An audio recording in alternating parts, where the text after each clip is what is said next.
Frankenstein. Or, The Modern Prometheus. By Mary Wollstonecraft, Godwin, Shelley. Letter 1. _ to Mrs. Saville, England. _ St. Petersburg, December 11, 17. You will rejoice to hear that no disaster has accompanied the commencement of an enterprise which you have regarded with such evil forebodings. I arrived here yesterday, and my first task is to assure my dear sister of my welfare and increasing confidence in the success of my undertaking. I am already far north of London, and as I walk in the streets of Petersburg, I feel a cold northern breeze play upon my cheeks, which braces my nerves and fills me with delight. Do you understand this feeling? This breeze, which has traveled from the regions towards which I am advancing, gives me a foretaste of those icy climes. Inspirited by this wind of promise, my daydreams become more fervent and vivid. I try in vain to be persuaded that the pole is the seat of frost and desolation. It ever presents itself to my imagination as the region of beauty and delight. There, Margaret, the sun is forever visible, its broad disk just skirting the horizon and diffusing a perpetual splendor. There, for with your leave, my sister, I will put some trust in preceding navigators. There snow and frost are banished, and, sailing over a calm sea, we may be wafted to a land surpassing in wonders and in beauty every region hitherto discovered on the habitable globe. Its productions and features may be without example, as the phenomena of the heavenly bodies undoubtedly are in those undiscovered solitudes. What may not be expected in a country of eternal light? I may there discover the wondrous power which attracts the needle and may regulate 1,000 celestial observations that require only this voyage to render their seeming eccentricities consistent forever. I shall satiate my ardent curiosity with the sight of a part of the world never before visited, and may tread a land never before imprinted by the foot of man. These are my enticements, and they are sufficient to conquer all fear of danger or death and to induce me to commence this laborious voyage with the joy a child feels when he embarks in a little boat, with his holiday mates, on an expedition of discovery up his native river. But supposing all these conjectures to be false, you cannot contest the inestimable benefit which I shall confer on all mankind, to the last generation, by discovering a passage near the pole to those countries, to reach which at present so many months are requisite, or by ascertaining the secret of the magnet, which, if at all possible, can only be effected by an undertaking such as mine. These reflections have dispelled the agitation with which I began my letter, and I feel my heart glow with an enthusiasm which elevates me to heaven, for nothing contributes so much to tranquilize the mind as a steady purpose, a point on which the soul may fix its intellectual eye. This expedition has been the favorite dream of my early years. I have read with ardor the accounts of the various voyages which have been made in the prospect of arriving at the North Pacific Ocean through the seas which surround the pole. You may remember that a history of all the voyages made for purposes of discovery composed the whole of our good Uncle Thomas' library. My education was neglected, yet I was passionately fond of reading. These volumes were my study day and night, and my familiarity with them increased that regret which I had felt, as a child, on learning that my father's dying injunction had forbidden my uncle to allow me to embark in a seafaring life. These visions faded when I perused, for the first time, those poets whose effusions entranced my soul and lifted it to heaven.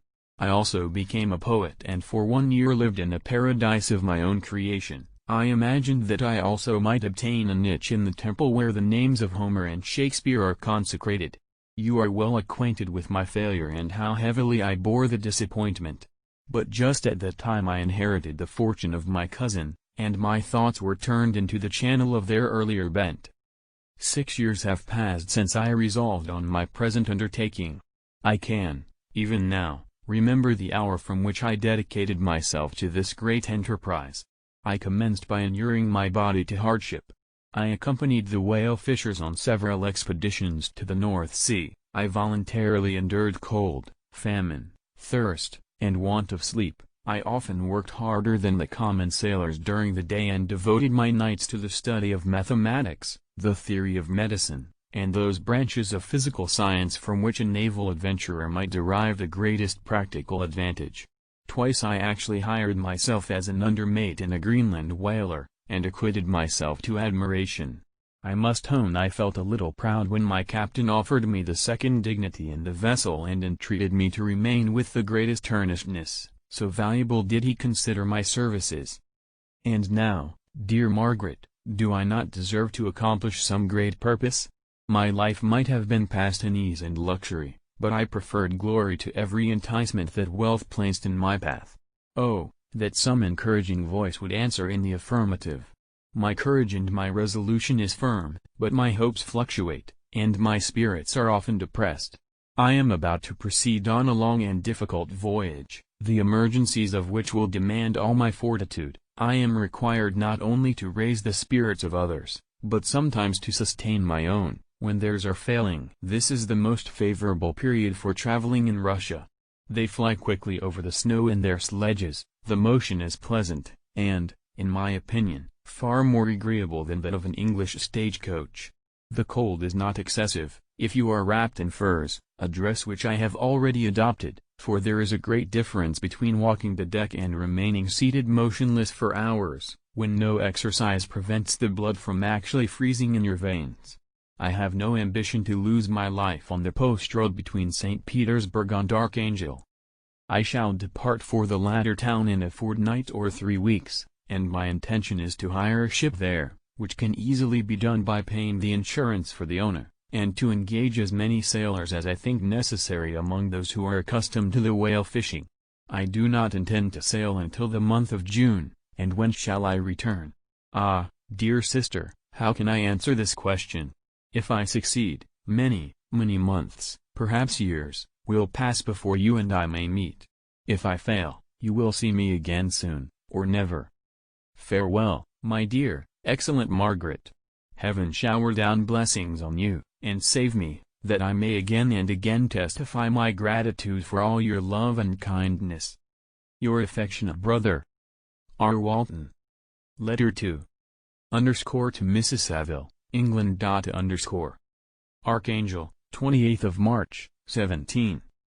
How slowly the time passes here, encompassed as I am by frost and snow. Yet a second step is taken towards my enterprise.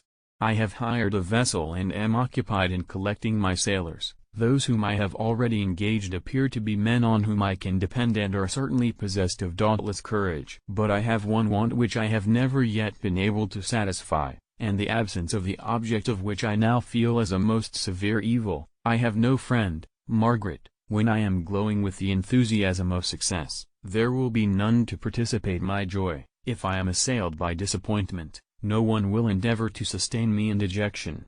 I shall commit my thoughts to paper, it is true, but that is a poor medium for the communication of feeling. I desire the company of a man who could sympathize with me, whose eyes would reply to mine.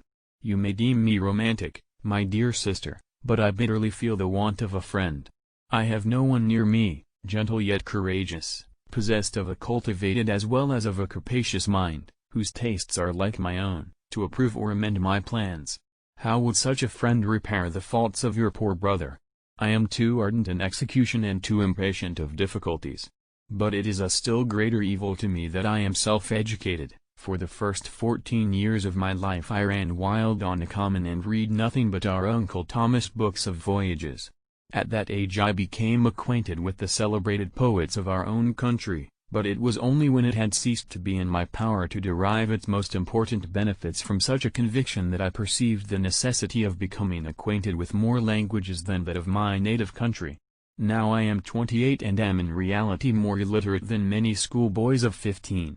It is true that I have thought more and that my daydreams are more extended and magnificent, but they want, as the painters call it, keeping and I greatly need a friend who would have sense enough not to despise me as romantic, and affection enough for me to endeavor to regulate my mind. Well, these are useless complaints. I shall certainly find no friend on the wide ocean, nor even here in Archangel, among merchants and seamen. Yet some feelings, unallied to the dross of human nature, beat even in these rugged bosoms. My lieutenant, for instance, is a man of wonderful courage and enterprise. He is madly desirous of glory, or rather, to word my phrase more characteristically, of advancement in his profession. He is an Englishman, and in the midst of national and professional prejudices, unsoftened by cultivation, retains some of the noblest endowments of humanity. I first became acquainted with him on board a whale vessel. Finding that he was unemployed in this city, I easily engaged him to assist in my enterprise. The master is a person of an excellent disposition and is remarkable in the ship for his gentleness and the mildness of his discipline. This circumstance, added to his well-known integrity and dauntless courage, made me very desirous to engage him. A youth passed in solitude, my best years spent under your gentle and feminine fosterage, has so refined the groundwork of my character that I cannot overcome an intense distaste to the usual brutality exercised on board ship. I have never believed it to be necessary, and when I heard of a mariner equally noted for his kindliness of heart and the respect and obedience paid to him by his crew, I felt myself peculiarly fortunate in being able to secure his services. I heard of him first in rather a romantic manner, from a lady who owes to him the happiness of her life. This, briefly, is his story. Some years ago he loved a young Russian lady of moderate fortune, and having amassed a considerable sum in prize money, the father of the girl consented to the match. He saw his mistress once before the destined ceremony, but she was bathed in tears, and throwing herself at his feet, entreated him to spare her, confessing at the same time that she loved another, but that he was poor, and that her father would never consent to the union. My generous friend reassured the suppliant, and on being informed of the name of her lover, instantly abandoned his pursuit. He had already bought a farm with his money, on which he had designed to pass the remainder of his life, but he bestowed the whole on his rival, together with the remains of his prize money to purchase stock, and then himself solicited the young woman's father to consent to her marriage with her lover. But the old man decidedly refused, thinking himself bound in honor to my friend, who, when he found the father inexorable, quitted his country, nor returned until he heard that his former mistress was married according to her inclinations. What a noble fellow! You will exclaim.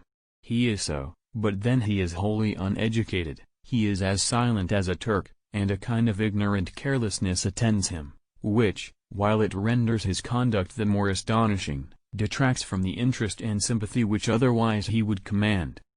Yet do not suppose, because I complain a little or because I can conceive a consolation for my toils which I may never know, that I am wavering in my resolutions. Those are as fixed as fate, and my voyage is only now delayed until the weather shall permit my embarkation.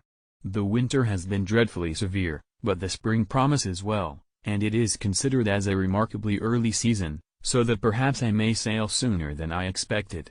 I shall do nothing rashly. You know me sufficiently to confide in my prudence and considerateness whenever the safety of others is committed to my care. I cannot describe to you my sensations on the near prospect of my undertaking. It is impossible to communicate to you a conception of the trembling sensation, half pleasurable and half fearful, with which I am preparing to depart. I am going to unexplored regions, to the land of mist and snow, but I shall kill no albatross. Therefore do not be alarmed for my safety or if I should come back to you as worn and woeful as the ancient mariner. You will smile at my illusion, but I will disclose a secret. I have often attributed my attachment to, my passionate enthusiasm for, the dangerous mysteries of ocean to that production of the most imaginative of modern poets. There is something at work in my soul which I do not understand. I am practically industrious, painstaking, a workman to execute with perseverance and labor, but besides this there is a love for the marvelous, a belief in the marvelous, intertwined in all my projects, which hurries me out of the common pathways of men, even to the wild sea and unvisited regions I am about to explore. But to return to dearer considerations. Shall I meet you again, after having traversed immense seas, and returned by the most southern cape of Africa or America?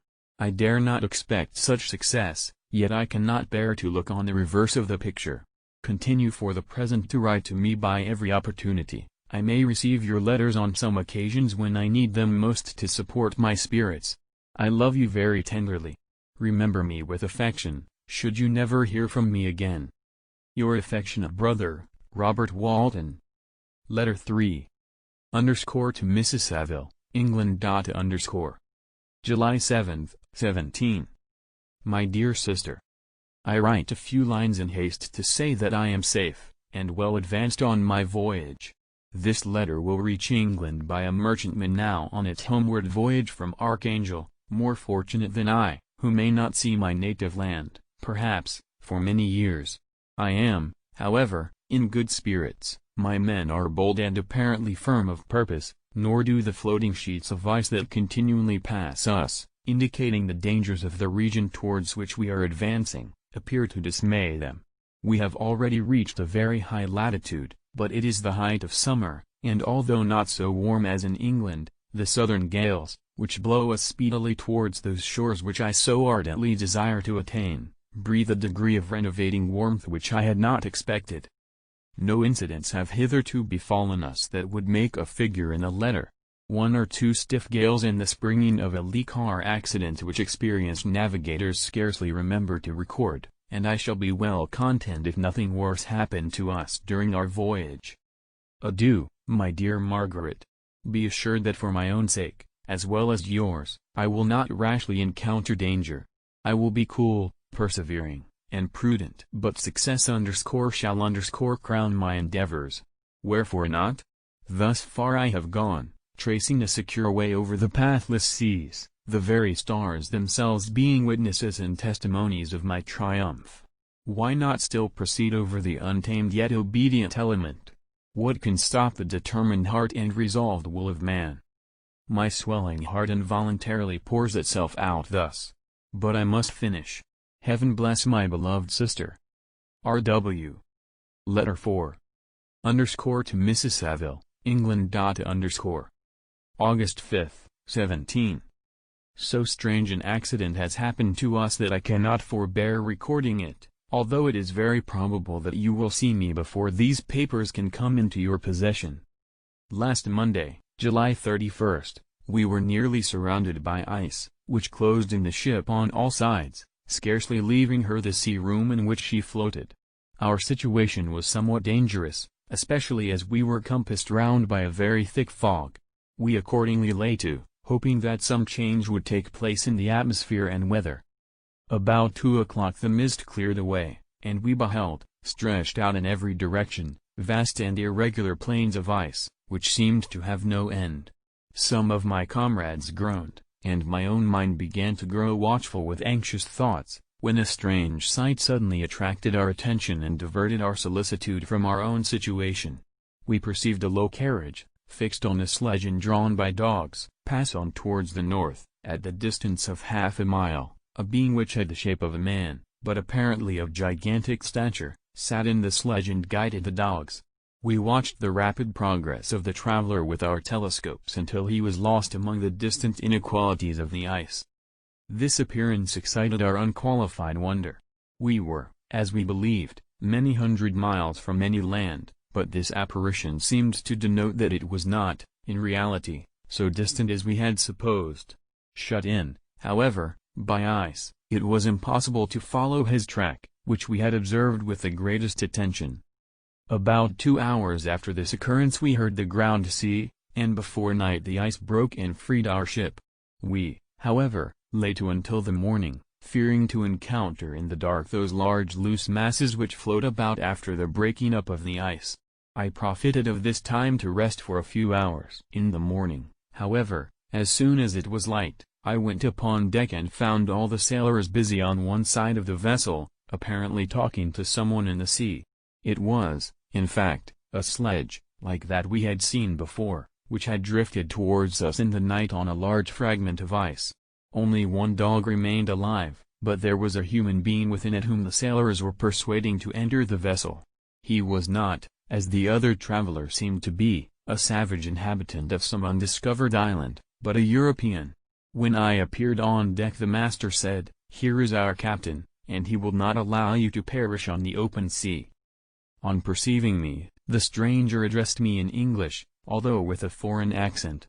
"Before I come on board your vessel," said he, "will you have the kindness to inform me whither you are bound?" You may conceive my astonishment on hearing such a question addressed to me from a man on the brink of destruction and to whom I should have supposed that my vessel would have been a resource which he would not have exchanged for the most precious wealth the earth can afford. I replied, however, that we were on the voyage of discovery towards the northern pole. Upon hearing this he appeared satisfied and consented to come on board. Good God! Margaret, if you had seen the man who thus capitulated for his safety, your surprise would have been boundless. His limbs were nearly frozen, and his body dreadfully emaciated by fatigue and suffering. I never saw a man in so wretched a condition. We attempted to carry him into the cabin, but as soon as he had quitted the fresh air he fainted. We accordingly brought him back to the deck and restored him to animation by rubbing him with brandy and forcing him to swallow a small quantity. As soon as he showed signs of life we wrapped him up in blankets and placed him near the chimney of the kitchen stove. By slow degrees he recovered and ate a little soup, which restored him wonderfully. 2 days passed in this manner before he was able to speak, and I often feared that his sufferings had deprived him of understanding. When he had in some measure recovered, I removed him to my own cabin and attended on him as much as my duty would permit. I never saw a more interesting creature. His eyes have generally an expression of wildness, and even madness, but there are moments when, if anyone performs an act of kindness towards him or does him any the most trifling service, his whole countenance is lighted up, as it were, with a beam of benevolence and sweetness that I never saw equalled. But he is generally melancholy and despairing, and sometimes he gnashes his teeth, as if impatient of the weight of woes that oppresses him. When my guest was a little recovered I had great trouble to keep off the men, who wished to ask him 1,000 questions, but I would not allow him to be tormented by their idle curiosity, in a state of body and mind whose restoration evidently depended upon entire repose. Once, however, the lieutenant asked why he had come so far upon the ice in so strange a vehicle. His countenance instantly assumed an aspect of the deepest gloom, and he replied, "To seek one who fled from me." "And did the man whom you pursued travel in the same fashion?" "Yes." "Then I fancy we have seen him, for the day before we picked you up we saw some dogs drawing a sledge, with a man in it, across the ice." This aroused the stranger's attention, and he asked a multitude of questions concerning the route which the demon, as he called him, had pursued. Soon after, when he was alone with me, he said, "I have, doubtless, excited your curiosity, as well as that of these good people, but you are too considerate to make inquiries." "Certainly, it would indeed be very impertinent and inhuman in me to trouble you with any inquisitiveness of mine. And yet you rescued me from a strange and perilous situation. You have benevolently restored me to life." Soon after this he inquired if I thought that the breaking up of the ice had destroyed the other sledge. I replied that I could not answer with any degree of certainty, for the ice had not broken until near midnight, and the traveler might have arrived at a place of safety before that time, but of this I could not judge. From this time a new spirit of life animated the decaying frame of the stranger. He manifested the greatest eagerness to be upon deck to watch for the sledge which had before appeared, but I have persuaded him to remain in the cabin, for he is far too weak to sustain the rawness of the atmosphere. I have promised that someone should watch for him and give him instant notice if any new object should appear in sight. Such is my journal of what relates to this strange occurrence up to the present day. The stranger has gradually improved in health but is very silent and appears uneasy when anyone except myself enters his cabin. Yet his manners are so conciliating and gentle that the sailors are all interested in him, although they have had very little communication with him. For my own part, I begin to love him as a brother, and his constant and deep grief fills me with sympathy and compassion. He must have been a noble creature in his better days, being even now in wreck so attractive and amiable. I said in one of my letters, "My dear Margaret, that I should find no friend on the wide ocean, yet I have found a man who, before his spirit had been broken by misery, I should have been happy to have possessed as the brother of my heart." I shall continue my journal concerning the stranger at intervals, should I have any fresh incidents to record. August 13th, 17. My affection for my guest increases every day. He excites at once my admiration and my pity to an astonishing degree. How can I see so noble a creature destroyed by misery without feeling the most poignant grief? He is so gentle, yet so wise, his mind is so cultivated, and when he speaks, although his words are culled with the choicest art, yet they flow with rapidity and unparalleled eloquence. He is now much recovered from his illness and is continually on the deck, apparently watching for the sledge that preceded his own. Yet, although unhappy, he is not so utterly occupied by his own misery but that he interests himself deeply in the projects of others. He has frequently conversed with me on mine, which I have communicated to him without disguise. He entered attentively into all my arguments in favor of my eventual success and into every minute detail of the measures I had taken to secure it. I was easily led by the sympathy which he evinced to use the language of my heart, to give utterance to the burning ardor of my soul and to say, with all the fervor that warmed me, how gladly I would sacrifice my fortune, my existence, my every hope, to the furtherance of my enterprise. One man's life or death were but a small price to pay for the acquirement of the knowledge which I sought, for the dominion I should acquire and transmit over the elemental foes of our race. As I spoke, a dark gloom spread over my listener's countenance. At first I perceived that he tried to suppress his emotion. He placed his hands before his eyes, and my voice quivered and failed me as I beheld tears trickle fast from between his fingers. A groan burst from his heaving breast. I paused. At length he spoke, in broken accents, "Unhappy man! Do you share my madness? Have you drunk also of the intoxicating draught? Hear me, let me reveal my tale, and you will dash the cup from your lips." Such words, you may imagine, strongly excited my curiosity, but the paroxysm of grief that had seized the stranger overcame his weakened powers, and many hours of repose and tranquil conversation were necessary to restore his composure. Having conquered the violence of his feelings, he appeared to despise himself for being the slave of passion, and quelling the dark tyranny of despair, he led me again to converse concerning myself personally. He asked me the history of my earlier years. The tale was quickly told, but it awakened various strains of reflection. I spoke of my desire of finding a friend, of my thirst for a more intimate sympathy with a fellow mind than had ever fallen to my lot, and expressed my conviction that a man could boast of little happiness who did not enjoy this blessing. "I agree with you," replied the stranger, "we are unfashioned creatures, but half made up. If one wiser, better, dearer than ourselves, such a friend ought to be, do not lend his aid to perfectionate our weak and faulty natures. I once had a friend, the most noble of human creatures, and am entitled, therefore, to judge respecting friendship. You have hope, and the world before you, and have no cause for despair. But I have lost everything and cannot begin life anew." As he said this his countenance became expressive of a calm, settled grief that touched me to the heart. But he was silent and presently retired to his cabin. Even broken in spirit as he is, no one can feel more deeply than he does the beauties of nature. The starry sky, the sea, and every sight afforded by these wonderful regions seems still to have the power of elevating his soul from earth. Such a man has a double existence. He may suffer misery and be overwhelmed by disappointments, yet when he has retired into himself, he will be like a celestial spirit that has a halo around him, within whose circle no grief or folly ventures.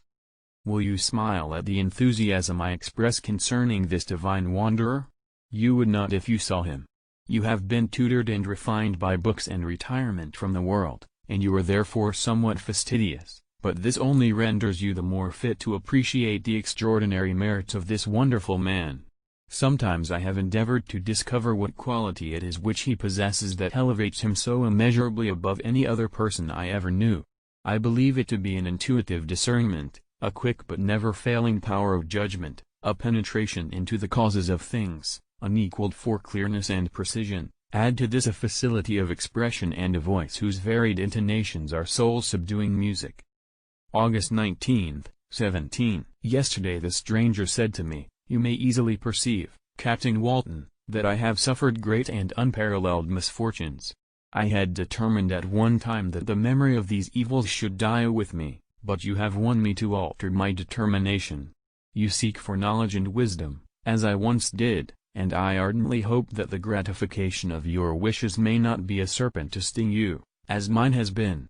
I do not know that the relation of my disasters will be useful to you, yet, when I reflect that you are pursuing the same course, exposing yourself to the same dangers which have rendered me what I am, I imagine that you may deduce an apt moral from my tale, one that may direct you if you succeed in your undertaking and console you in case of failure.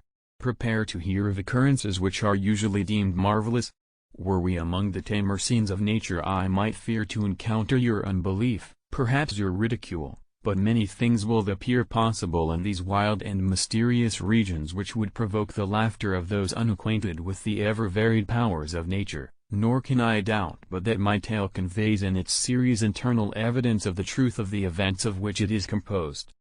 You may easily imagine that I was much gratified by the offered communication, yet I could not endure that he should renew his grief by a recital of his misfortunes. I felt the greatest eagerness to hear the promised narrative, partly from curiosity and partly from a strong desire to ameliorate his fate if it were in my power. I expressed these feelings in my answer. "I thank you," he replied, "for your sympathy, but it is useless, my fate is nearly fulfilled. I wait but for one event, and then I shall repose in peace.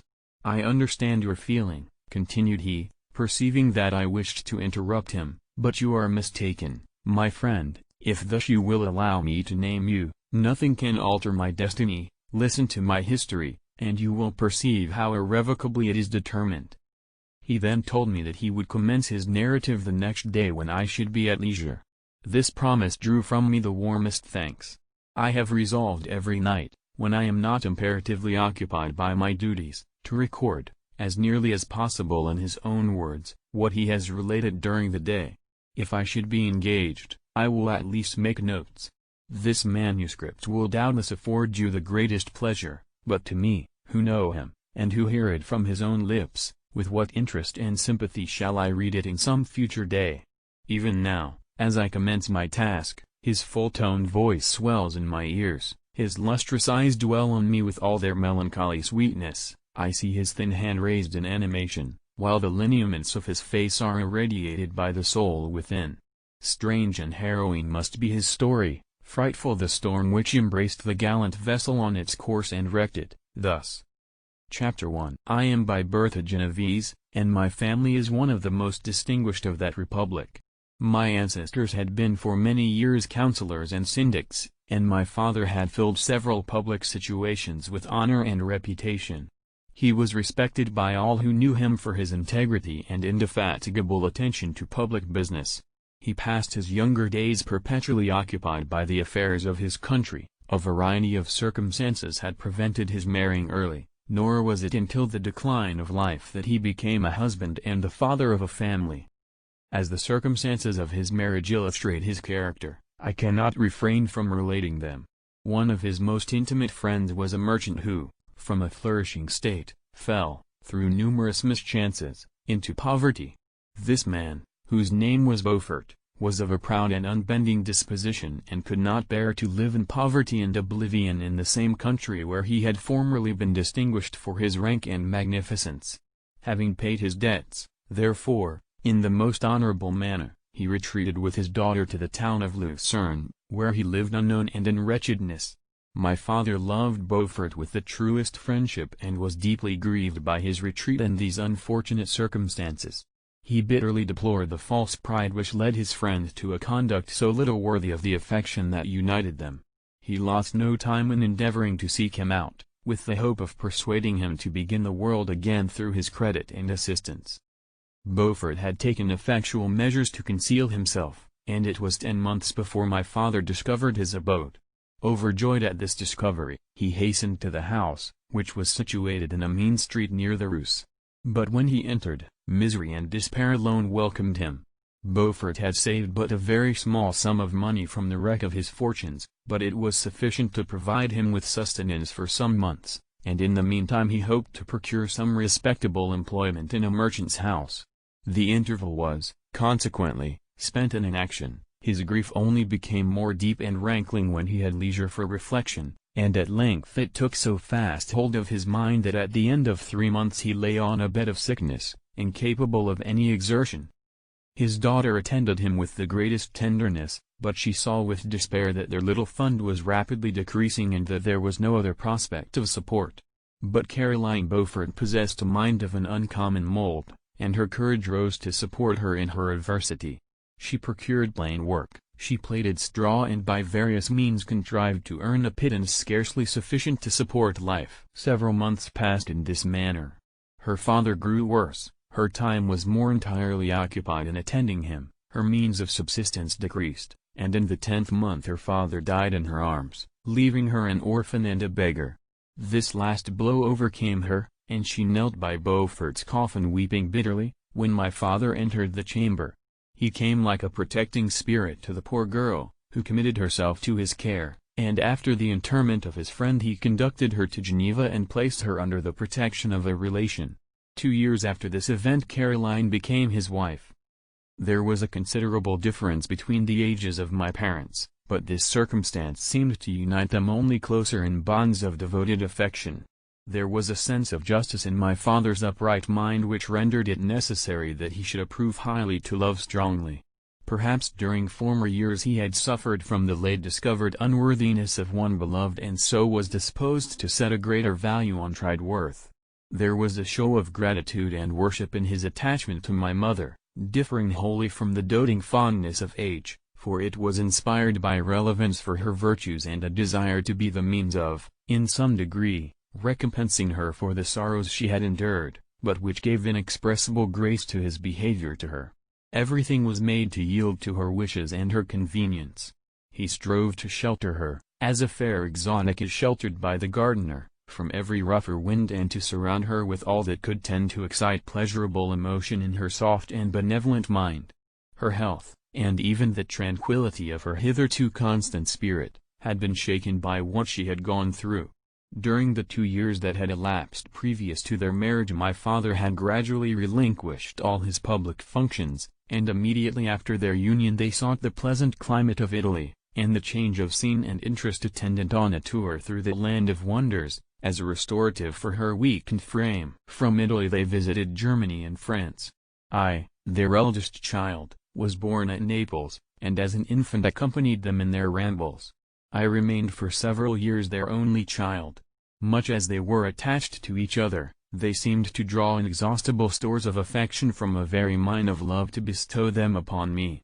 My mother's tender caresses and my father's smile of benevolent pleasure while regarding me are my first recollections.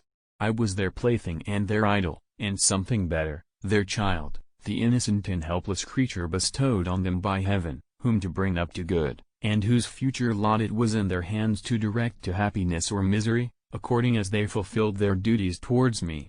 With this deep consciousness of what they owed towards the being to which they had given life, added to the active spirit of tenderness that animated both, it may be imagined that while during every hour of my infant life I received a lesson of patience, of charity, and of self-control, I was so guided by a silken cord that all seemed but one train of enjoyment to me. For a long time I was their only care. My mother had much desired to have a daughter, but I continued their single offspring.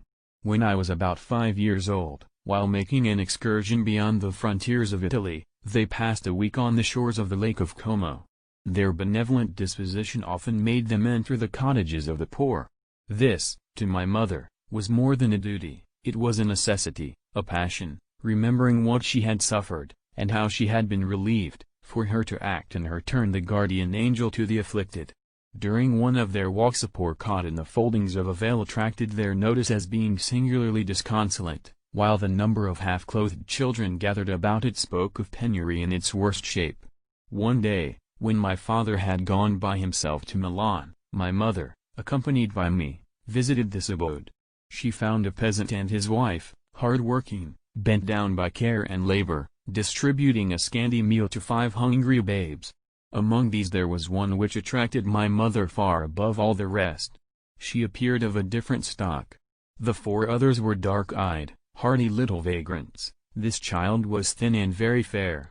Her hair was the brightest living gold, and despite the poverty of her clothing, seemed to set a crown of distinction on her head. Her brow was clear and ample, her blue eyes cloudless, and her lips and the molding of her face so expressive of sensibility and sweetness that none could behold her without looking on her as of a distinct species, a being heaven-sent, and bearing a celestial stamp in all her features. The peasant woman, perceiving that my mother fixed eyes of wonder and admiration on this lovely girl, eagerly communicated her history, She was not her child, but the daughter of a Milanese nobleman. Her mother was a German and had died on giving her birth. The infant had been placed with these good people to nurse. They were better off then. They had not been long married, and their eldest child was but just born. The father of their charge was one of those Italians nursed in the memory of the antique glory of Italy, one among the Schiavionur frumenti who exerted himself to obtain the liberty of his country. He became the victim of its weakness. Whether he had died or still lingered in the dungeons of Austria was not known. His property was confiscated, his child became an orphan and a beggar. She continued with her foster parents and bloomed in their rude abode, fairer than a garden rose among dark-leaved brambles. When my father returned from Milan, he found playing with me in the hall of our villa a child fairer than pictured cherub, a creature who seemed to shed radiance from her looks and whose form and motions were lighter than the chamois of the hills. The apparition was soon explained. With his permission my mother prevailed on her rustic guardians to yield their charge to her. They were fond of the sweet orphan. Her presence had seemed a blessing to them, but it would be unfair to her to keep her in poverty and want when Providence afforded her such powerful protection.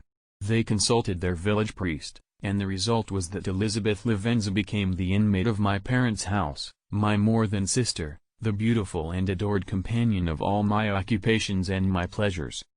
Everyone loved Elizabeth. The passionate and almost reverential attachment with which all regarded her became, while I shared it, my pride and my delight. On the evening previous to her being brought to my home, my mother had said playfully, "I have a pretty present for my Victor, tomorrow he shall have it." And when, on the morrow, she presented Elizabeth to me as her promised gift, I, with childish seriousness, interpreted her words literally and looked upon Elizabeth as mine to protect, love, and cherish. All praises bestowed on her I received as made to a possession of my own. We called each other familiarly by the name of cousin. No word, no expression could body forth the kind of relation in which she stood to me, my more than sister, since till death she was to be mine only. Chapter 2. We were brought up together. There was not quite a year difference in our ages. I need not say that we were strangers to any species of disunion or dispute. Harmony was the soul of our companionship, and the diversity and contrast that subsisted in our characters drew us nearer together. Elizabeth was of a calmer and more concentrated disposition, but, with all my ardor, I was capable of a more intense application and was more deeply smitten with the thirst for knowledge. She busied herself with following the aerial creations of the poets, and in the majestic and wondrous scenes which surrounded our Swiss home, the sublime shapes of the mountains, the changes of the seasons, tempest and calm, the silence of winter, and the life and turbulence of our alpine summers, she found ample scope for admiration and delight. While my companion contemplated with a serious and satisfied spirit the magnificent appearances of things, I delighted in investigating their causes. The world was to me a secret which I desired to divine. Curiosity, earnest research to learn the hidden laws of nature, gladness akin to rapture, as they were unfolded to me, are among the earliest sensations I can remember. On the birth of a second son, my junior by 7 years, my parents gave up entirely their wandering life and fixed themselves in their native country. We possessed a house in Geneva, and _Campagna_ on Belriva, the eastern shore of the lake, at the distance of rather more than a league from the city. We resided principally in the latter, and the lives of my parents were passed in considerable seclusion. It was my temper to avoid a crowd and to attach myself fervently to a few. I was indifferent, therefore, to my schoolfellows in general, but I united myself in the bonds of the closest friendship to one among them. Henry Clerval was the son of a merchant of Geneva. He was a boy of singular talent and fancy. He loved enterprise, hardship, and even danger for its own sake. He was deeply read in books of chivalry and romance. He composed heroic songs and began to write many a tale of enchantment and knightly adventure. He tried to make us act plays and to enter into masquerades, in which the characters were drawn from the heroes of Roncesvalles, of the Round Table of King Arthur, and the chivalrous train who shed their blood to redeem the Holy Sepulchre from the hands of the infidels. No human being could have passed a happier childhood than myself. My parents were possessed by the very spirit of kindness and indulgence. We felt that they were not the tyrants to rule our lot according to their caprice, but the agents and creators of all the many delights which we enjoyed. When I mingled with other families I distinctly discerned how peculiarly fortunate my lot was, and gratitude assisted the development of filial love. My temper was sometimes violent, and my passions vehement, but by some law in my temperature they were turned not towards childish pursuits but to an eager desire to learn, and not to learn all things indiscriminately. I confess that neither the structure of languages, nor the code of governments, nor the politics of various states possessed attractions for me. It was the secrets of heaven and earth that I desired to learn, and whether it was the outward substance of things or the inner spirit of nature and the mysterious soul of man that occupied me, still my inquiries were directed to the metaphysical, or in its highest sense, the physical secrets of the world. Meanwhile Clerval occupied himself, so to speak, with the moral relations of things. The busy stage of life, the virtues of heroes, and the actions of men were his theme, and his hope and his dream was to become one among those whose names are recorded in story as the gallant and adventurous benefactors of our species. The saintly soul of Elizabeth shone like a shrine-dedicated lamp in our peaceful home. Her sympathy was ours, her smile, her soft voice, the sweet glance of her celestial eyes, were ever there to bless and animate us. She was the living spirit of love to soften and attract. I might have become sullen in my study, rough through the ardor of my nature, but that she was there to subdue me to a semblance of her own gentleness. And Clerval, could aught ill entrench on the noble spirit of Clerval? Yet he might not have been so perfectly humane, so thoughtful in his generosity, so full of kindness and tenderness amidst his passion for adventurous exploit, had she not unfolded to him the real loveliness of beneficence and made the doing good the end and aim of his soaring ambition.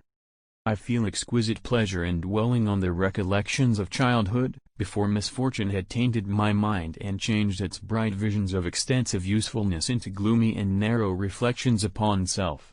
Besides, in drawing the picture of my early days, I also record those events which led, by insensible steps, to my after tale of misery, for when I would account to myself for the birth of that passion which afterwards ruled my destiny I find it rise, like a mountain river, from ignoble and almost forgotten sources, but, swelling as it proceeded, it became the torrent which, in its course, has swept away all my hopes and joys. Natural philosophy is the genius that has regulated my fate. I desire, therefore, in this narration, to state those facts which led to my predilection for that science. When I was 13 years of age we all went on a party of pleasure to the baths near Thonon. The inclemency of the weather obliged us to remain a day confined to the inn. In this house I chanced to find a volume of the works of Cornelius Agrippa. I opened it with apathy. The theory which he attempts to demonstrate and the wonderful facts which he relates soon changed this feeling into enthusiasm. A new light seemed to dawn upon my mind, and bounding with joy, I communicated my discovery to my father. My father looked carelessly at the title page of my book and said, "Ah! Cornelius Agrippa. My dear Victor, do not waste your time upon this, it is sad trash." If, instead of this remark, my father had taken the pains to explain to me that the principles of Agrippa had been entirely exploded and that a modern system of science had been introduced which possessed much greater powers than the ancient, because the powers of the latter were chimerical, while those of the former were real and practical, under such circumstances I should certainly have thrown Agrippa aside and have contented my imagination, warmed as it was, by returning with greater ardor to my former studies. It is even possible that the train of my ideas would never have received the fatal impulse that led to my ruin. But the cursory glance my father had taken of my volume by no means assured me that he was acquainted with its contents, and I continued to read with the greatest avidity. When I returned home my first care was to procure the whole works of this author, and afterwards of Paracelsus and Albertus Magnus. I read and studied the wild fancies of these writers with delight. They appeared to me treasures known to few besides myself. I have described myself as always having been imbued with a fervent longing to penetrate the secrets of nature. In spite of the intense labor and wonderful discoveries of modern philosophers, I always came from my studies discontented and unsatisfied. Sir Isaac Newton is said to have avowed that he felt like a child picking up shells beside the great and unexplored ocean of truth. Those of his successors in each branch of natural philosophy with whom I was acquainted appeared even to my boy's apprehensions as terrose engaged in the same pursuit. The untaught peasant beheld the elements around him and was acquainted with their practical uses. The most learned philosopher knew little more. He had partially unveiled the face of nature, but her immortal lineaments were still a wonder and a mystery. He might dissect, anatomize, and give names, but, not to speak of a final cause, causes in their secondary and tertiary grades were utterly unknown to him. I had gazed upon the fortifications and impediments that seemed to keep human beings from entering the citadel of nature, and rashly and ignorantly I had repined. But here were books, and here were men who had penetrated deeper and knew more. I took their word for all that they averred, and I became their disciple. It may appear strange that such should arise in the 18th century, but while I followed the routine of education in the schools of Geneva, I was, to a great degree, self-taught with regard to my favorite studies. My father was not scientific, and I was left to struggle with a child's blindness, added to a student's thirst for knowledge. Under the guidance of my new preceptors I entered with the greatest diligence into the search of the philosopher's stone and the elixir of life, but the latter soon obtained my undivided attention. Wealth was an inferior object, but what glory would attend the discovery if I could banish disease from the human frame and render man invulnerable to any but a violent death? Nor were these my only visions. The raising of ghosts or devils was a promise liberally accorded by my favorite authors, the fulfillment of which I most eagerly sought, and if my incantations were always unsuccessful, I attributed the failure rather to my own inexperience and mistake than to a want of skill or fidelity in my instructors. And thus for a time I was occupied by exploded systems, mingling, like an unadept, 1,000 contradictory theories and floundering desperately in a very slough of multifarious knowledge, guided by an ardent imagination and childish reasoning, till an accident again changed the current of my ideas. When I was about 15 years old we had retired to our house near Belriva, when we witnessed a most violent and terrible thunderstorm. It advanced from behind the mountains of Jura, and the thunder burst at once with frightful loudness from various quarters of the heavens. I remained, while the storm lasted, watching its progress with curiosity and delight. As I stood at the door, on a sudden I beheld a stream of fire issue from an old and beautiful oak which stood about 20 yards from our house, and so soon as the dazzling light vanished, the oak had disappeared, and nothing remained but a blasted stump. When we visited it the next morning, we found the tree shattered in a singular manner. It was not splintered by the shock, but entirely reduced to thin ribbons of wood. I never beheld anything so utterly destroyed. Before this I was not unacquainted with the more obvious laws of electricity. On this occasion a man of great research in natural philosophy was with us, and excited by this catastrophe, he entered on the explanation of a theory which he had formed on the subject of electricity and galvanism, which was at once new and astonishing to me. All that he said threw greatly into the shade Cornelius Agrippa, Albertus Magnus, and Paracelsus, the lords of my imagination, but by some fatality the overthrow of these men disinclined me to pursue my accustomed studies. It seemed to me as if nothing would or could ever be known. All that had so long engaged my attention suddenly grew despicable. By one of those caprices of the mind which we are perhaps most subject to in early youth, I at once gave up my former occupations, set down natural history in all its progeny as a deformed and abortive creation, and entertained the greatest disdain for a would-be science which could never even step within the threshold of real knowledge. In this mood of mind I betook myself to the mathematics and the branches of study appertaining to that science as being built upon secure foundations, and so worthy of my consideration. Thus strangely are our souls constructed, and by such slight ligaments are we bound to prosperity or ruin. When I look back, it seems to me as if this almost miraculous change of inclination and will was the immediate suggestion of the guardian angel of my life, the last effort made by the spirit of preservation to avert the storm that was even then hanging in the stars and ready to envelop me. Her victory was announced by an unusual tranquility and gladness of soul which followed the relinquishing of my ancient and latterly tormenting studies. It was thus that I was to be taught to associate evil with their prosecution, happiness with their disregard. It was a strong effort of the spirit of good, but it was ineffectual. Destiny was too potent, and her immutable laws had decreed my utter and terrible destruction. Chapter 3. When I had attained the age of 17, my parents resolved that I should become a student at the University of Ingolstadt. I had hitherto attended the schools of Geneva, but my father thought it necessary for the completion of my education that I should be made acquainted with other customs than those of my native country. My departure was therefore fixed at an early date, but before the day resolved upon could arrive, the first misfortune of my life occurred, an omen, as it were, of my future misery. Elizabeth had caught the scarlet fever, her illness was severe, and she was in the greatest danger. During her illness many arguments had been urged to persuade my mother to refrain from attending upon her.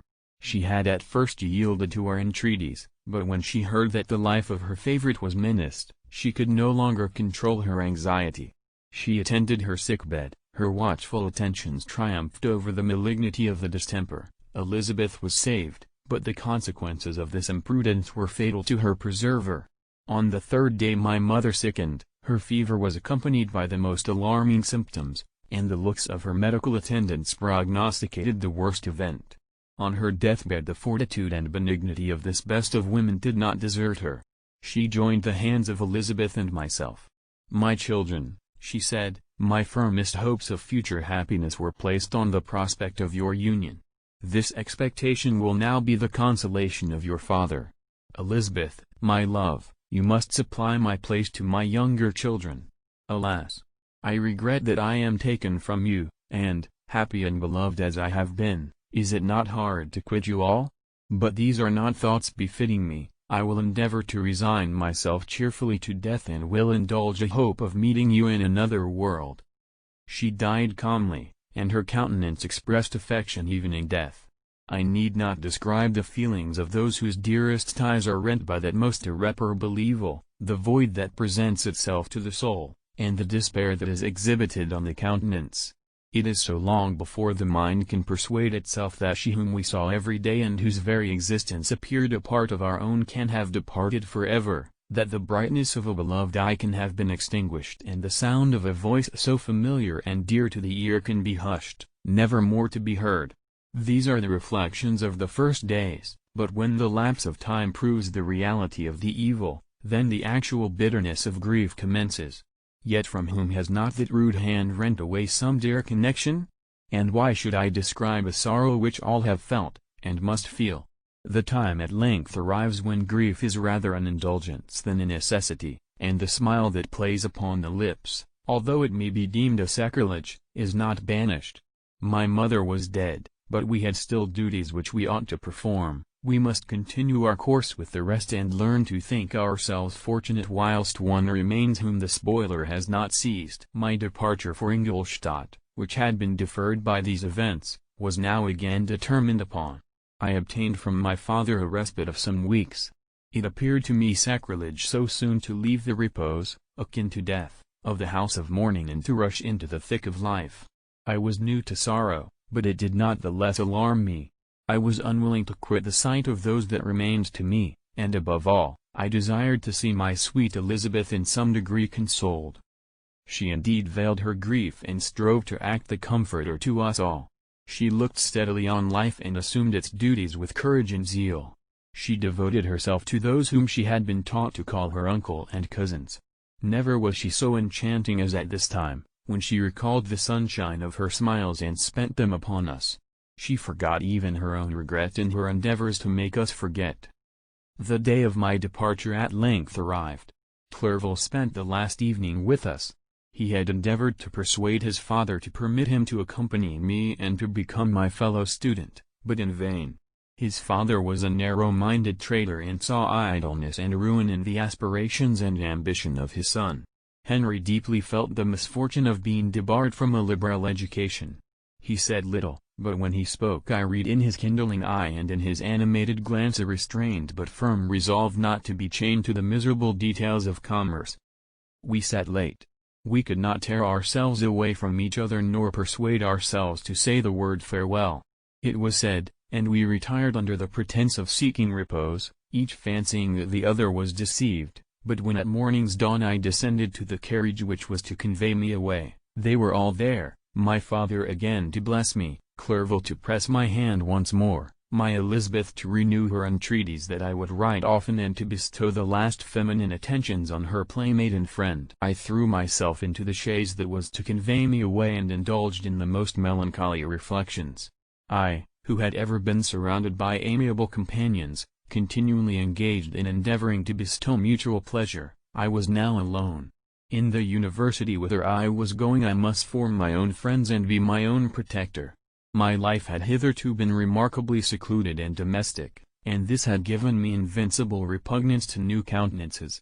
I loved my brothers, Elizabeth, and Clerval. These were old familiar faces, but I believed myself totally unfitted for the company of strangers. Such were my reflections as I commenced my journey, but as I proceeded, my spirits and hopes rose. I ardently desired the acquisition of knowledge. I had often, when at home, thought it hard to remain during my youth cooped up in one place and had longed to enter the world and take my station among other human beings. Now my desires were complied with, and it would, indeed, have been folly to repent. I had sufficient leisure for these and many other reflections during my journey to Ingolstadt, which was long and fatiguing. At length the high white steeple of the town met my eyes. I alighted and was conducted to my solitary apartment to spend the evening as I pleased. The next morning I delivered my letters of introduction and paid a visit to some of the principal professors. Chance, or rather the evil influence, the angel of destruction, which asserted omnipotent sway over me from the moment I turned my reluctant steps from my father's door, led me first to M. Krempe, professor of natural philosophy. He was an uncouth man, but deeply imbued in the secrets of his science. He asked me several questions concerning my progress in the different branches of science appertaining to natural philosophy. I replied carelessly, and partly in contempt, mentioned the names of my alchemists as the principal authors I had studied. The professor stared. "Have you," he said, "really spent your time in studying such nonsense?" I replied in the affirmative. "Every minute," continued M. Krempe with warmth, "every instant that you have wasted on those books is utterly and entirely lost. You have burdened your memory with exploded systems and useless names. Good God!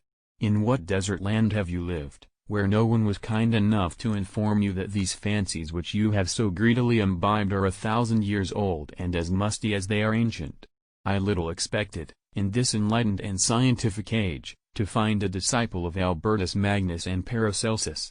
My dear sir, you must begin your studies entirely anew." So saying, he stepped aside and wrote down a list of several books treating of natural philosophy which he desired me to procure, and dismissed me after mentioning that in the beginning of the following week he intended to commence a course of lectures upon natural philosophy in its general relations, and that M. Waldman, a fellow professor, would lecture upon chemistry the alternate days that he omitted.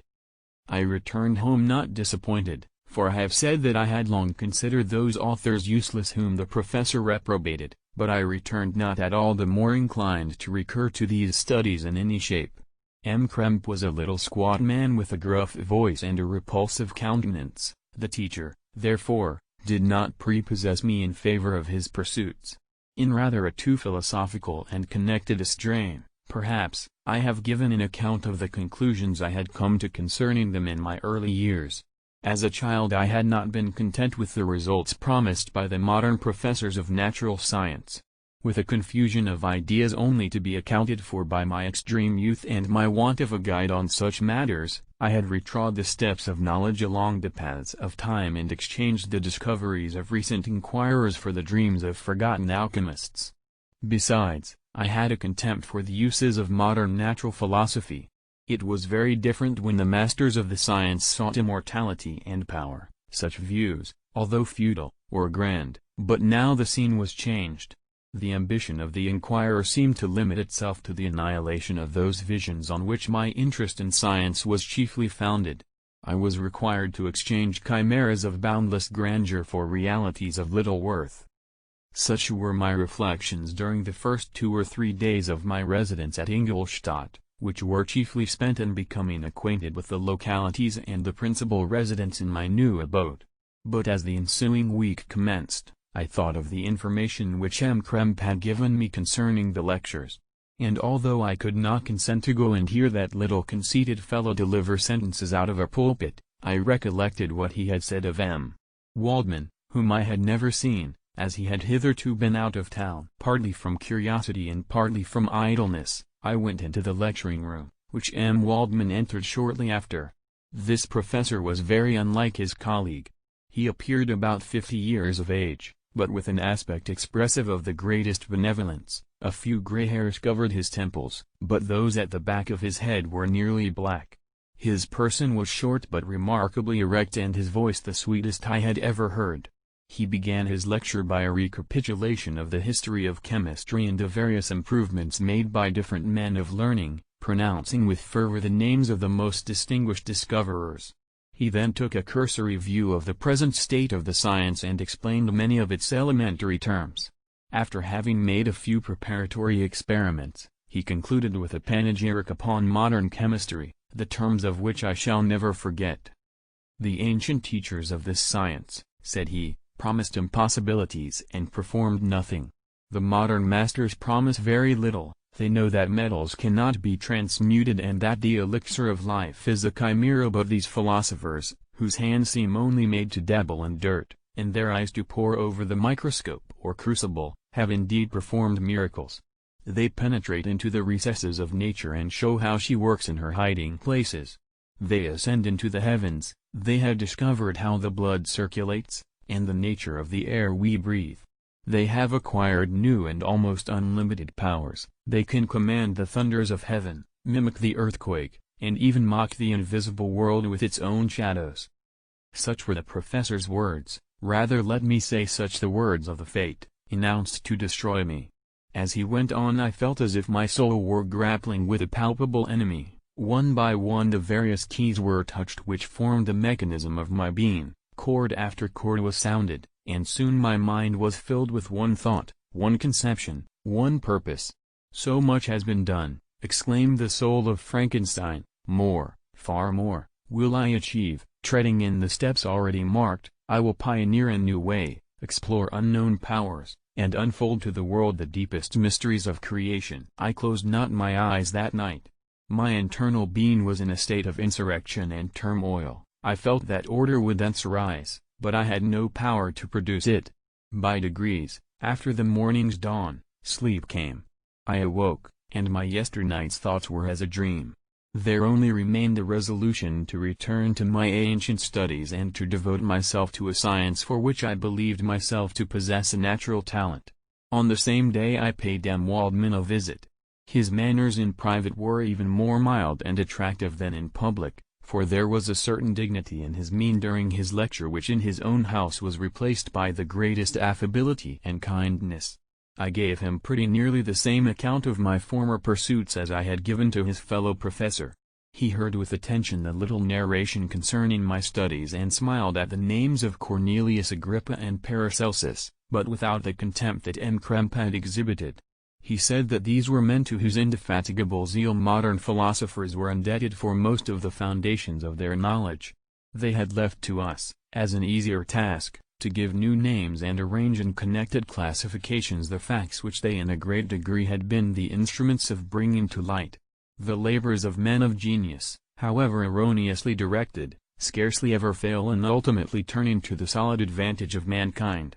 I listened to his statement, which was delivered without any presumption or affectation, and then added that his lecture had removed my prejudices against modern chemists. I expressed myself in measured terms, with the modesty and deference due from a youth to his instructor, without letting escape, inexperience in life would have made me ashamed, any of the enthusiasm which stimulated my intended labors. I requested his advice concerning the books I ought to procure. "I am happy," said M. Waldman, "to have gained a disciple, and if your application equals your ability, I have no doubt of your success. Chemistry is that branch of natural philosophy in which the greatest improvements have been and may be made. It is on that account that I have made it my peculiar study, but at the same time, I have not neglected the other branches of science. A man would make but a very sorry chemist if he attended to that department of human knowledge alone. If your wish is to become really a man of science and not merely a petty experimentalist, I should advise you to apply to every branch of natural philosophy, including mathematics. He then took me into his laboratory and explained to me the uses of his various machines, instructing me as to what I ought to procure and promising me the use of his own when I should have advanced far enough in the science not to derange their mechanism. He also gave me the list of books which I had requested, and I took my leave. Thus ended a day memorable to me. It decided my future destiny. Chapter 4. From this day natural philosophy, and particularly chemistry, in the most comprehensive sense of the term, became nearly my sole occupation. I read with ardor those works, so full of genius and discrimination, which modern inquirers have written on these subjects. I attended the lectures and cultivated the acquaintance of the men of science of the university, and I found even in M. Krempe a great deal of sound sense and real information, combined, it is true, with a repulsive physiognomy and manners, but not on that account the less valuable. In M. Waldman I found a true friend. His gentleness was never tinged by dogmatism, and his instructions were given with an air of frankness and good nature that banished every idea of pedantry. In 1,000 ways he smoothed for me the path of knowledge and made the most abstruse inquiries clear and facile to my apprehension. My application was at first fluctuating and uncertain. It gained strength as I proceeded and soon became so ardent and eager that the stars often disappeared in the light of morning whilst I was yet engaged in my laboratory. As I applied so closely, it may be easily conceived that my progress was rapid. My ardor was indeed the astonishment of the students, and my proficiency that of the masters. Professor Krempe often asked me, with a sly smile, how Cornelius Agrippa went on, whilst M. Waldman expressed the most heartfelt exultation in my progress.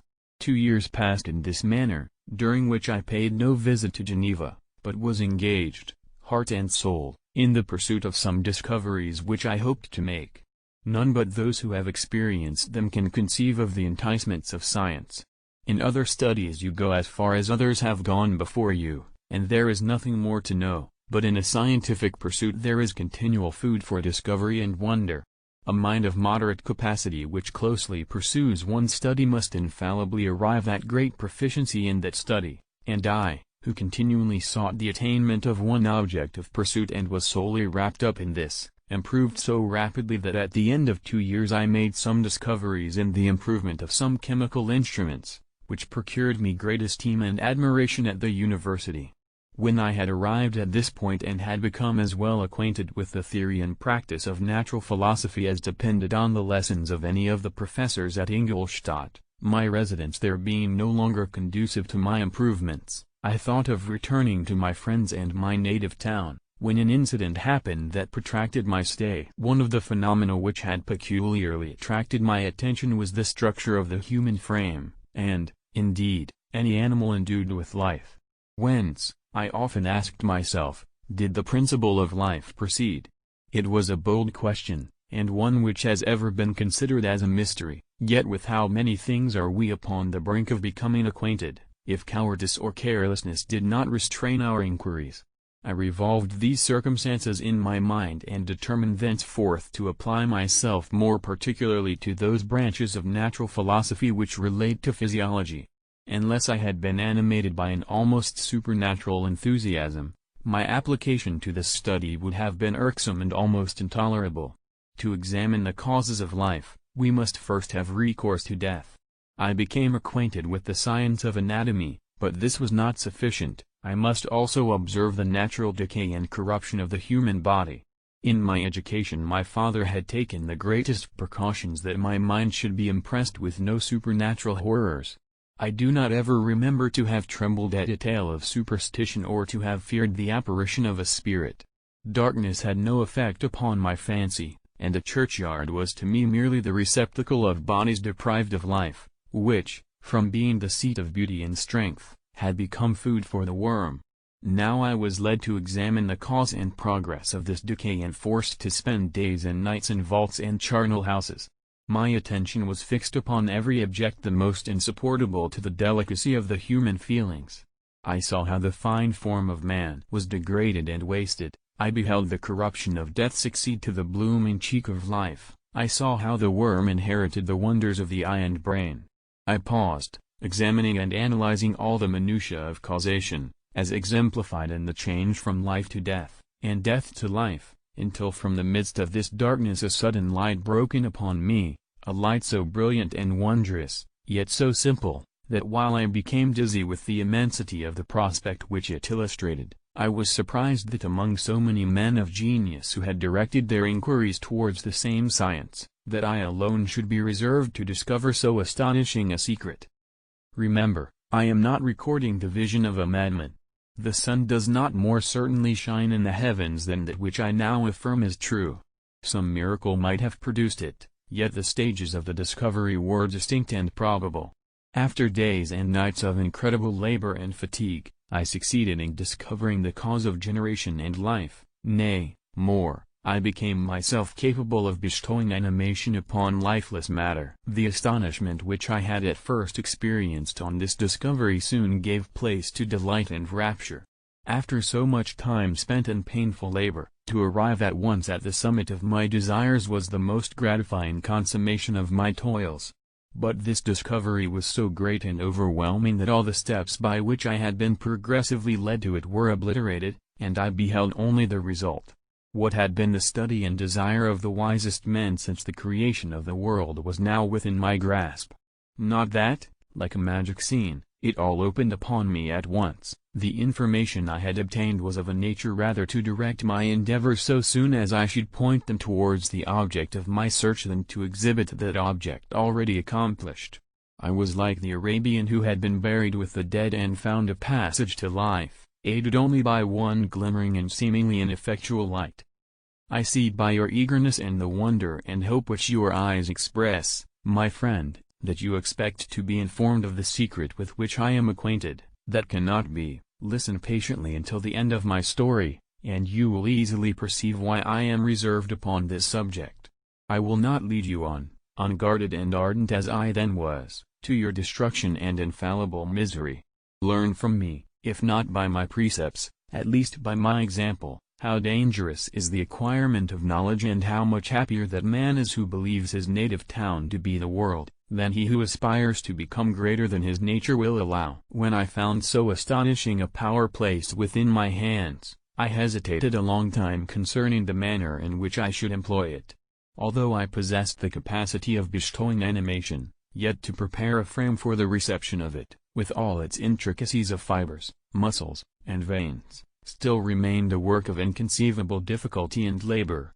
I doubted at first whether I should attempt the creation of a being like myself, or one of simpler organization, but my imagination was too much exalted by my first success to permit me to doubt of my ability to give life to an animal as complex and wonderful as man. The materials at present within my command hardly appeared adequate to so arduous an undertaking, but I doubted not that I should ultimately succeed. I prepared myself for a multitude of reverses. My operations might be incessantly baffled, and at last my work be imperfect. Yet when I considered the improvement which every day takes place in science and mechanics, I was encouraged to hope my present attempts would at least lay the foundations of future success. Nor could I consider the magnitude and complexity of my plan as any argument of its impracticability. It was with these feelings that I began the creation of a human being. As the minuteness of the parts formed a great hindrance to my speed, I resolved, contrary to my first intention, to make the being of a gigantic stature, that is to say, about 8 feet in height, and proportionably large. After having formed this determination and having spent some months in successfully collecting and arranging my materials, I began. No one can conceive the variety of feelings which bore me onwards, like a hurricane, in the first enthusiasm of success. Life and death appeared to me ideal bounds, which I should first break through, and pour a torrent of light into our dark world. A new species would bless me as its creator and source. Many happy and excellent natures would owe their being to me. No father could claim the gratitude of his child so completely as I should deserve theirs. Pursuing these reflections, I thought that if I could bestow animation upon lifeless matter, I might in process of time, although I now found it impossible, renew life where death had apparently devoted the body to corruption. These thoughts supported my spirits, while I pursued my undertaking with unremitting ardor. My cheek had grown pale with study, and my person had become emaciated with confinement. Sometimes, on the very brink of certainty, I failed, yet still I clung to the hope which the next day or the next hour might realize. One secret which I alone possessed was the hope to which I had dedicated myself, and the moon gazed on my midnight labors, while, with unrelaxed and breathless eagerness, I pursued nature to her hiding places. Who shall conceive the horrors of my secret toil as I dabbled among the unhallowed damps of the grave or tortured the living animal to animate the lifeless clay?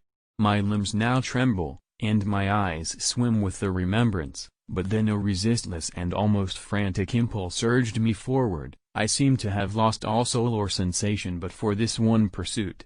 It was indeed but a passing trance, that only made me feel with renewed acuteness so soon as, the unnatural stimulus ceasing to operate, I had returned to my old habits.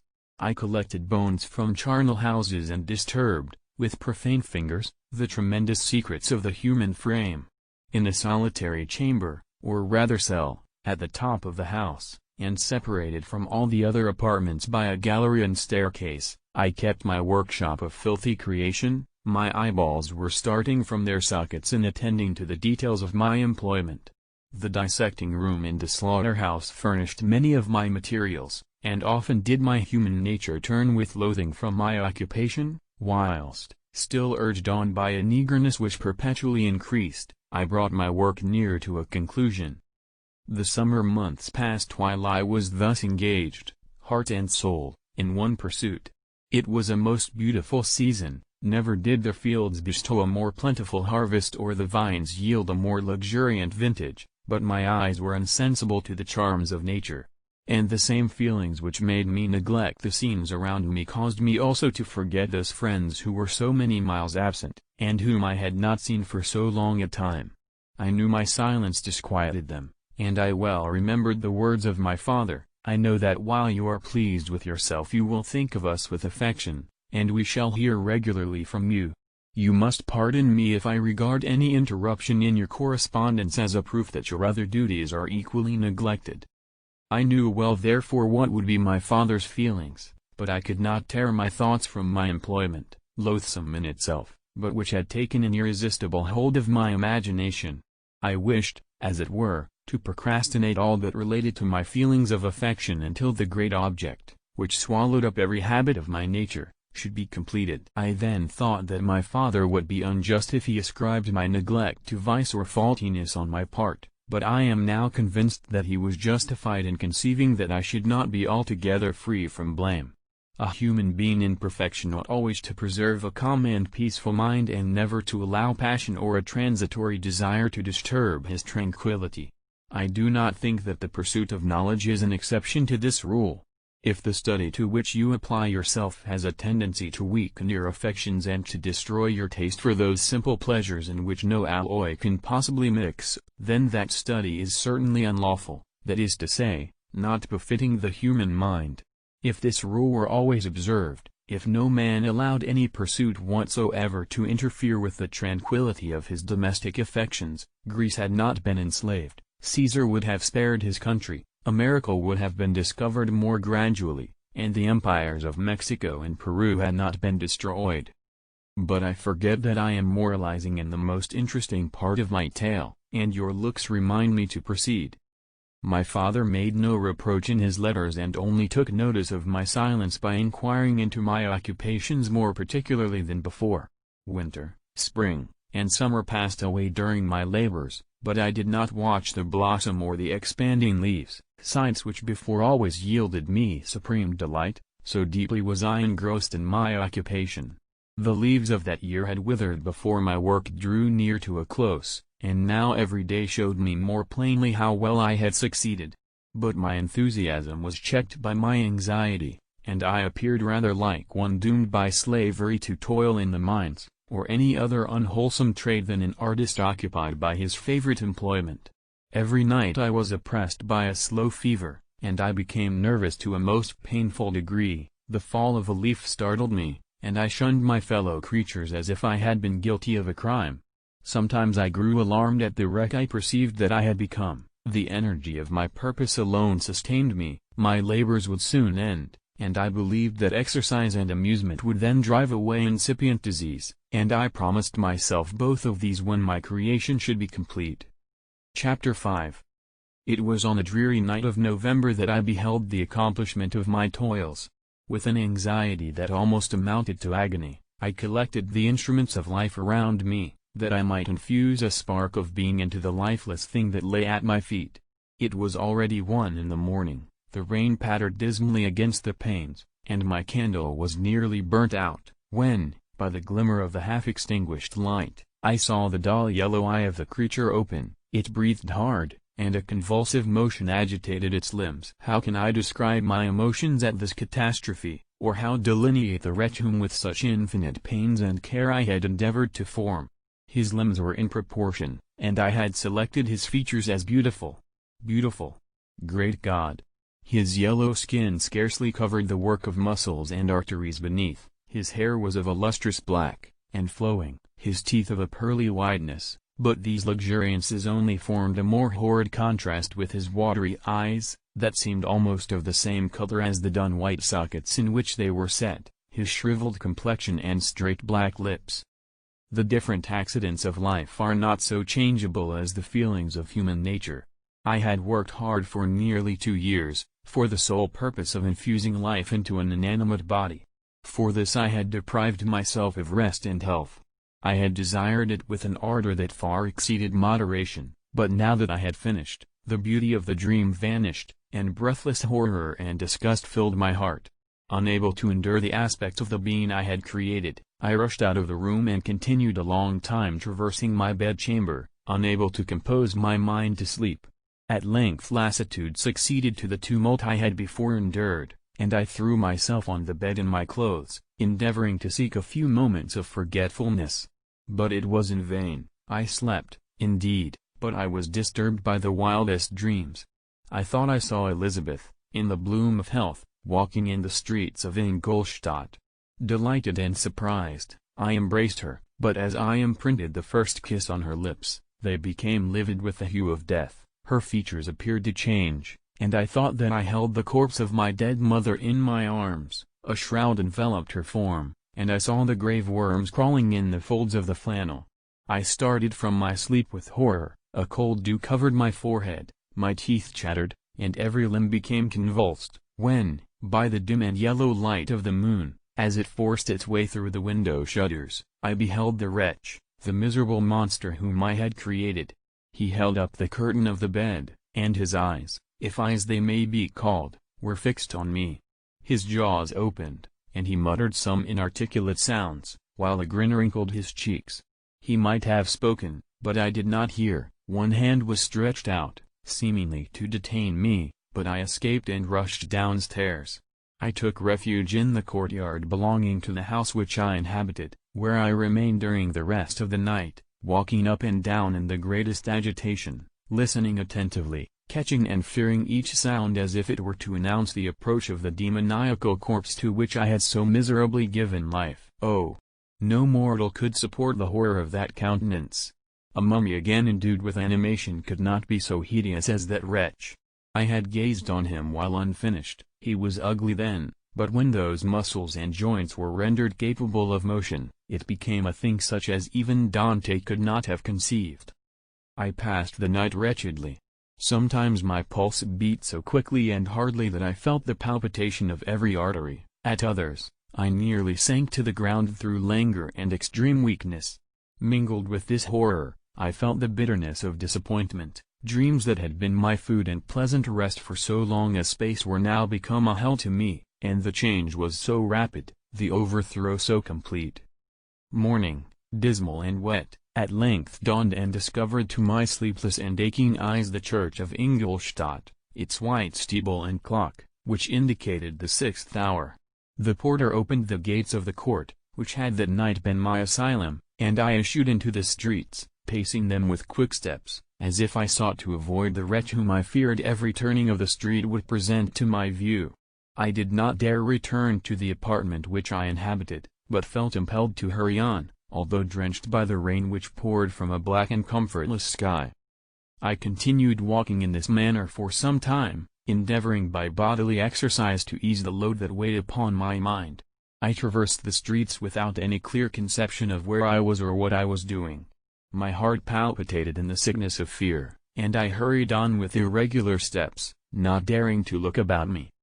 Like one who, on a lonely road, doth walk in fear and dread, and, having once turned round, walks on, and turns no more his head, because he knows a frightful fiend doth close behind him tread. Coleridge's Ancient Mariner. Continuing thus, I came at length opposite to the inn at which the various diligences and carriages usually stopped. Here I paused, I knew not why, but I remained some minutes with my eyes fixed on a coach that was coming towards me from the other end of the street. As it drew nearer I observed that it was the Swiss diligence. It stopped just where I was standing, and on the door being opened, I perceived Henry Clerval, who, on seeing me, instantly sprung out.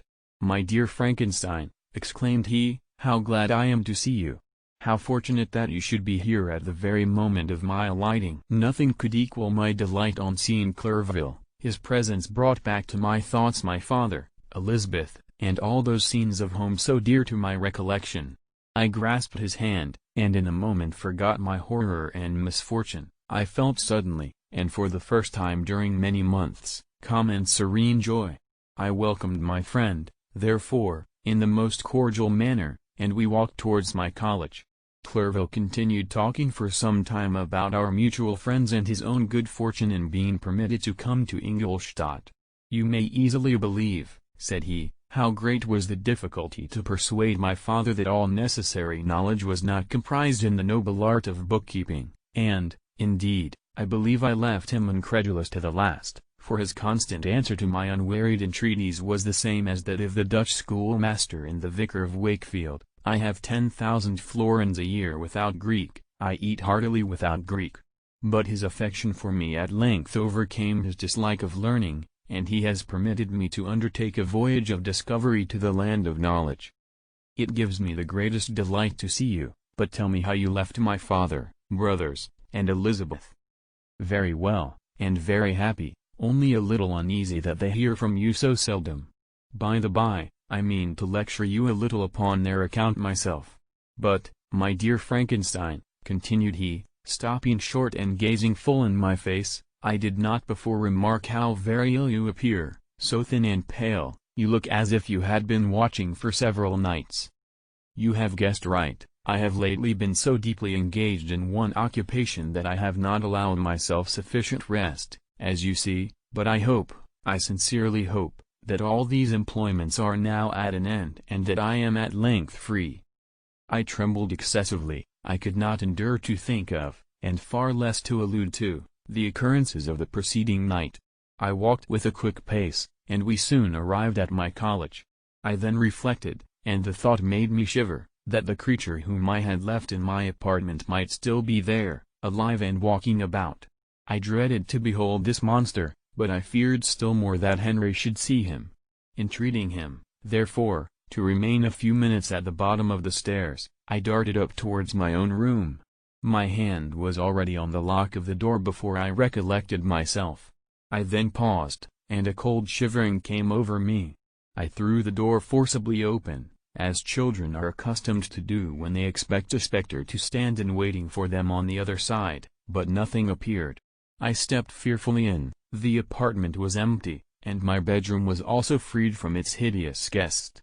I could hardly believe that so great a good fortune could have befallen me, but when I became assured that my enemy had indeed fled, I clapped my hands for joy and ran down to Clerval. We ascended into my room, and the servant presently brought breakfast, but I was unable to contain myself. It was not joy only that possessed me, I felt my flesh tingle with excessive sensitiveness, and my pulse beat rapidly. I was unable to remain for a single instant in the same place. I jumped over the chairs, clapped my hands, and laughed aloud.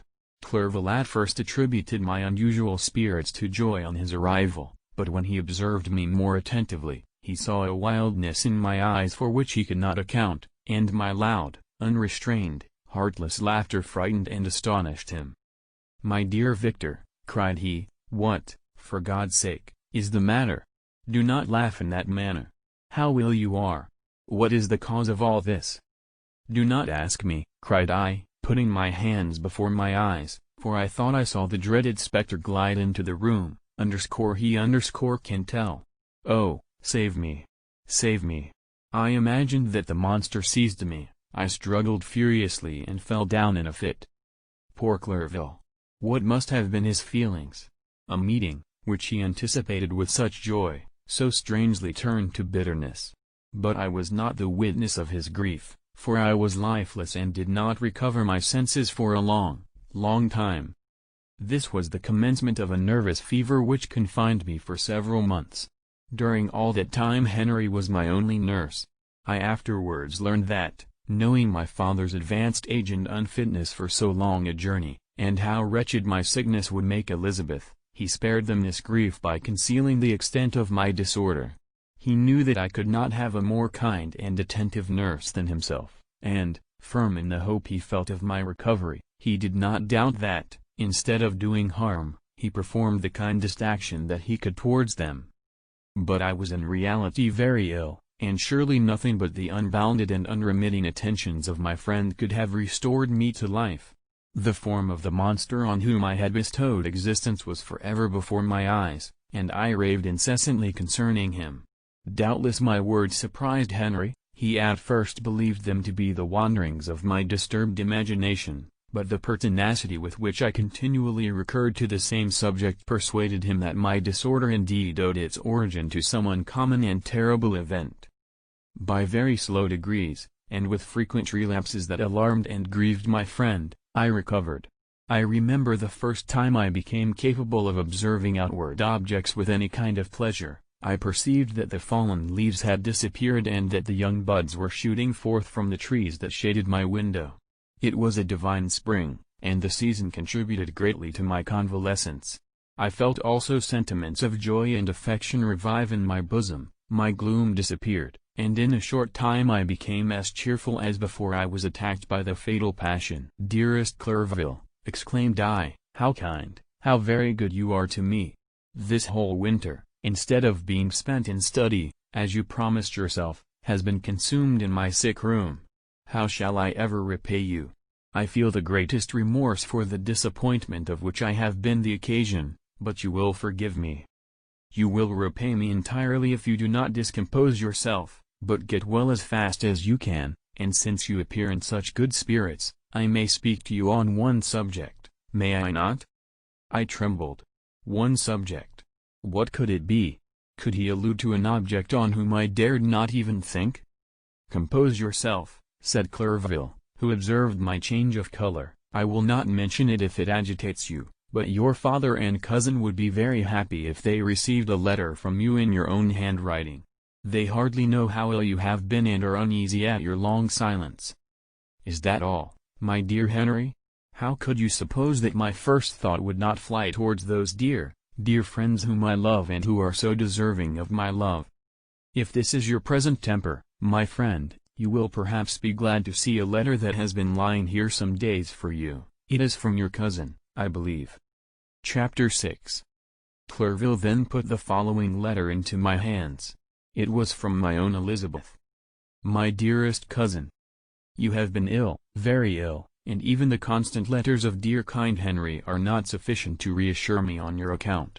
You are forbidden to write, to hold a pen, yet one word from you, dear Victor, is necessary to calm our apprehensions. For a long time I have thought that each post would bring this line, and my persuasions have restrained my uncle from undertaking a journey to Ingolstadt. I have prevented his encountering the inconveniences and perhaps dangers of so long a journey, yet how often have I regretted not being able to perform it myself. I figure to myself that the task of attending on your sickbed has devolved on some mercenary old nurse, who could never guess your wishes nor minister to them with the care and affection of your poor cousin. Yet that is over now. Clerval writes that indeed you are getting better. I eagerly hope that you will confirm this intelligence soon in your own handwriting. Get well, and return to us. You will find a happy, cheerful home and friends who love you dearly. Your father's health is vigorous, and he asks but to see you, but to be assured that you are well, and not a care will ever cloud his benevolent countenance. How pleased you would be to remark the improvement of our Ernest. He is now 16 and full of activity and spirit. He is desirous to be a true Swiss and to enter into foreign service, but we cannot part with him, at least until his elder brother returns to us. My uncle is not pleased with the idea of a military career in a distant country, but Ernest never had your powers of application. He looks upon study as an odious fetter. His time is spent in the open air, climbing the hills or rowing on the lake. I fear that he will become an idler unless we yield the point and permit him to enter on the profession which he has selected. Little alteration, except the growth of our dear children, has taken place since you left us. The blue lake and snow-clad mountains, they never change, and I think our placid home and our contented hearts are regulated by the same immutable laws. My trifling occupations take up my time and amuse me, and I am rewarded for any exertions by seeing none but happy, kind faces around me. Since you left us, but one change has taken place in our little household. Do you remember on what occasion Justine Moritz entered our family? Probably you do not. I will relate her history, therefore, in a few words. Madame Moritz, her mother, was a widow with 4 children, of whom Justine was the third. This girl had always been the favorite of her father, but through a strange perversity, her mother could not endure her, and after the death of M. Moritz, treated her very ill. My aunt observed this, and when Justine was 12 years of age, prevailed on her mother to allow her to live at our house.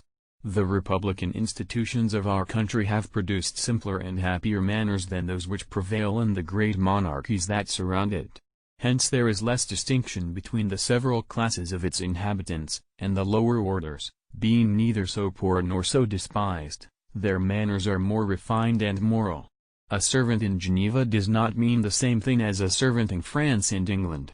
Justine, thus received in our family, learned the duties of a servant, a condition which, in our fortunate country, does not include the idea of ignorance and a sacrifice of the dignity of a human being. Justine, you may remember, was a great favorite of yours, and I recollect you once remarked that if you were in an ill humor, one glance from Justine could dissipate it. For the same reason that Ariosto gives concerning the beauty of Angelica, she looked so frank-hearted and happy.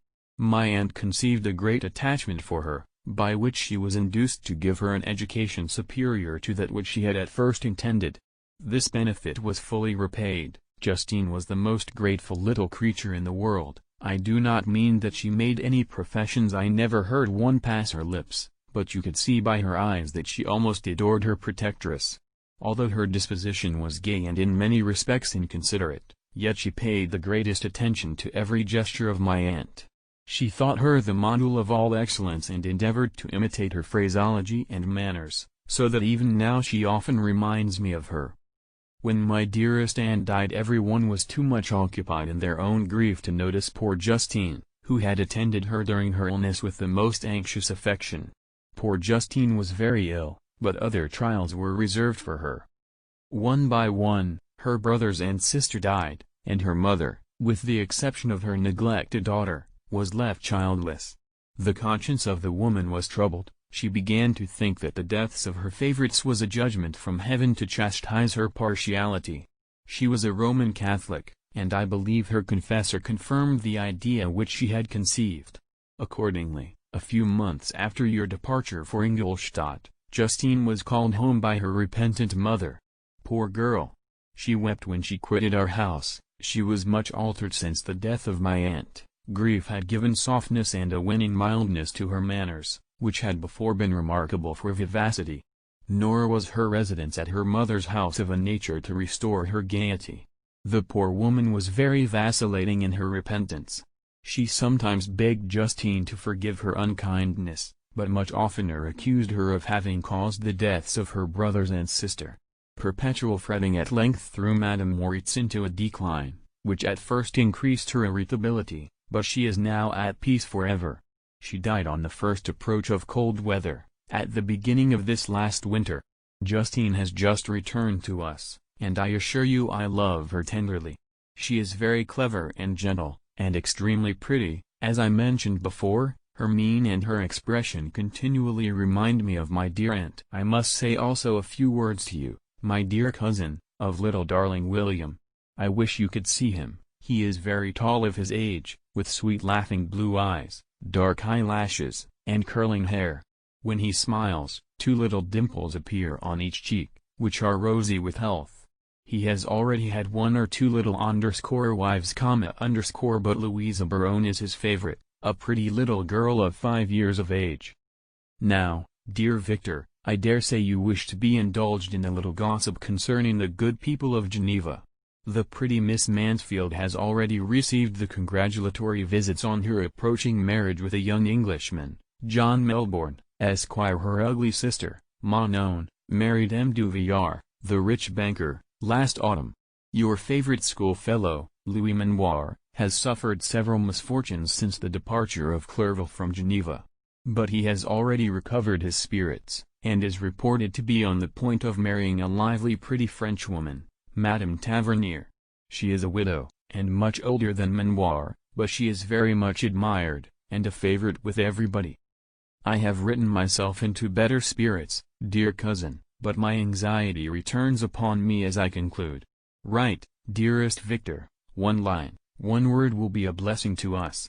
10,000 thanks to Henry for his kindness, his affection, and his many letters. We are sincerely grateful. Adieu. My cousin, take care of yourself, and, I entreat you, write. Elizabeth Lavenza. Geneva, March 18, 17. Dear Elizabeth. I exclaimed, when I had read her letter, I will write instantly and relieve them from the anxiety they must feel. I wrote, and this exertion greatly fatigued me, but my convalescence had commenced, and proceeded regularly. In another fortnight I was able to leave my chamber. One of my first duties on my recovery was to introduce Clerval to the several professors of the university.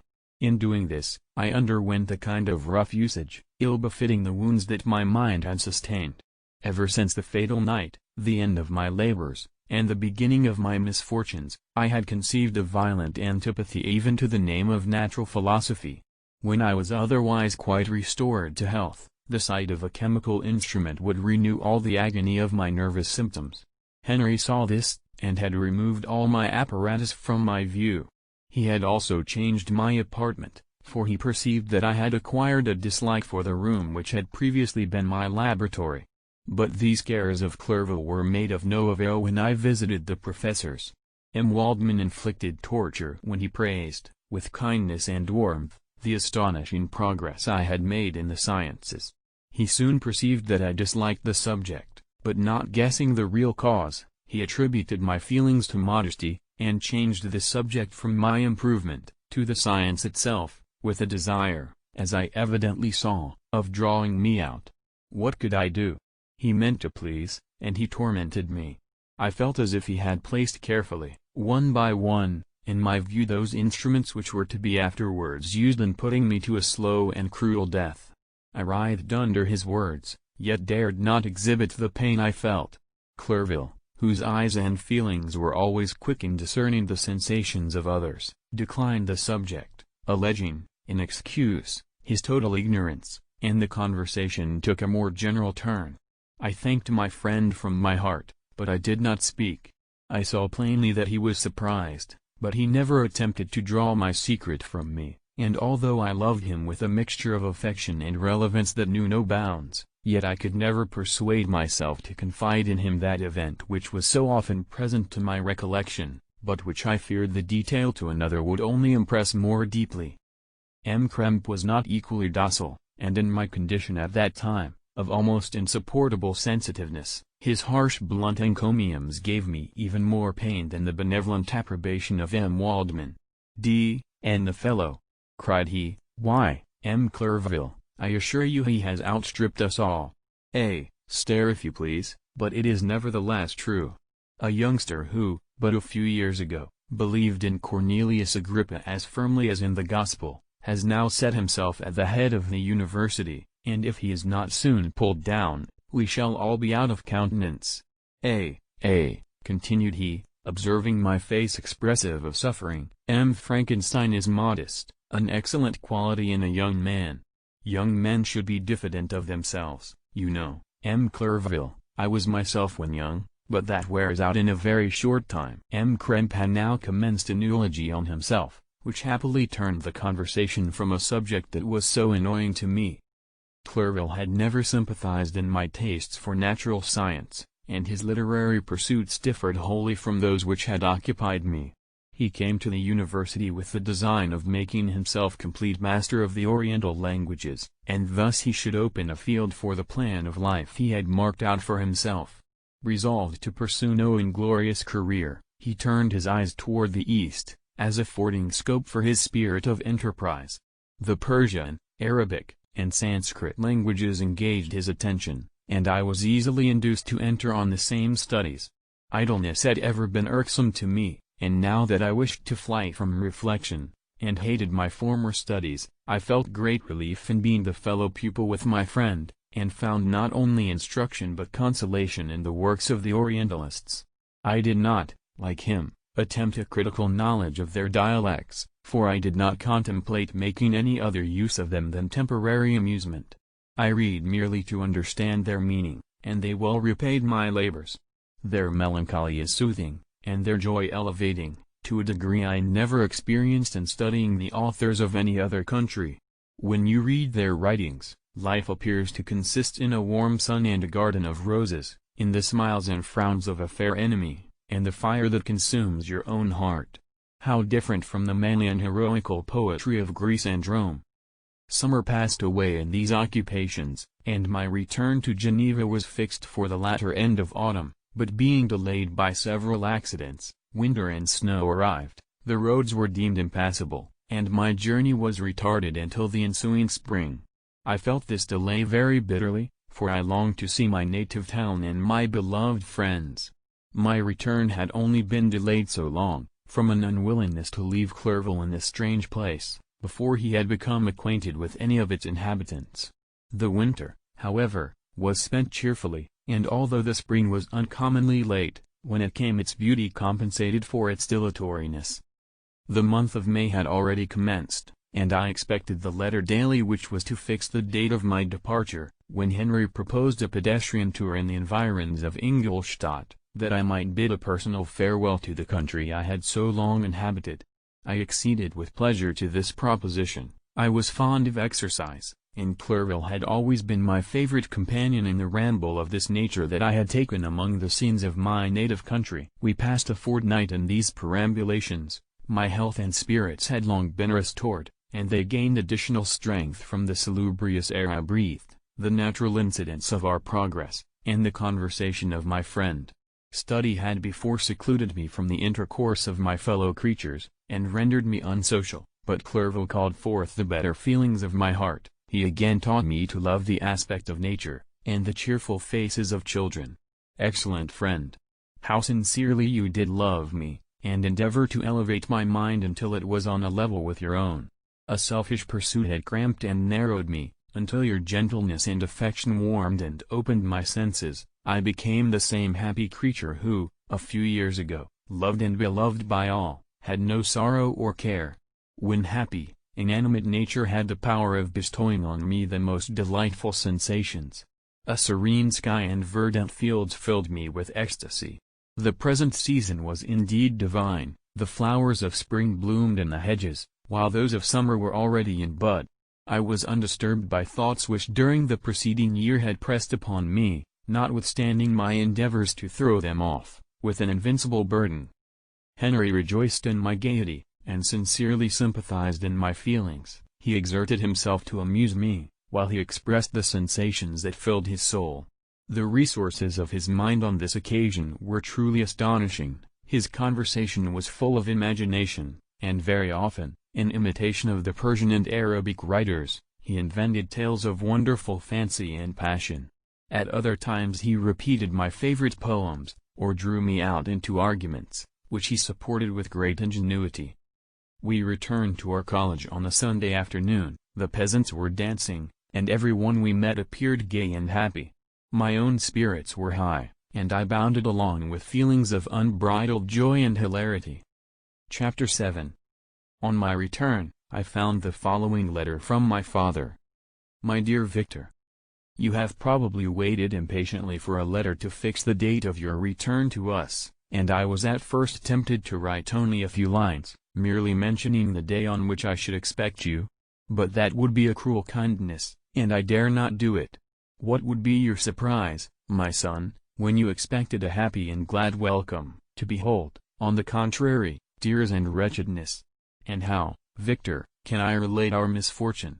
Absence cannot have rendered you callous to our joys and griefs, and how shall I inflict pain on my long-absent son?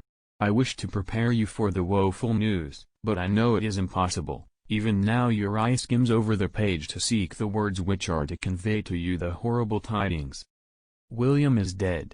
That sweet child, whose smiles delighted and warmed my heart, who was so gentle, yet so gay. Victor, he is murdered. I will not attempt to console you, but will simply relate the circumstances of the transaction. Last Thursday, May 7th, I, my niece, and your 2 brothers, went to walk in Plainpalais. The evening was warm and serene, and we prolonged our walk farther than usual. It was already dusk before we thought of returning, and then we discovered that William and Ernest, who had gone on before, were not to be found. We accordingly rested on a seat until they should return. Presently Ernest came, and inquired if we had seen his brother. He said, that he had been playing with him, that William had run away to hide himself, and that he vainly sought for him, and afterwards waited for a long time, but that he did not return. This account rather alarmed us, and we continued to search for him until night fell, when Elizabeth conjectured that he might have returned to the house. He was not there. We returned again, with torches, for I could not rest, when I thought that my sweet boy had lost himself, and was exposed to all the damps and dews of night. Elizabeth also suffered extreme anguish. About 5 in the morning I discovered my lovely boy, whom the night before I had seen blooming and active in health, stretched on the grass livid and motionless. The print of the murderer's finger was on his neck. He was conveyed home, and the anguish that was visible in my countenance betrayed the secret to Elizabeth. She was very earnest to see the corpse. At first I attempted to prevent her, but she persisted, and entering the room where it lay, hastily examined the neck of the victim, and clasping her hands exclaimed, "O God! I have murdered my darling child." She fainted, and was restored with extreme difficulty. When she again lived, it was only to weep and sigh. She told me, that same evening William had teased her to let him wear a very valuable miniature that she possessed of your mother. This picture is gone, and was doubtless the temptation which urged the murderer to the deed. We have no trace of him at present, although our exertions to discover him are unremitted, but they will not restore my beloved William. Come, dearest Victor, you alone can console Elizabeth. She weeps continually, and accuses herself unjustly as the cause of his death. Her words pierce my heart. We are all unhappy, but will not that be an additional motive for you, my son, to return and be our comforter? Your dear mother. Alas, Victor! I now say, thank God she did not live to witness the cruel, miserable death of her youngest darling. Come, Victor, not brooding thoughts of vengeance against the assassin, but with feelings of peace and gentleness, that will heal, instead of festering, the wounds of our minds. Enter the house of mourning, my friend, but with kindness and affection for those who love you, and not with hatred for your enemies. Your affectionate and afflicted father, Alphonse Frankenstein. Geneva, May 12, 17. Clerval, who had watched my countenance as I read this letter, was surprised to observe the despair that succeeded the joy I at first expressed on receiving news from my friends. I threw the letter on the table, and covered my face with my hands. "My dear Frankenstein," exclaimed Henry, when he perceived me weep with bitterness, "are you always to be unhappy? My dear friend, what has happened?" I motioned him to take up the letter, while I walked up and down the room in the extremest agitation. Tears also gushed from the eyes of Clerval, as he read the account of my misfortune. "I can offer you no consolation, my friend," said he, "your disaster is irreparable. What do you intend to do?" "To go instantly to Geneva. Come with me, Henry, to order the horses." During our walk, Clerval endeavored to say a few words of consolation. He could only express his heartfelt sympathy. "Poor William," said he, "dear lovely child, he now sleeps with his angel mother. Who that had seen him bright and joyous in his young beauty, but must weep over his untimely loss? To die so miserably, to feel the murderer's grasp. How much more a murder that could destroy radiant innocence. Poor little fellow! One only consolation have we, his friends mourn and weep, but he is at rest. The pang is over, his sufferings are at an end forever. A sod covers his gentle form, and he knows no pain. He can no longer be a subject for pity, we must reserve that for his miserable survivors." Clerval spoke thus as we hurried through the streets. The words impressed themselves on my mind and I remembered them afterwards in solitude. But now, as soon as the horses arrived, I hurried into a cabriolet, and bade farewell to my friend. My journey was very melancholy. At first I wished to hurry on, for I longed to console and sympathize with my loved and sorrowing friends, but when I drew near my native town, I slackened my progress. I could hardly sustain the multitude of feelings that crowded into my mind. I passed through scenes familiar to my youth, but which I had not seen for nearly 6 years. How altered everything might be during that time! One sudden and desolating change had taken place, but 1,000 little circumstances might have by degrees worked other alterations, which, although they were done more tranquilly, might not be the less decisive. Fear overcame me, I dared no advance, dreading 1,000 nameless evils that made me tremble, although I was unable to define them. I remained 2 days at Lausanne, in this painful state of mind. I contemplated the lake, the waters were placid, all around was calm, and the snowy mountains, the palaces of nature, were not changed. By degrees the calm and heavenly scene restored me, and I continued my journey towards Geneva. The road ran by the side of the lake, which became narrower as I approached my native town. I discovered more distinctly the black sides of Jura, and the bright summit of Mont Blanc. I wept like a child. Dear mountains! My own beautiful lake! How do you welcome your wanderer? Your summits are clear, the sky and lake are blue and placid. Is this to prognosticate peace, or to mock at my unhappiness? I fear, my friend, that I shall render myself tedious by dwelling on these preliminary circumstances, but they were days of comparative happiness, and I think of them with pleasure. My country, my beloved country! Who but a native can tell the delight I took in again beholding thy streams, thy mountains, and, more than all, thy lovely lake? Yet, as I drew nearer home, grief and fear again overcame me. Night also closed around, and when I could hardly see the dark mountains, I felt still more gloomily. The picture appeared a vast and dim scene of evil, and I foresaw obscurely that I was destined to become the most wretched of human beings. Alas! I prophesied truly, and failed only in one single circumstance, that in all the misery I imagined and dreaded, I did not conceive the 100th part of the anguish I was destined to endure. It was completely dark when I arrived in the environs of Geneva. The gates of the town were already shut, and I was obliged to pass the night at Secheron, a village at the distance of half a league from the city. The sky was serene, and, as I was unable to rest, I resolved to visit the spot where my poor William had been murdered. As I could not pass through the town, I was obliged to cross the lake in a boat to arrive at Plainpalais. During this short voyage I saw the lightning playing on the summit of Mont Blanc in the most beautiful figures. The storm appeared to approach rapidly, and, on landing, I ascended a low hill, that I might observe its progress. It advanced, the heavens were clouded, and I soon felt the rain coming slowly in large drops, but its violence quickly increased. I quitted my seat, and walked on, although the darkness and storm increased every minute, and the thunder burst with a terrific crash over my head. It was echoed from Salève, the Juras, and the Alps of Savoy. Vivid flashes of lightning dazzled my eyes, illuminating the lake, making it appear like a vast sheet of fire. Then for an instant everything seemed of a pitchy darkness, until the eye recovered itself from the preceding flash. The storm, as is often the case in Switzerland, appeared at once in various parts of the heavens. The most violent storm hung exactly north of the town, over the part of the lake which lies between the promontory of Bellerive and the village of Copet. Another storm enlightened Jura with faint flashes, and another darkened and sometimes disclosed the mole, a peaked mountain to the east of the lake. While I watched the tempest, so beautiful yet terrific, I wandered on with a hasty step. This noble war in the sky elevated my spirits. I clasped my hands, and exclaimed aloud, "William, dear angel! This is thy funeral, this thy dirge." As I said these words, I perceived in the gloom a figure which stole from behind a clump of trees near me. I stood fixed, gazing intently. I could not be mistaken.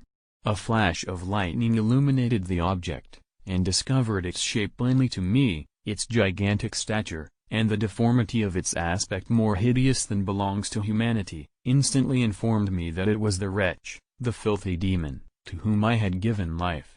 What did he there? Could he be, I shuddered at the conception, the murderer of my brother? No sooner did that idea cross my imagination, than I became convinced of its truth. My teeth chattered, and I was forced to lean against a tree for support. The figure passed me quickly, and I lost it in the gloom. Nothing in human shape could have destroyed the fair child. He was the murderer. I could not doubt it. The mere presence of the idea was an irresistible proof of the fact. I thought of pursuing the devil, but it would have been in vain, for another flash discovered him to me hanging among the rocks of the nearly perpendicular ascent of Mont Saleve, a hill that bounds Plainpalais on the south. He soon reached the summit, and disappeared. I remained motionless. The thunder ceased, but the rain still continued, and the scene was enveloped in an impenetrable darkness. I revolved in my mind the events which I had until now sought to forget, the whole train of my progress toward the creation, the appearance of the works of my own hands at my bedside, its departure. 2 years had now nearly elapsed since the night on which he first received life, and was this his first crime? Alas! I had turned loose into the world a depraved wretch, whose delight was in carnage and misery. Had he not murdered my brother? No one can conceive the anguish I suffered during the remainder of the night, which I spent, cold and wet, in the open air. But I did not feel the inconvenience of the weather. My imagination was busy in scenes of evil and despair. I considered the being whom I had cast among mankind, and endowed with the will and power to effect purposes of horror, such as the deed which he had now done, nearly in the light of my own vampire, my own spirit let loose from the grave, and forced to destroy all that was dear to me. Day dawned, and I directed my steps towards the town. The gates were open, and I hastened to my father's house. My first thought was to discover what I knew of the murderer, and cause instant pursuit to be made. But I paused when I reflected on the story that I had to tell. A being whom I myself had formed, and endued with life, had met me at midnight among the precipices of an inaccessible mountain. I remembered also the nervous fever with which I had been seized just at the time that I dated my creation, and which would give an air of delirium to a tale otherwise so utterly improbable. I well knew that if any other had communicated such a relation to me, I should have looked upon it as the ravings of insanity. Besides, the strange nature of the animal would elude all pursuit, even if I were so far credited as to persuade my relatives to commence it. And then of what use would be pursuit? Who could arrest a creature capable of scaling the overhanging sides of Mont Saleve? These reflections determined me, and I resolved to remain silent. It was about 5 in the morning when I entered my father's house. I told the servants not to disturb the family, and went into the library to attend their usual hour of rising. 6 years had elapsed, passed in a dream but for one indelible trace, and I stood in the same place where I had last embraced my father before my departure for Ingolstadt. Beloved and venerable parent! He still remained to me. I gazed on the picture of my mother, which stood over the mantelpiece. It was an historical subject, painted at my father's desire, and represented Caroline Beaufort in an agony of despair, kneeling by the coffin of her dead father. Her garb was rustic, and her cheek pale, but there was an air of dignity and beauty, that hardly permitted the sentiment of pity. Below this picture was a miniature of William, and my tears flowed when I looked upon it. While I was thus engaged, Ernest entered. He had heard me arrive, and hastened to welcome me. "Welcome, my dearest Victor," said he. "Ah! I wish you had come 3 months ago, and then you would have found us all joyous and delighted. You come to us now to share a misery which nothing can alleviate, yet your presence will, I hope, revive our father, who seems sinking under his misfortune, and your persuasions will induce poor Elizabeth to cease her vain and tormenting self-accusations. Poor William! He was our darling and our pride. Tears, unrestrained, fell from my brother's eyes, a sense of mortal agony crept over my frame. Before, I had only imagined the wretchedness of my desolated home. The reality came on me as a new, and a not less terrible, disaster. I tried to calm Ernest, I inquired more minutely concerning my father, and here I named my cousin. She most of all, said Ernest, requires consolation. She accused herself of having caused the death of my brother, and that made her very wretched. But since the murderer has been discovered, good God! How can that be? Who could attempt to pursue him? It is impossible. One might as well try to overtake the winds, or confine a mountain stream with a straw. I saw him too, he was free last night. I do not know what you mean, replied my brother, in accents of wonder, but to us the discovery we have made completes our misery. No one would believe it at first, and even now Elizabeth will not be convinced, notwithstanding all the evidence. Indeed, who would credit that Justine Moritz, who was so amiable, and fond of all the family, could suddenly become so capable of so frightful, so appalling a crime? Justine Moritz. Poor girl, is she the accused? But it is wrongfully, everyone knows that, no one believes it, surely, Ernest?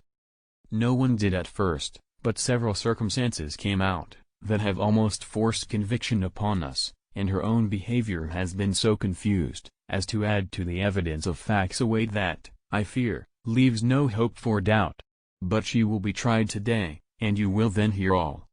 He then related that, the morning on which the murder of poor William had been discovered, Justine had been taken ill, and confined to her bed for several days. During this interval, one of the servants, happening to examine the apparel she had worn on the night of the murder, had discovered in her pocket the picture of my mother, which had been judged to be the temptation of the murderer. The servant instantly showed it to one of the others, who, without saying a word to any of the family, went to a magistrate, and, upon their deposition, Justine was apprehended. On being charged with the fact, the poor girl confirmed the suspicion in a great measure by her extreme confusion of manner. This was a strange tale, but it did not shake my faith, and I replied earnestly, "You are all mistaken, I know the murderer. Justine, poor, good Justine, is innocent." At that instant my father entered. I saw unhappiness deeply impressed on his countenance, but he endeavored to welcome me cheerfully, and, after we had exchanged our mournful greeting, would have introduced some other topic than that of our disaster, had not Ernest exclaimed, "Good God, Papa! Victor says that he knows who was the murderer of poor William." "We do also, unfortunately," replied my father, "for indeed I had rather have been forever ignorant than have discovered so much depravity and ungratitude in one I valued so highly."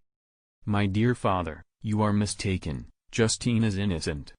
If she is, God forbid that she should suffer as guilty. She is to be tried today, and I hope, I sincerely hope, that she will be acquitted." This speech calmed me. I was firmly convinced in my own mind that Justine, and indeed every human being, was guiltless of this murder.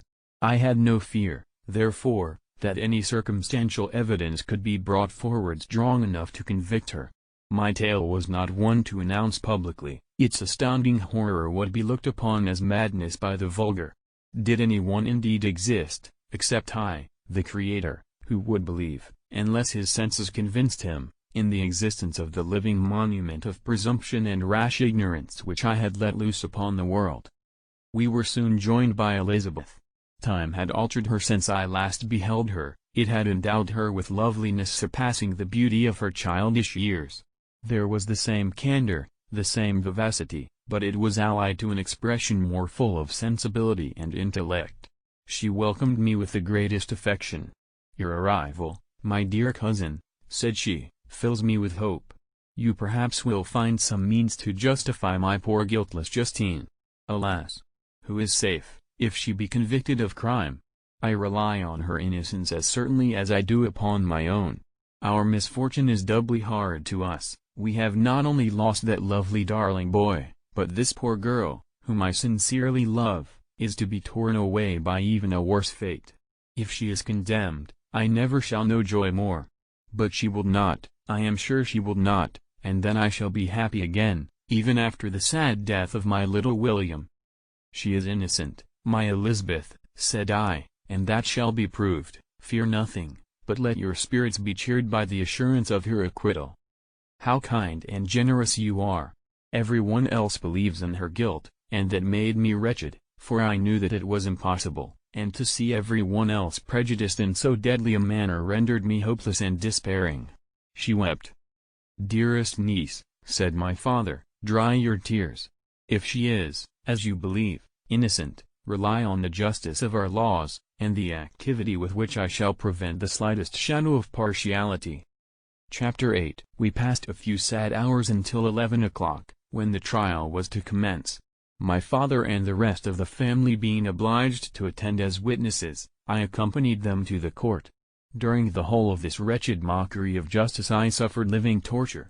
It was to be decided whether the result of my curiosity and lawless devices would cause the death of two of my fellow beings, one a smiling babe full of innocence and joy, the other far more dreadfully murdered, with every aggravation of infamy that could make the murder memorable in horror. Justine also was a girl of merit and possessed qualities which promised to render her life happy. Now all was to be obliterated in an ignominious grave, and I the cause.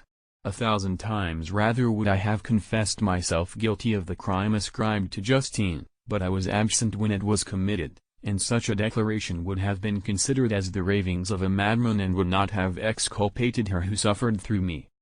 The appearance of Justine was calm. She was dressed in mourning, and her countenance, always engaging, was rendered, by the solemnity of her feelings, exquisitely beautiful.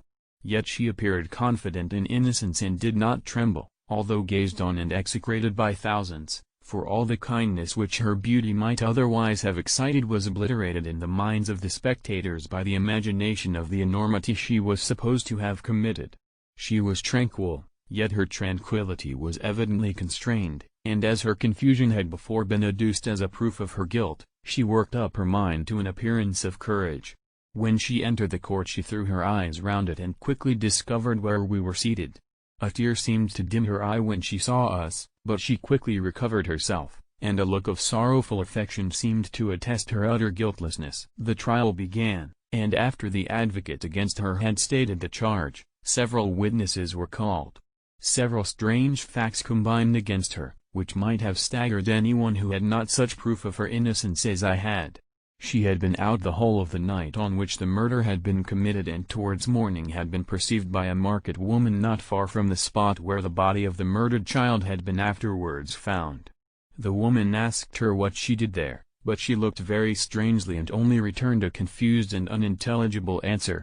She returned to the house about 8 o'clock, and when one inquired where she had passed the night, she replied that she had been looking for the child and demanded earnestly if anything had been heard concerning him. When shown the body, she fell into violent hysterics and kept her bed for several days. The picture was then produced which the servant had found in her pocket, and when Elizabeth, in a faltering voice, proved that it was the same which, an hour before the child had been missed, she had placed round his neck, a murmur of horror and indignation filled the court. Justine was called on for her defense. As the trial had proceeded, her countenance had altered. Surprise, horror, and misery were strongly expressed. Sometimes she struggled with her tears, but when she was desired to plead, she collected her powers and spoke in an audible although variable voice. God knows, she said, how entirely I am innocent. But I do not pretend that my protestations should acquit me. I rest my innocence on a plain and simple explanation of the facts which have been adduced against me, and I hope the character I have always borne will incline my judges to a favorable interpretation where any circumstance appears doubtful or suspicious. She then related that, by the permission of Elizabeth, she had passed the evening of the night on which the murder had been committed at the house of an aunt at Rhine, a village situated at about a league from Geneva. On her return, at about 9 o'clock, she met a man who asked her if she had seen anything of the child who was lost. She was alarmed by this account and passed several hours in looking for him, when the gates of Geneva were shut, and she was forced to remain several hours of the night in a barn belonging to a cottage, being unwilling to call up the inhabitants, to whom she was well known. Most of the night she spent here watching. Towards morning she believed that she slept for a few minutes. Some steps disturbed her, and she awoke. It was dawn, and she quitted her asylum, that she might again endeavor to find my brother. If she had gone near the spot where his body lay, it was without her knowledge. That she had been bewildered when questioned by the market woman was not surprising, since she had passed a sleepless night and the fate of poor William was yet uncertain. Concerning the picture she could give no account. "I know," continued the unhappy victim, "how heavily and fatally this one circumstance weighs against me, but I have no power of explaining it, and when I have expressed my utter ignorance, I am only left to conjecture concerning the probabilities by which it might have been placed in my pocket. But here also I am checked. I believe that I have no enemy on earth, and none surely would have been so wicked as to destroy me wantonly. Did the murderer place it there? I know of no opportunity afforded him for so doing, or, if I had, why should he have stolen the jewel, to part with it again so soon? I commit my cause to the justice of my judges, yet I see no room for hope. I beg permission to have a few witnesses examined concerning my character, and if their testimony shall not overweigh my supposed guilt, I must be condemned, although I would pledge my salvation on my innocence." Several witnesses were called who had known her for many years, and they spoke well of her, but fear and hatred of the crime of which they supposed her guilty rendered them timorous and unwilling to come forward. Elizabeth saw even this last resource, her excellent dispositions and irreproachable conduct, about to fail the accused, when, although violently agitated, she desired permission to address the court. "I am," said she, "the cousin of the unhappy child who was murdered, or rather his sister, for I was educated by and have lived with his parents ever since and even long before his birth. It may therefore be judged indecent in me to come forward on this occasion, but when I see a fellow creature about to perish through the cowardice of her pretended friends, I wish to be allowed to speak, that I may say what I know of her character. I am well acquainted with the accused. I have lived in the same house with her, at one time for 5 and at another for nearly 2 years. During all that period she appeared to me the most amiable and benevolent of human creatures. She nursed Madame Frankenstein, my aunt, in her last illness, with the greatest affection and care, and afterwards attended her own mother during the tedious illness, in a manner that excited the admiration of all who knew her, after which she again lived in my uncle's house, where she was beloved by all the family. She was warmly attached to the child who is now dead and acted towards him like a most affectionate mother. For my own part, I do not hesitate to say that, notwithstanding all the evidence produced against her, I believe and rely on her perfect innocence. She had no temptation for such an action. As to the bauble on which the chief proof rests, if she had earnestly desired it, I should have willingly given it to her, so much do I esteem and value her." A murmur of approbation followed Elizabeth's simple and powerful appeal, but it was excited by her generous interference, and not in favor of poor Justine, on whom the public indignation was turned with renewed violence, charging her with the blackest ingratitude. She herself wept as Elizabeth spoke, but she did not answer. My own agitation and anguish was extreme during the whole trial. I believed in her innocence, I knew it. Could the demon who had, I did not for a minute doubt, murdered my brother also in his hellish sport have betrayed the innocent to death and ignominy? I could not sustain the horror of my situation, and when I perceived that the popular voice and the countenances of the judges had already condemned my unhappy victim, I rushed out of the court in agony. The tortures of the accused did not equal mine. She was sustained by innocence, but the fangs of remorse tore my bosom and would not forego their hold. I passed a night of unmingled wretchedness. In the morning I went to the court, my lips and throat were parched. I dared not ask the fatal question, but I was known, and the officer guessed the cause of my visit. The ballots had been thrown, they were all black, and Justine was condemned. I cannot pretend to describe what I then felt. I had before experienced sensations of horror, and I have endeavored to bestow upon them adequate expressions, but words cannot convey an idea of the heart-sickening despair that I then endured. The person to whom I addressed myself added that Justine had already confessed her guilt. That evidence, he observed, was hardly required in so glaring a case, but I am glad of it, and, indeed, none of our judges like to condemn a criminal upon circumstantial evidence, be it ever so decisive. This was strange and unexpected intelligence. What could it mean? Had my eyes deceived me? And was I really as mad as the whole world would believe me to be if I disclosed the object of my suspicions? I hastened to return home, and Elizabeth eagerly demanded the result. "My cousin," replied I, "it is decided as you may have expected. All judges had rather that 10 innocent should suffer than that one guilty should escape. But she has confessed." This was a dire blow to poor Elizabeth, who had relied with firmness upon Justine's innocence. "Alas!" said she, "how shall I ever again believe in human goodness? Justine, whom I loved and esteemed as my sister, how could she put on those smiles of innocence only to betray? Her mild eyes seemed incapable of any severity or guile, and yet she has committed a murder." Soon after we heard that the poor victim had expressed a desire to see my cousin. My father wished her not to go, but said that he left it to her own judgment and feelings to decide. "Yes," said Elizabeth, "I will go, although she is guilty, and you, Victor, shall accompany me. I cannot go alone." The idea of this visit was torture to me, yet I could not refuse. We entered the gloomy prison chamber and beheld Justine sitting on some straw at the farther end. Her hands were manacled, and her head rested on her knees. She rose on seeing us enter, and when we were left alone with her, she threw herself at the feet of Elizabeth, weeping bitterly. My cousin wept also. "Oh, Justine," said she, "why did you rob me of my last consolation? I relied on your innocence, and although I was then very wretched, I was not so miserable as I am now." "And do you also believe that I am so very, very wicked?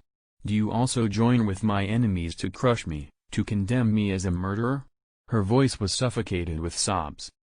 "Rise, my poor girl," said Elizabeth. "Why do you kneel, if you are innocent?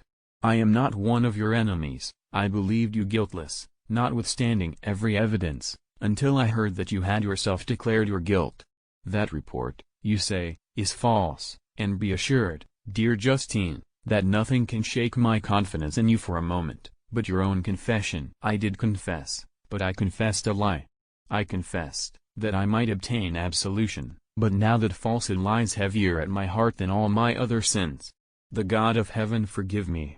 Ever since I was condemned, my confessor has besieged me. He threatened and menaced, until I almost began to think that I was the monster that he said I was. He threatened excommunication and hellfire in my last moments if I continued obdurate. Dear lady, I had none to support me, all looked on me as a wretch doomed to ignominy and perdition. What could I do? In an evil hour I subscribed to a lie, and now only am I truly miserable." She paused, weeping, and then continued, "I thought with horror, my sweet lady, that you should believe your Justine, whom you were blessed and had so highly honored, and whom you loved, was a creature capable of a crime which none but the devil himself could have perpetrated. Dear William, dearest blessed child, I soon shall see you again in heaven, where we shall all be happy, and that consoles me, going as I am to suffer ignominy and death. Oh, Justine, forgive me for having for one moment distrusted you. Why did you confess? But do not mourn, dear girl. Do not fear. I will proclaim, I will prove your innocence.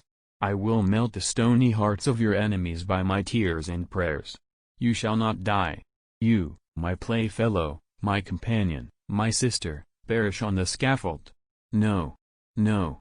I never could survive so horrible a misfortune." Justine shook her head mournfully. "I do not fear to die," she said, "that pain is past. God raises my weakness and gives me courage to endure the worst. I leave a sad and bitter world, and if you remember me and think of me as of one unjustly condemned, I am resigned to the fate awaiting me.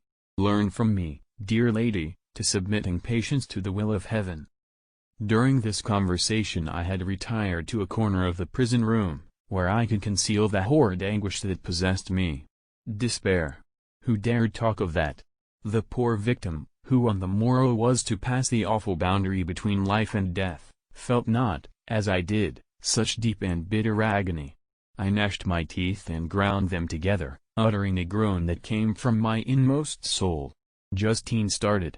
When she saw who it was, she approached me and said, "Dear sir, you are very kind to visit me. You, I hope, do not believe that I am guilty." I could not answer. "No, Justine," said Elizabeth, "he is more convinced of your innocence than I was, for even when he heard that you had confessed, he did not credit it. I truly thank him. In these last moments I feel the sincerest gratitude towards those who think of me with kindness. How sweet is the affection of others to such a wretch as I am! It removes more than half my misfortune, and I feel as if I could die in peace now that my innocence is acknowledged by you, dear lady, and your cousin." Thus the poor sufferer tried to comfort others and herself. She indeed gained the resignation she desired. But I, the true murderer, felt the never-dying worm alive in my bosom, which allowed of no hope or consolation. Elizabeth also wept and was unhappy, but hers also was the misery of innocence, which, like a cloud that passes over the fair moon, for a while hides but cannot tarnish its brightness. Anguish and despair had penetrated into the core of my heart. I bore a hell within me which nothing could extinguish. We stayed several hours with Justine, and it was with great difficulty that Elizabeth could tear herself away. "I wish," cried she, "that I were to die with you. I cannot live in this world of misery." Justine assumed an air of cheerfulness, while she with difficulty repressed her bitter tears. She embraced Elizabeth and said in a voice of half-suppressed emotion, "Farewell, sweet lady, dearest Elizabeth, my beloved and only friend. May heaven, in its bounty, bless and preserve you. May this be the last misfortune that you will ever suffer. Live, and be happy, and make others so." And on the morrow Justine died. Elizabeth's heart-rending eloquence failed to move the judges from their settled conviction in the criminality of the saintly sufferer. My passionate and indignant appeals were lost upon them. And when I received their cold answers and heard the harsh, unfeeling reasoning of these men, my purposed avowal died away on my lips. Thus I might proclaim myself a madman, but not revoke the sentence passed upon my wretched victim. She perished on the scaffold as a murderess. From the tortures of my own heart, I turned to contemplate the deep and voiceless grief of my Elizabeth. This also was my doing. And my father's woe, and the desolation of that late so smiling home, all was the work of my thrice accursed hands. Ye weep, unhappy ones, but these are not your last tears. Again shall you raise the funeral wail, and the sound of your lamentation shall again and again be heard. Frankenstein, your son, your kinsman, your early, much-loved friend, he who would spend each vital drop of blood for your sakes, who has no thought nor sense of joy except as it is mirrored also in your dear countenances, who would fill the air with blessings and spend his life in serving you, he bids you weep, to shed countless tears, happy beyond his hopes, if thus inexorable fate be satisfied, and if the destruction pause before the peace of the grave have succeeded to your sad torments. Thus spoke my prophetic soul, as, torn by remorse, horror, and despair, I beheld those I loved spend vain sorrow upon the graves of William and Justine, the first hapless victims to my unhallowed arts. Chapter 9. Nothing is more painful to the human mind than, after the feelings have been worked up by a quick succession of events, the dead calmness of inaction and certainty which follows and deprives the soul both of hope and fear. Justine died, she rested, and I was alive. The blood flowed freely in my veins, but a weight of despair and remorse pressed on my heart which nothing could remove. Sleep fled from my eyes, I wandered like an evil spirit, for I had committed deeds of mischief beyond description horrible, and more, much more, I persuaded myself, was yet behind. Yet my heart overflowed with kindness and the love of virtue. I had begun life with benevolent intentions and thirsted for the moment when I should put them in practice and make myself useful to my fellow beings. Now all was blasted. Instead of that serenity of conscience which allowed me to look back upon the past with self-satisfaction, and from thence to gather promise of new hopes, I was seized by remorse and the sense of guilt, which hurried me away to a hell of intense torture such as no language can describe. This state of mind preyed upon my health, which had perhaps never entirely recovered from the first shock it had sustained. I shunned the face of man, all sound of joy or complacency was torture to me, solitude was my only consolation, deep, dark, death-like solitude. My father observed with pain the alteration perceptible in my disposition and habits and endeavored by arguments deduced from the feelings of his serene conscience and guiltless life to inspire me with fortitude and awaken in me the courage to dispel the dark cloud which brooded over me. "Do you think, Victor," said he, "that I do not suffer also? No one could love a child more than I loved your brother." Tears came into his eyes as he spoke. But is it not a duty to the survivors that we should refrain from augmenting their unhappiness by an appearance of immoderate grief? It is also a duty owed to yourself, for excessive sorrow prevents improvement or enjoyment, or even the discharge of daily usefulness, without which no man is fit for society. This advice, although good, was totally inapplicable to my case. I should have been the first to hide my grief and console my friends if remorse had not mingled its bitterness, and terror its alarm, with my other sensations. Now I could only answer my father with a look of despair and endeavor to hide myself from his view. About this time we retired to our house at Belriva. This change was particularly agreeable to me. The shutting of the gates regularly at 10 o'clock and the impossibility of remaining on the lake after that hour had rendered our residence within the walls of Geneva very irksome to me. I was now free. Often, after the rest of the family had retired for the night, I took the boat and passed many hours upon the water. Sometimes, with my sails set, I was carried by the wind, and sometimes, after rowing into the middle of the lake, I left the boat to pursue its own course and gave way to my own miserable reflections. I was often tempted, when all was at peace around me, and I the only unquiet thing that wandered restless in a scene so beautiful and heavenly, if I except some bat, or the frogs, whose harsh and interrupted croaking was heard only when I approached the shore. Often, I say, I was tempted to plunge into the silent lake, that the waters might close over me and my calamities forever. But I was restrained, when I thought of the heroic and suffering Elizabeth, whom I tenderly loved, and whose existence was bound up in mine. I thought also of my father and surviving brother. Should I by my base desertion leave them exposed and unprotected to the malice of the fiend whom I had let loose among them? At these moments I wept bitterly and wished that peace would revisit my mind only that I might afford them consolation and happiness. But that could not be. Remorse extinguished every hope. I had been the author of unalterable evils, and I lived in daily fear lest the monster whom I had created should perpetrate some new wickedness. I had an obscure feeling that all was not over and that he would still commit some signal crime, which by its enormity should almost efface the recollection of the past. There was always scope for fear so long as anything I loved remained behind. My abhorrence of this fiend cannot be conceived. When I thought of him I gnashed my teeth, my eyes became inflamed, and I ardently wished to extinguish that life which I had so thoughtlessly bestowed. When I reflected on his crimes and malice, my hatred and revenge burst all bounds of moderation. I would have made a pilgrimage to the highest peak of the Andes, could I, when there, have precipitated him to their base. I wished to see him again, that I might wreak the utmost extent of abhorrence on his head and avenge the deaths of William and Justine. Our house was the house of mourning. My father's health was deeply shaken by the horror of the recent events. Elizabeth was sad and desponding. She no longer took delight in her ordinary occupations, all pleasure seemed to her sacrilege toward the dead, eternal woe and tears she then thought was the just tribute she should pay to innocence so blasted and destroyed. She was no longer that happy creature who in earlier youth wandered with me on the banks of the lake and talked with ecstasy of our future prospects.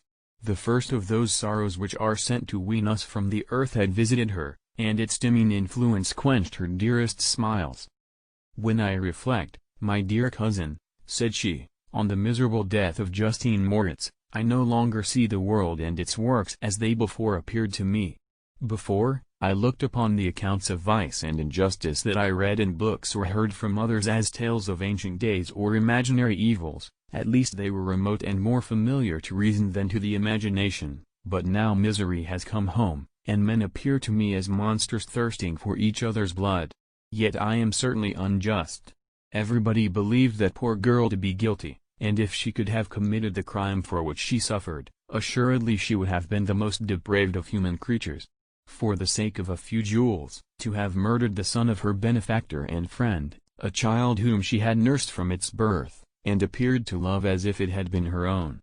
I could not consent to the death of any human being, but certainly I should have thought such a creature unfit to remain in the society of men. But she was innocent. I know, I feel she was innocent. You are of the same opinion, and that confirms me. Alas, Victor, when falsehood can look so like the truth, who can assure themselves of certain happiness? I feel as if I were walking on the edge of a precipice, towards which thousands are crowding and endeavoring to plunge me into the abyss. William and Justine were assassinated, and the murderer escapes. He walks about the world free, and perhaps respected. But even if I were condemned to suffer on the scaffold for the same crimes, I would not change places with such a wretch. I listened to this discourse with the extremest agony. I, not in deed, but in effect, was the true murderer. Elizabeth read my anguish in my countenance, and kindly taking my hand, said, "My dearest friend, you must calm yourself. These events have affected me, God knows how deeply, but I am not so wretched as you are. There is an expression of despair, and sometimes of revenge, in your countenance that makes me tremble. Dear Victor, banish these dark passions. Remember the friends around you, who center all their hopes in you. Have we lost the power of rendering you happy? Ah! While we love, while we are true to each other, here in this land of peace and beauty, your native country, we may reap every tranquil blessing. What can disturb our peace?" And could not such words from her whom I fondly prized before every other gift of fortune suffice to chase away the fiend that lurked in my heart? Even as she spoke I drew near to her, as if in terror, lest at that very moment the destroyer had been near to rob me of her. Thus not the tenderness of friendship, nor the beauty of earth, nor of heaven, could redeem my soul from woe. The very accents of love were ineffectual. I was encompassed by a cloud which no beneficial influence could penetrate. The wounded deer dragging its fainting limbs to some untrodden brake, there to gaze upon the arrow which had pierced it, and to die, was but a type of me. Sometimes I could cope with the sullen despair that overwhelmed me, but sometimes the whirlwind passions of my soul drove me to seek, by bodily exercise and by change of place, some relief from my intolerable sensations. It was during an access of this kind that I suddenly left my home, and bending my steps towards the near alpine valleys, sought in the magnificence, the eternity of such scenes, to forget myself and my ephemeral, because human, sorrows. My wanderings were directed towards the valley of Chamonix. I had visited it frequently during my boyhood. 6 years had passed since then, _ was a wreck. But naught had changed in those savage and enduring scenes. I performed the first part of my journey on horseback. I afterwards hired a mule, as the more sure-footed and least liable to receive injury on these rugged roads. The weather was fine. It was about the middle of the month of August, nearly 2 months after the death of Justine, that miserable epoch from which I dated all my woe. The weight upon my spirit was sensibly lightened as I plunged yet deeper in the ravine of Arve. The immense mountains and precipices that overhung me on every side, the sound of the river raging among the rocks, and the dashing of the waterfalls around spoke of a power mighty as omnipotence, and I ceased to fear or to bend before any being less almighty than that which had created and ruled the elements, here displayed in their most terrific guise. Still, as I ascended higher, the valley assumed a more magnificent and astonishing character. Ruined castles hanging on the precipices of piny mountains, the impetuous Arve, and cottages every here and there peeping forth from among the trees formed a scene of singular beauty. But it was augmented and rendered sublime by the mighty Alps, whose white and shining pyramids and domes towered above all, as belonging to another earth, the habitations of another race of beings. I passed the bridge of Pélissier, where the ravine, which the river forms, opened before me, and I began to ascend the mountain that overhangs it. Soon after, I entered the valley of Chamonix. This valley is more wonderful and sublime, but not so beautiful and picturesque as that of Servox, through which I had just passed. The high and snowy mountains were its immediate boundaries, but I saw no more ruined castles and fertile fields. Immense glaciers approached the road. I heard the rumbling thunder of the falling avalanche and marked the smoke of its passage. Mont Blanc, the supreme and magnificent Mont Blanc, raised itself from the surrounding aiguilles and its tremendous doom overlooked the valley. A tingling long-lost sense of pleasure often came across me during this journey. Some turn in the road, some new object suddenly perceived and recognized, reminded me of days gone by, and were associated with the light-hearted gaiety of boyhood. The very winds whispered in soothing accents, and maternal nature bade me weep no more. Then again the kindly influence ceased to act. I found myself fettered again to grief and indulging in all the misery of reflection. Then I spurred on my animal, striving so to forget the world, my fears, and more than all, myself, or, in a more desperate fashion, I alighted and threw myself on the grass, weighed down by horror and despair. At length I arrived at the village of Chamonix. Exhaustion succeeded to the extreme fatigue both of body and of mind which I had endured. For a short space of time I remained at the window watching the pallid lightnings that played above Mont Blanc and listening to the rushing of the Arve, which pursued its noisy way beneath. The same lulling sounds acted as a lullaby to my too keen sensations. When I placed my head upon my pillow, sleep crept over me. I felt it as it came and blessed the giver of oblivion. Chapter 10. I spent the following day roaming through the valley. I stood beside the sources of the Arve, which take their rise in a glacier, that with slow paces advancing down from the summit of the hills to barricade the valley. The abrupt sides of vast mountains were before me, the icy wall of the glacier overhung me, a few shattered pines were scattered around, and the solemn silence of this glorious presence chamber of imperial nature was broken only by the brawling waves or the fall of some vast fragment. The thunder sound of the avalanche or the cracking, reverberated along the mountains, of the accumulated ice, which, through the silent working of immutable laws, was ever and anon rent and torn, as if it had been but a plaything in their hands. These sublime and magnificent scenes afforded me the greatest consolation that I was capable of receiving. They elevated me from all littleness of feeling, and although they did not remove my grief, they subdued and tranquilized it. In some degree, also, they diverted my mind from the thoughts over which it had brooded for the last month. I retired to rest at night, my slumbers, as it were, waited on and ministered to by the assemblance of grand shapes which I had contemplated during the day. They congregated round me, the unstained snowy mountain top, the glittering pinnacle, the pine woods, and ragged bare ravine, the eagle, soaring amidst the clouds. They all gathered round me and bade me be at peace. Where had they fled when the next morning I awoke? All of soul inspiriting fled with sleep, and dark melancholy clouded every thought. The rain was pouring in torrents, and thick mists hid the summits of the mountains, so that I even saw not the faces of those mighty friends. Still I would penetrate their misty veil and seek them in their cloudy retreats. What were rain and storm to me? My mule was brought to the door, and I resolved to ascend to the summit of Montanvert.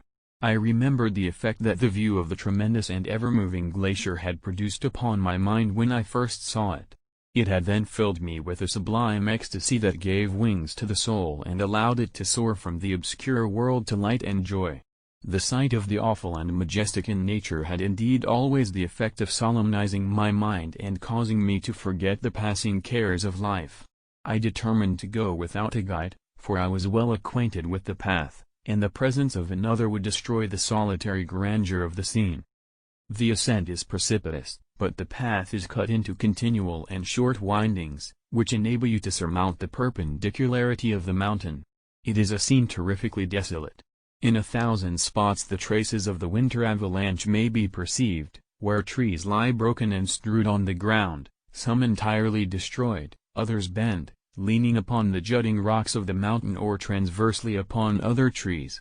The path, as you ascend higher, is intersected by ravines of snow, down which stones continually roll from above. One of them is particularly dangerous, as the slightest sound, such as even speaking in a loud voice, produces a concussion of air sufficient to draw destruction upon the head of the speaker.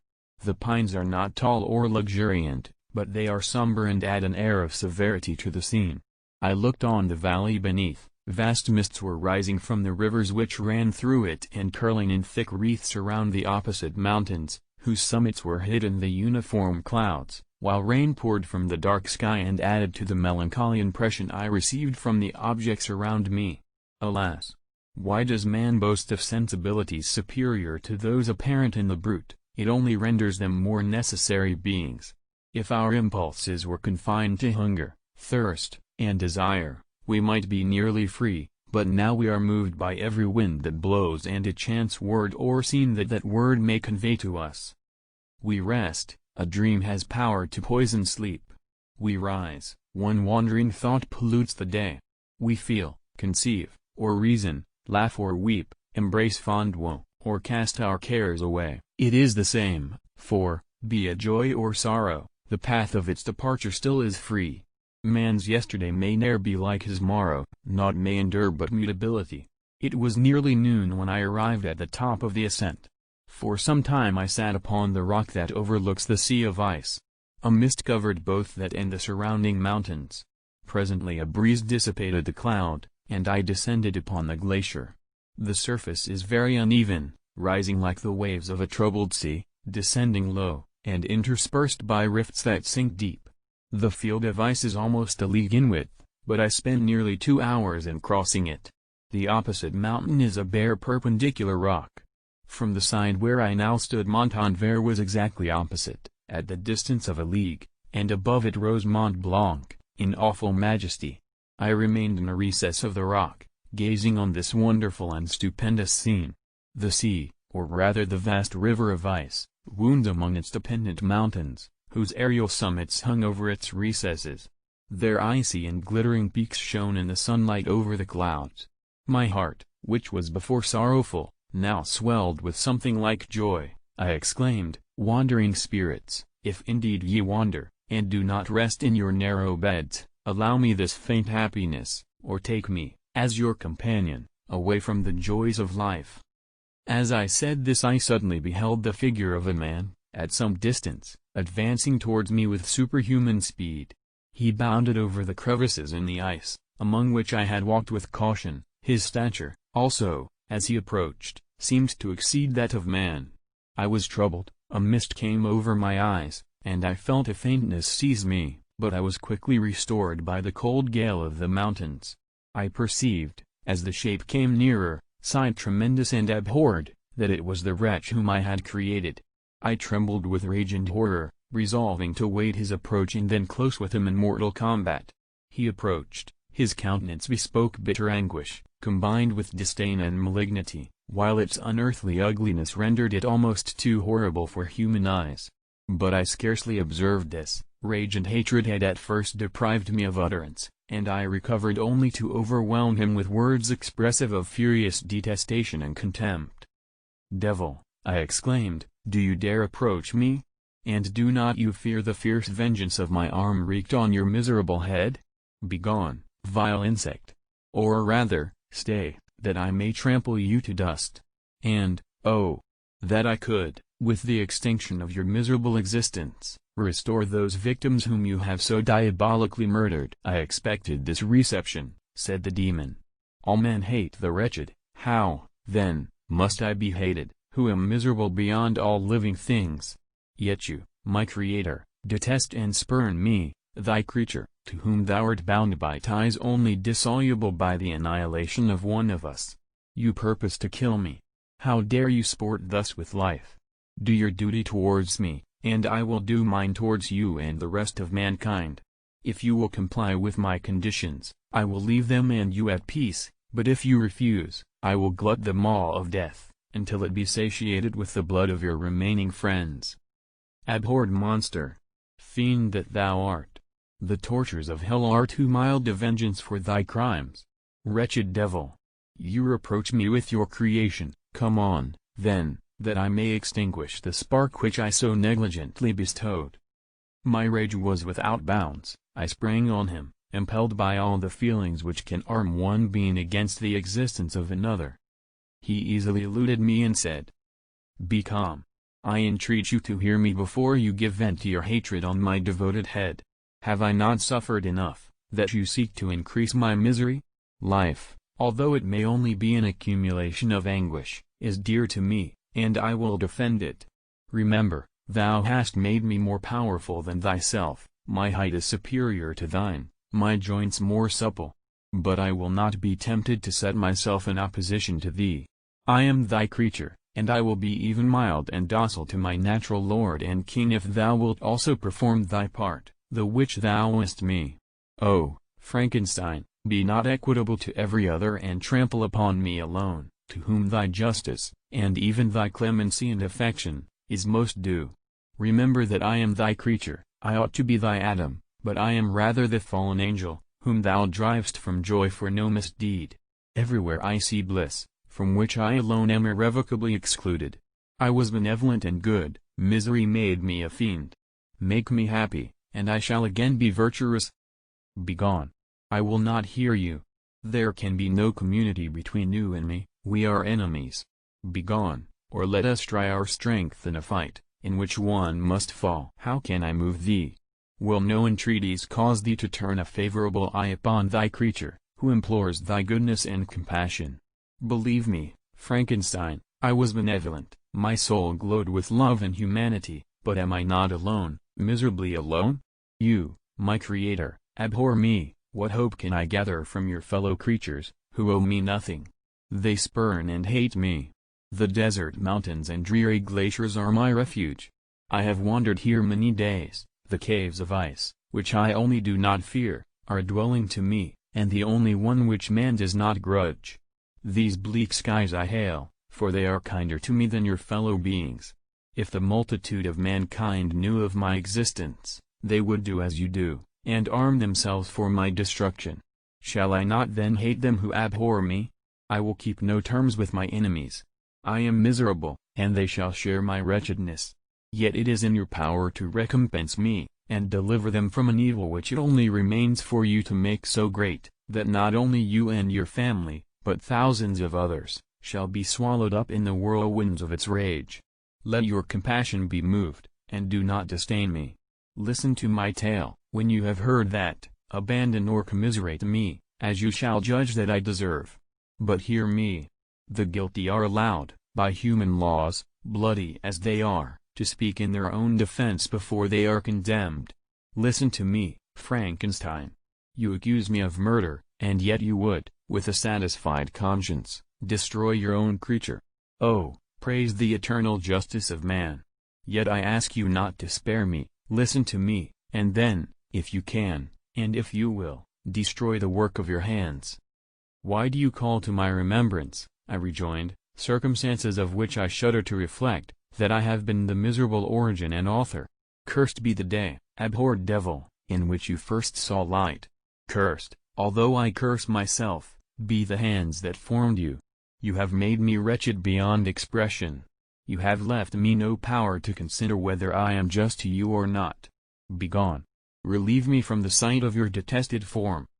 Thus I relieve thee, my creator, he said, and placed his hated hands before my eyes, which I flung from me with violence. Thus I take from thee a sight which you abhor. Still thou canst listen to me and grant me thy compassion. By the virtues that I once possessed, I demand this from you. Hear my tale. It is long and strange, and the temperature of this place is not fitting to your fine sensations. Come to the hut upon the mountain. The sun is yet high in the heavens, before it descends to hide itself behind your snowy precipices and illuminate another world. You will have heard my story and can decide. On you it rests, whether I quit forever the neighborhood of man and lead a harmless life, or become the scourge of your fellow creatures and the author of your own speedy ruin. As he said this he led the way across the ice. I followed. My heart was full, and I did not answer him, but as I proceeded, I weighed the various arguments that he had used and determined at least to listen to his tale. I was partly urged by curiosity, and compassion confirmed my resolution. I had hitherto supposed him to be the murderer of my brother, and I eagerly sought a confirmation or denial of this opinion. For the first time, also, I felt what the duties of a creator towards his creature were, and that I ought to render him happy before I complained of his wickedness. These motives urged me to comply with his demand. We crossed the ice, therefore, and ascended the opposite rock. The air was cold, and the rain again began to descend. We entered the hut, the fiend with an air of exultation, I with a heavy heart and depressed spirits. But I consented to listen, and seating myself by the fire which my odious companion had lighted, he thus began his tale. Chapter 11. It is with considerable difficulty that I remember the original era of my being. All the events of that period appear confused and indistinct. A strange multiplicity of sensations seized me, and I saw, felt, heard, and smelled at the same time, and it was, indeed, a long time before I learned to distinguish between the operations of my various senses. By degrees, I remember, a stronger light pressed upon my nerves, so that I was obliged to shut my eyes. Darkness then came over me and troubled me, but hardly had I felt this when, by opening my eyes, as I now suppose, the light poured in upon me again. I walked and, I believe, descended, but I presently found a great alteration in my sensations. Before, dark and opaque bodies had surrounded me, impervious to my touch or sight, but I now found that I could wander on at liberty, with no obstacles which I could not either surmount or avoid.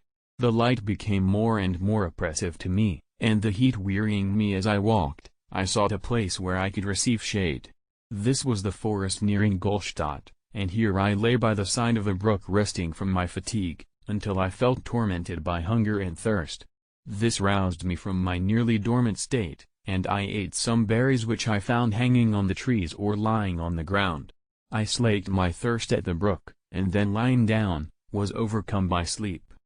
It was dark when I awoke. I felt cold also, and half frightened, as it were, instinctively, finding myself so desolate. Before I had quitted your apartment, on a sensation of cold, I had covered myself with some clothes, but these were insufficient to secure me from the dews of night.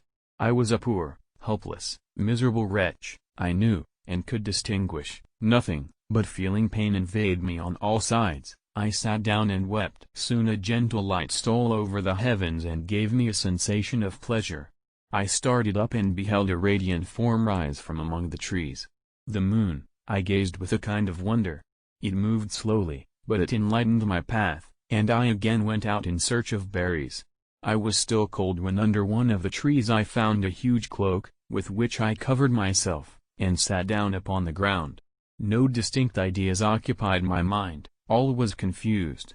I felt light, and hunger, and thirst, and darkness. Innumerable sounds rang in my ears, and on all sides various scents saluted me. The only object that I could distinguish was the bright moon, and I fixed my eyes on it with pleasure.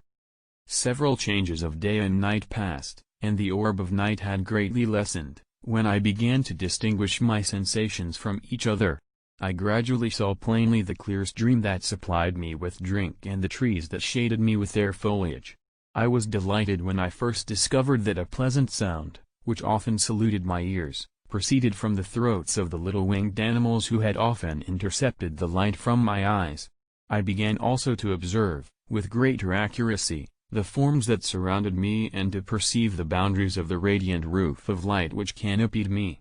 Sometimes I tried to imitate the pleasant songs of the birds but was unable. Sometimes I wished to express my sensations in my own mode, but the uncouth and inarticulate sounds which broke from me frightened me into silence again. The moon had disappeared from the night, and again, with a lessened form, showed itself, while I still remained in the forest. My sensations had by this time become distinct, and my mind received every day additional ideas.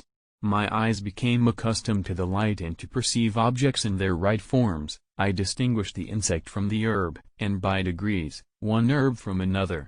I found that the sparrow uttered none but harsh notes, whilst those of the blackbird and thrush were sweet and enticing. One day, when I was oppressed by cold, I found a fire which had been left by some wandering beggars, and was overcome with delight at the warmth I experienced from it. In my joy I thrust my hand into the live embers, but quickly drew it out again with a cry of pain. How strange, I thought, that the same cause should produce such opposite effects. I examined the materials of the fire, and to my joy found it to be composed of wood. I quickly collected some branches, but they were wet and would not burn. I was pained at this and sat still watching the operation of the fire. The wet wood which I had placed near the heat dried and itself became inflamed. I reflected on this, and by touching the various branches, I discovered the cause and busied myself in collecting a great quantity of wood, that I might dry it and have a plentiful supply of fire. When night came on and brought sleep with it, I was in the greatest fear lest my fire should be extinguished. I covered it carefully with dry wood and leaves and placed wet branches upon it, and then, spreading my cloak, I lay on the ground and sank into sleep. It was morning when I awoke, and my first care was to visit the fire. I uncovered it, and a gentle breeze quickly fanned it into a flame. I observed this also and contrived a fan of branches, which roused the embers when they were nearly extinguished. When night came again I found, with pleasure, that the fire gave light as well as heat and that the discovery of this element was useful to me in my food, for I found some of the offals that the travelers had left had been roasted, and tasted much more savory than the berries I gathered from the trees. I tried, therefore, to dress my food in the same manner, placing it on the live embers. I found that the berries were spoiled by this operation, and the nuts and roots much improved.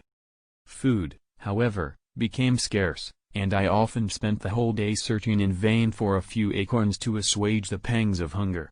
When I found this, I resolved to quit the place that I had hitherto inhabited, to seek for one where the few wants I experienced would be more easily satisfied.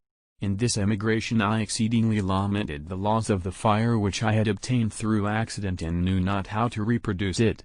I gave several hours to the serious consideration of this difficulty, but I was obliged to relinquish all attempt to supply it, and wrapping myself up in my cloak, I struck across the wood towards the setting sun.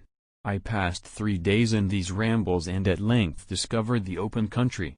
A great fall of snow had taken place the night before, and the fields were of one uniform white. The appearance was disconsolate, and I found my feet chilled by the cold damp substance that covered the ground. It was about 7 in the morning, and I longed to obtain food and shelter. At length I perceived a small hut, on a rising ground, which had doubtless been built for the convenience of some shepherd.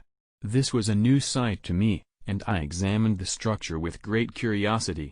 Finding the door open, I entered. An old man sat in it, near a fire, over which he was preparing his breakfast. He turned on hearing the noise, and perceiving me, shrieked loudly, and quitting the hut, ran across the fields with the speed of which his debilitated form hardly appeared capable. His appearance, different from any I had ever before seen, and his flight somewhat surprised me. But I was enchanted by the appearance of the hut. Here the snow and rain could not penetrate, the ground was dry, and it presented to me then as exquisite and divine a retreat as pandemonium appeared to the demons of hell after their sufferings in the lake of fire. I greedily devoured the remnants of the shepherd's breakfast, which consisted of bread, cheese, milk, and wine. The latter, however, I did not like.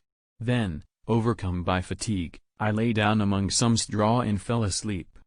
It was noon when I awoke, and allured by the warmth of the sun, which shone brightly on the white ground, I determined to recommence my travels, and, depositing the remains of the peasant's breakfast in a wallet I found, I proceeded across the fields for several hours, until at sunset I arrived at a village. How miraculous did this appear! The huts, the neater cottages, and stately houses engaged my admiration by turns. The vegetables in the gardens, the milk and cheese that I saw placed at the windows of some of the cottages, allured my appetite. One of the best of these I entered, but I had hardly placed my foot within the door before the children shrieked, and one of the women fainted. The whole village was roused, some fled, some attacked me, until, grievously bruised by stones and many other kinds of missile weapons, I escaped to the open country and fearfully took refuge in a low hovel, quite bare, and making a wretched appearance after the palaces I had beheld in the village. This hovel, however, joined a cottage of a neat and pleasant appearance, but after my late dearly bought experience, I dared not enter it. My place of refuge was constructed of wood, but so low that I could with difficulty sit upright in it.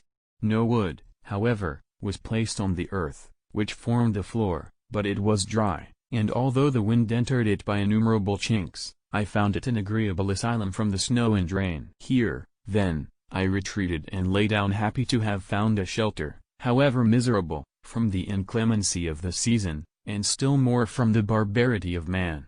As soon as morning dawned I crept from my kennel, that I might view the adjacent cottage and discover if I could remain in the habitation I had found. It was situated against the back of the cottage and surrounded on the sides, which were exposed by a pigsty and a clear pool of water. One part was open, and by that I had crept in, but now I covered every crevice by which I might be perceived with stones and wood, yet in such a manner that I might move them on occasion to pass out. All the light I enjoyed came through the sty, and that was sufficient for me. Having thus arranged my dwelling and carpeted it with clean straw, I retired, for I saw the figure of a man at a distance, and I remembered too well my treatment the night before to trust myself in his power.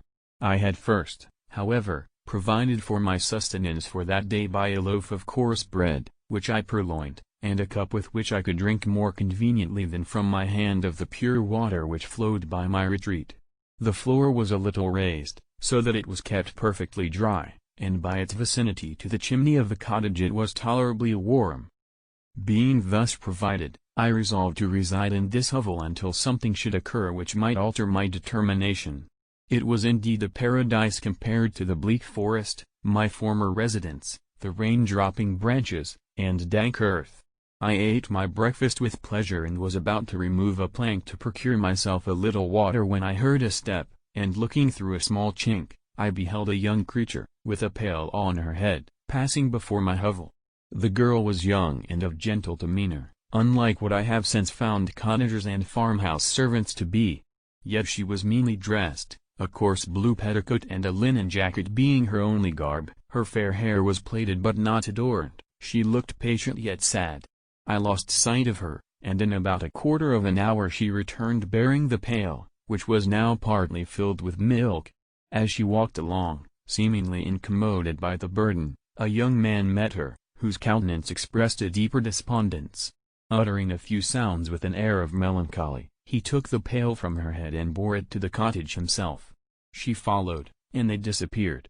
Presently I saw the young man again, with some tools in his hand, cross the field behind the cottage, and the girl was also busied, sometimes in the house and sometimes in the yard. On examining my dwelling, I found that one of the windows of the cottage had formerly occupied a part of it, but the panes had been filled up with wood. In one of these was a small and almost imperceptible chink through which the eye could just penetrate. Through this crevice a small room was visible, whitewashed and clean but very bare of furniture. In one corner, near a small fire, sat an old man, leaning his head on his hands in a disconsolate attitude. The young girl was occupied in arranging the cottage, but presently she took something out of a drawer, which employed her hands, and she sat down beside the old man, who, taking up an instrument, began to play and to produce sounds sweeter than the voice of the thrush or the nightingale. It was a lovely sight, even to me, poor wretch who had never beheld aught beautiful before. The silver hair and benevolent countenance of the aged cottager won my reverence, while the gentle manners of the girl enticed my love. He played a sweet mournful air which I perceived drew tears from the eyes of his amiable companion, of which the old man took no notice, until she sobbed audibly. He then pronounced a few sounds, and the fair creature, leaving her work, knelt at his feet. He raised her and smiled with such kindness and affection that I felt sensations of a peculiar and overpowering nature. They were a mixture of pain and pleasure, such as I had never before experienced, either from hunger or cold, warmth or food, and I withdrew from the window, unable to bear these emotions. Soon after this the young man returned, bearing on his shoulders a load of wood. The girl met him at the door, helped to relieve him of his burden, and taking some of the fuel into the cottage, placed it on the fire. Then she and the youth went apart into a nook of the cottage, and he showed her a large loaf and a piece of cheese. She seemed pleased and went into the garden for some roots and plants, which she placed in water, and then upon the fire. She afterwards continued her work, whilst the young man went into the garden and appeared busily employed in digging and pulling up roots. After he had been employed thus about an hour, the young woman joined him and they entered the cottage together. The old man had, in the meantime, been pensive, but on the appearance of his companions he assumed a more cheerful air, and they sat down to eat. The meal was quickly dispatched. The young woman was again occupied in arranging the cottage. The old man walked before the cottage in the sun for a few minutes, leaning on the arm of the youth. Nothing could exceed in beauty the contrast between these two excellent creatures. One was old, with silver hairs and a countenance beaming with benevolence and love. The younger was slight and graceful in his figure, and his features were molded with the finest symmetry, yet his eyes and attitude expressed the utmost sadness and despondency. The old man returned to the cottage, and the youth, with tools different from those he had used in the morning, directed his steps across the fields. Night quickly shut in, but to my extreme wonder, I found that the cottagers had a means of prolonging light by the use of tapers, and was delighted to find that the setting of the sun did not put an end to the pleasure I experienced in watching my human neighbors.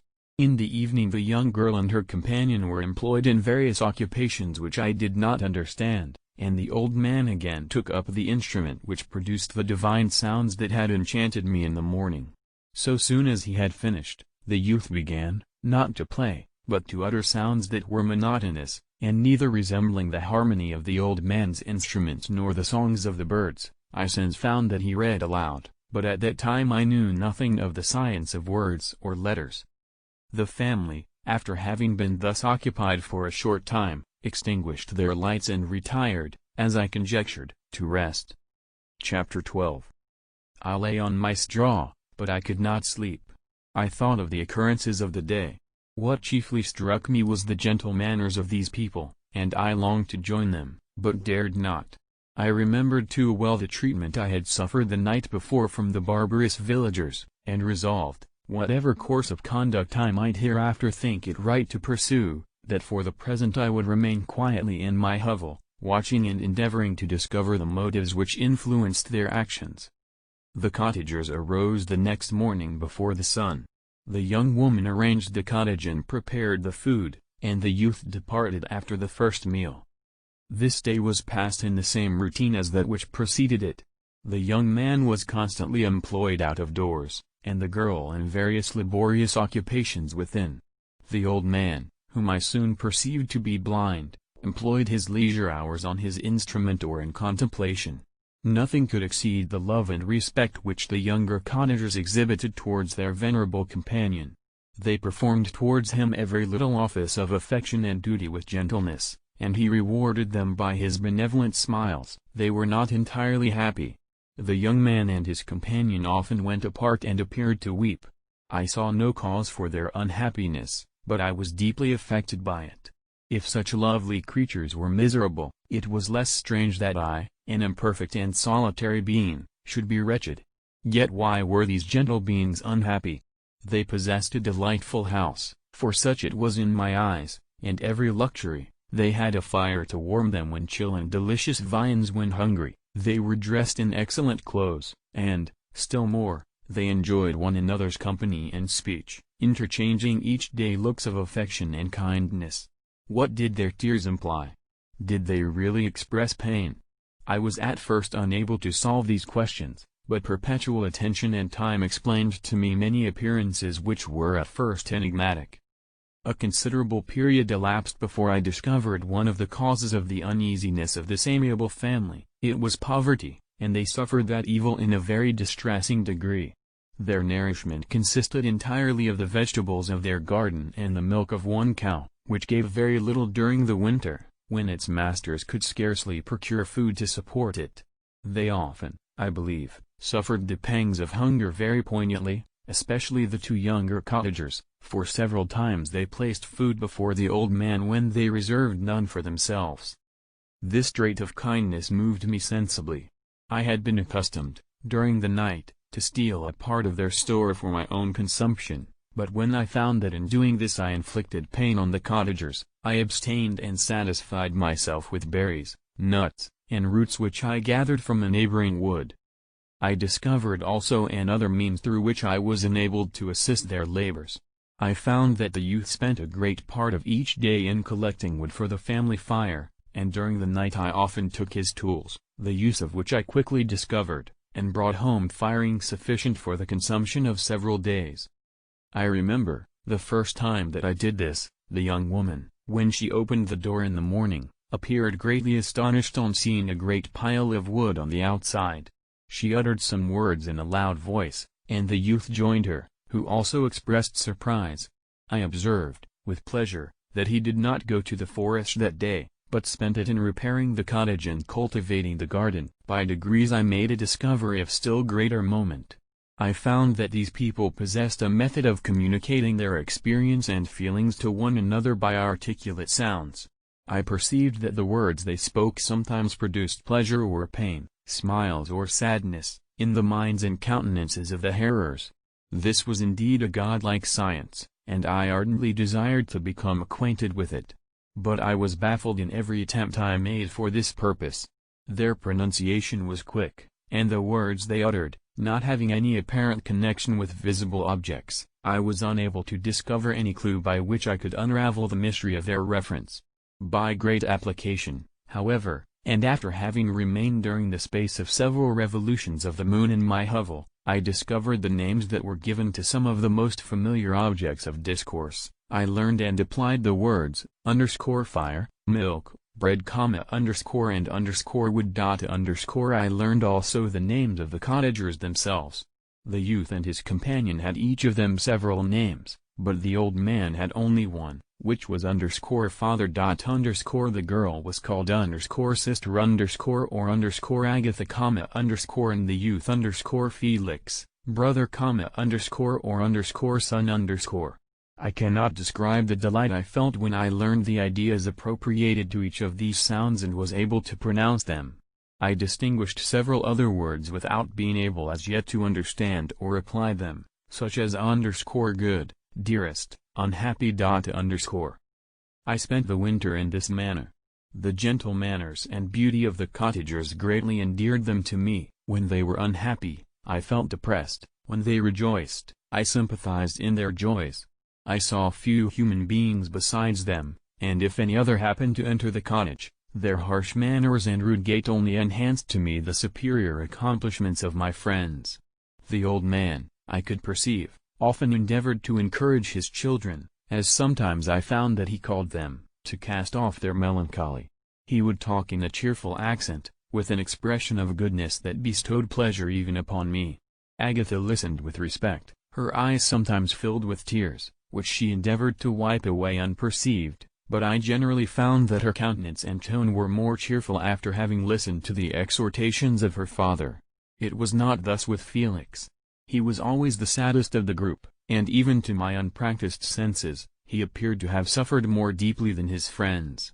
But if his countenance was more sorrowful, his voice was more cheerful than that of his sister, especially when he addressed the old man. I could mention innumerable instances which, although slight, mark the dispositions of these amiable cottagers. In the midst of poverty and want, Felix carried with pleasure to his sister the first little white flower that peeped out from beneath the snowy ground.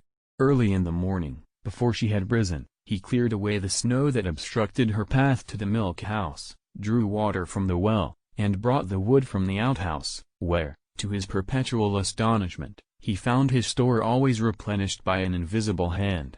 In the day, I believe, he worked sometimes for a neighboring farmer, because he often went forth and did not return until dinner, yet brought no wood with him.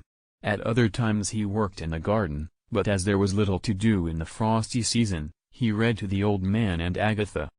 This reading had puzzled me extremely at first, but by degrees I discovered that he uttered many of the same sounds when he read as when he talked.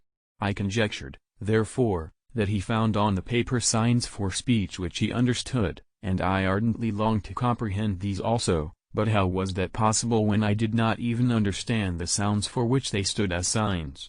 I improved, however, sensibly in this science, but not sufficiently to follow up any kind of conversation, although I applied my whole mind to the endeavor, for I easily perceived that, although I eagerly longed to discover myself to the cottagers, I ought not to make the attempt until I had first become master of their language, which knowledge might enable me to make them overlook the deformity of my figure, for with this also the contrast perpetually presented to my eyes had made me acquainted.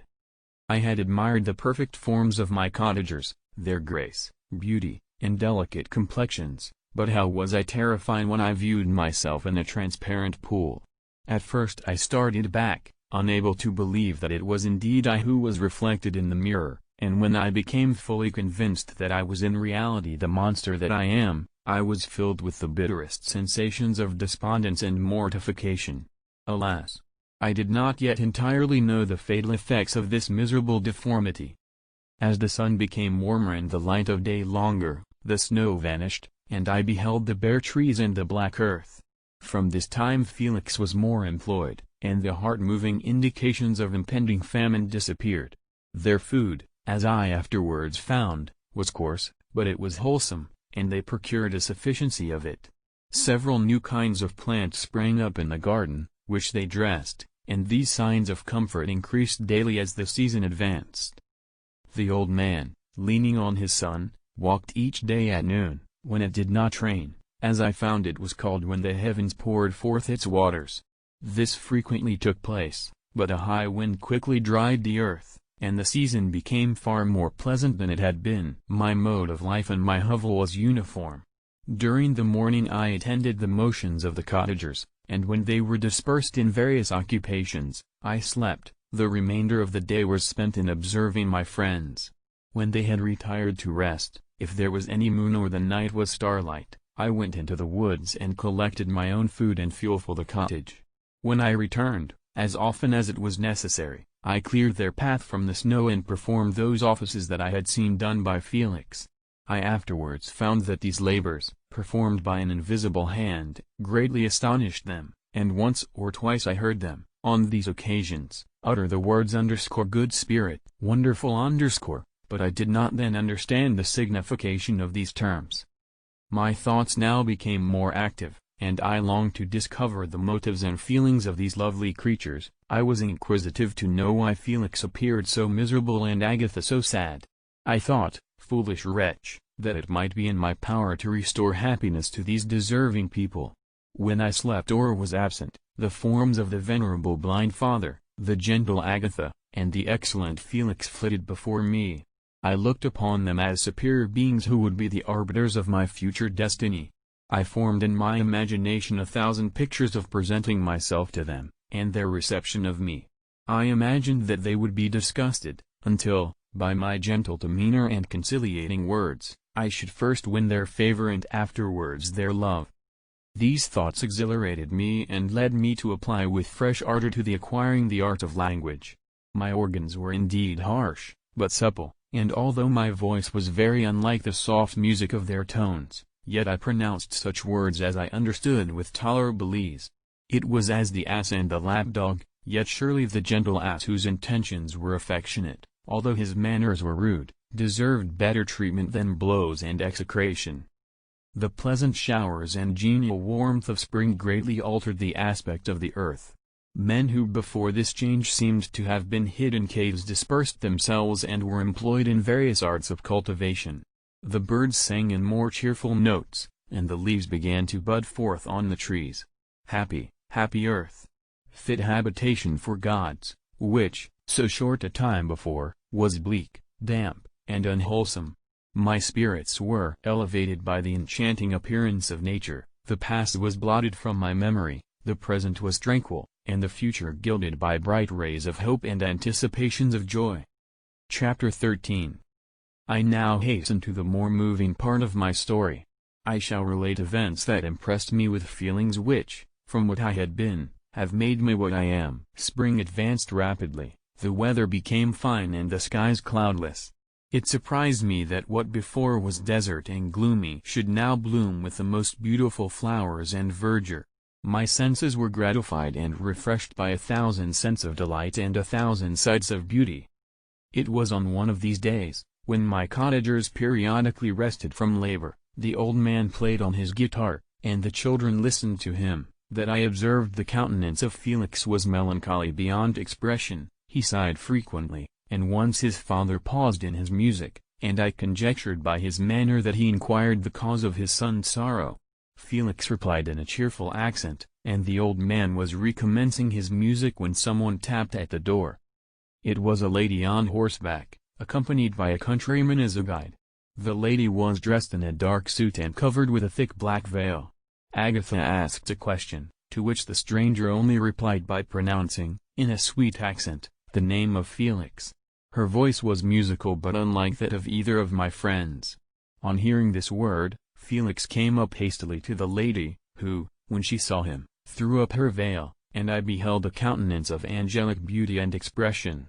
Her hair of a shining raven black, and curiously braided, her eyes were dark, but gentle, although animated, her features of irregular proportion, and her complexion wondrously fair, each cheek tinged with a lovely pink.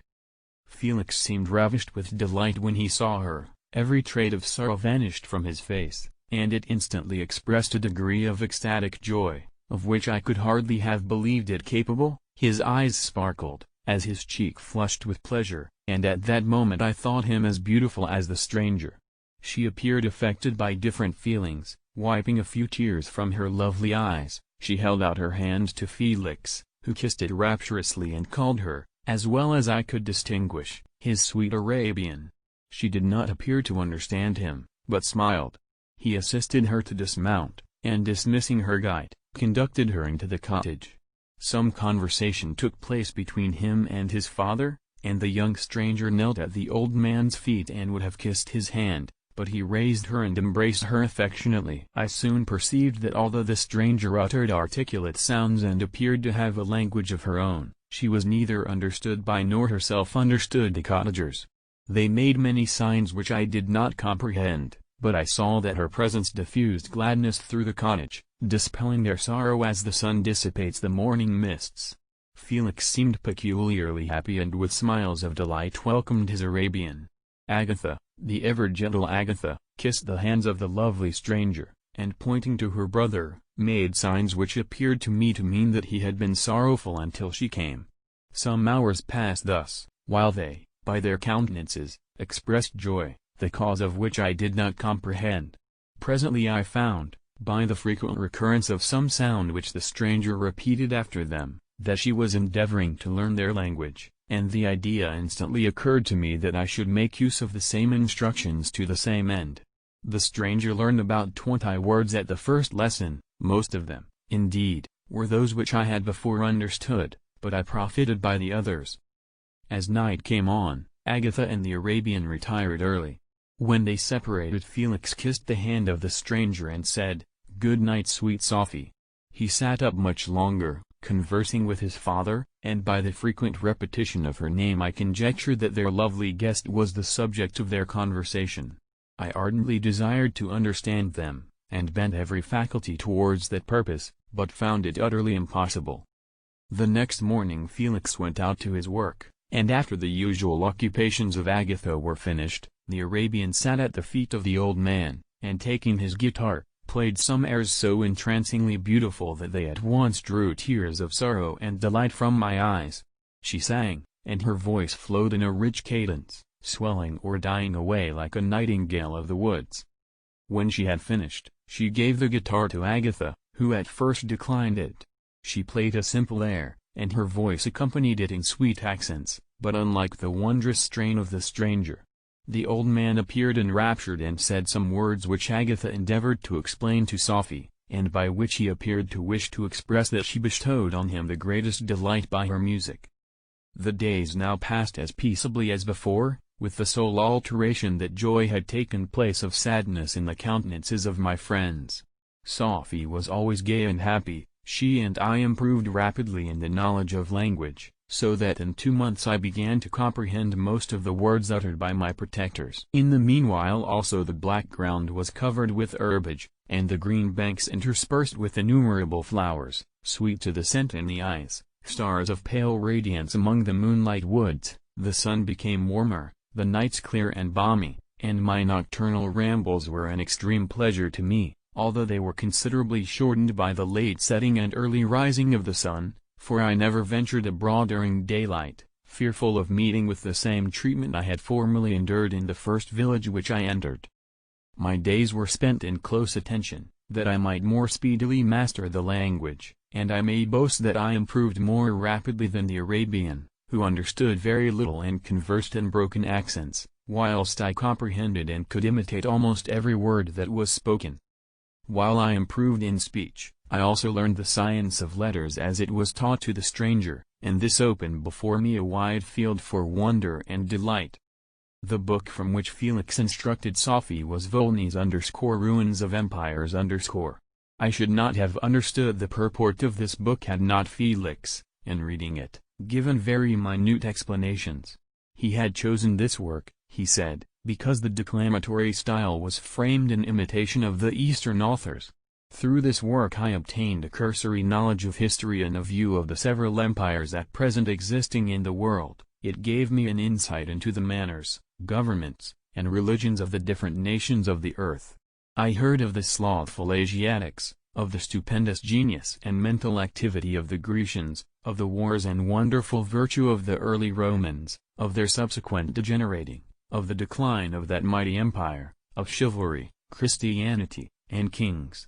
I heard of the discovery of the American hemisphere and wept with Sophie over the hapless fate of its original inhabitants. These wonderful narrations inspired me with strange feelings. Was man, indeed, at once so powerful, so virtuous and magnificent, yet so vicious and base? He appeared at one time a mere scion of the evil principle and at another as all that can be conceived of noble and godlike. To be a great and virtuous man appeared the highest honor that can befall a sensitive being. To be base and vicious, as many on record have been, appeared the lowest degradation, a condition more abject than that of the blind mole or harmless worm. For a long time I could not conceive how one man could go forth to murder his fellow, or even why there were laws and governments, but when I heard details of vice and bloodshed, my wonder ceased and I turned away with disgust and loathing. Every conversation of the cottagers now opened new wonders to me. While I listened to the instructions which Felix bestowed upon the Arabian, the strange system of human society was explained to me. I heard of the division of property, of immense wealth and squalid poverty, of rank, descent, and noble blood. The words induced me to turn towards myself. I learned that the possessions most esteemed by your fellow creatures were high and unsullied descent united with riches. A man might be respected with only one of these advantages, but without either he was considered, except in very rare instances, as a vagabond and a slave, doomed to waste his powers for the profits of the chosen few. And what was I? Of my creation and creator I was absolutely ignorant, but I knew that I possessed no money, no friends, no kind of property. I was, besides, endued with a figure hideously deformed and loathsome. I was not even of the same nature as man. I was more agile than they and could subsist upon coarser diet. I bore the extremes of heat and cold with less injury to my frame. My stature far exceeded theirs. When I looked around I saw and heard of none like me. Was I, then, a monster, a blot upon the earth, from which all men fled and whom all men disowned? I cannot describe to you the agony that these reflections inflicted upon me. I tried to dispel them, but sorrow only increased with knowledge. Oh, that I had forever remained in my native wood, nor known nor felt beyond the sensations of hunger, thirst, and heat. Of what a strange nature is knowledge! It clings to the mind when it has once seized on it like a lichen on the rock.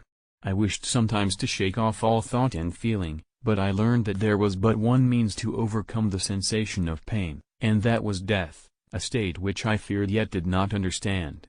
I admired virtue and good feelings and loved the gentle manners and amiable qualities of my cottagers, but I was shut out from intercourse with them, except through means which I obtained by stealth, when I was unseen and unknown, and which rather increased than satisfied the desire I had of becoming one among my fellows.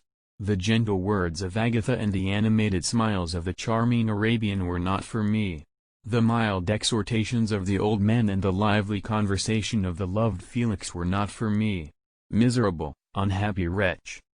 Other lessons were impressed upon me even more deeply. I heard of the difference of sexes, and the birth and growth of children, how the father doted on the smiles of the infant, and the lively sallies of the older child, how all the life and cares of the mother were wrapped up in the precious charge, how the mind of youth expanded and gained knowledge, of brother, sister, and all the various relationships which bind one human being to another in mutual bonds. But where were my friends and relations? No father had watched my infant days, No mother had blessed me with smiles and caresses, or if they had, all my past life was now a blot, a blind vacancy in which I distinguished nothing. From my earliest remembrance I had been as I then was in height and proportion. I had never yet seen a being resembling me or who claimed any intercourse with me. What was I? The question again recurred, to be answered only with groans. I will soon explain to what these feelings tended, but allow me now to return to the cottagers, whose story excited in me such various feelings of indignation, delight, and wonder, but which all terminated in additional love and relevance for my protectors, for so I loved, in an innocent, half-painful self-deceit, to call them. Chapter 14. Some time elapsed before I learned the history of my friends.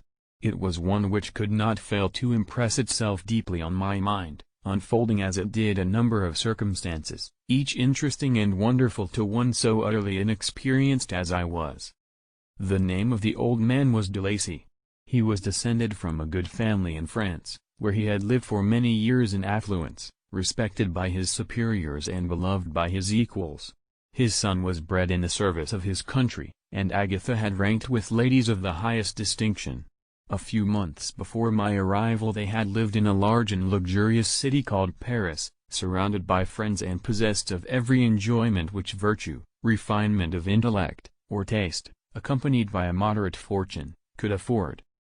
The father of Sophie had been the cause of their ruin. He was a Turkish merchant and had inhabited Paris for many years, when, for some reason which I could not learn, he became obnoxious to the government. He was seized and cast into prison the very day that Sophie arrived from Constantinople to join him. He was tried and condemned to death. The injustice of his sentence was very flagrant, all Paris was indignant, and it was judged that his religion and wealth rather than the crime alleged against him had been the cause of his condemnation. Felix had accidentally been present at the trial. His horror and indignation were uncontrollable when he heard the decision of the court. He made, at that moment, a solemn vow to deliver him and then looked around for the means.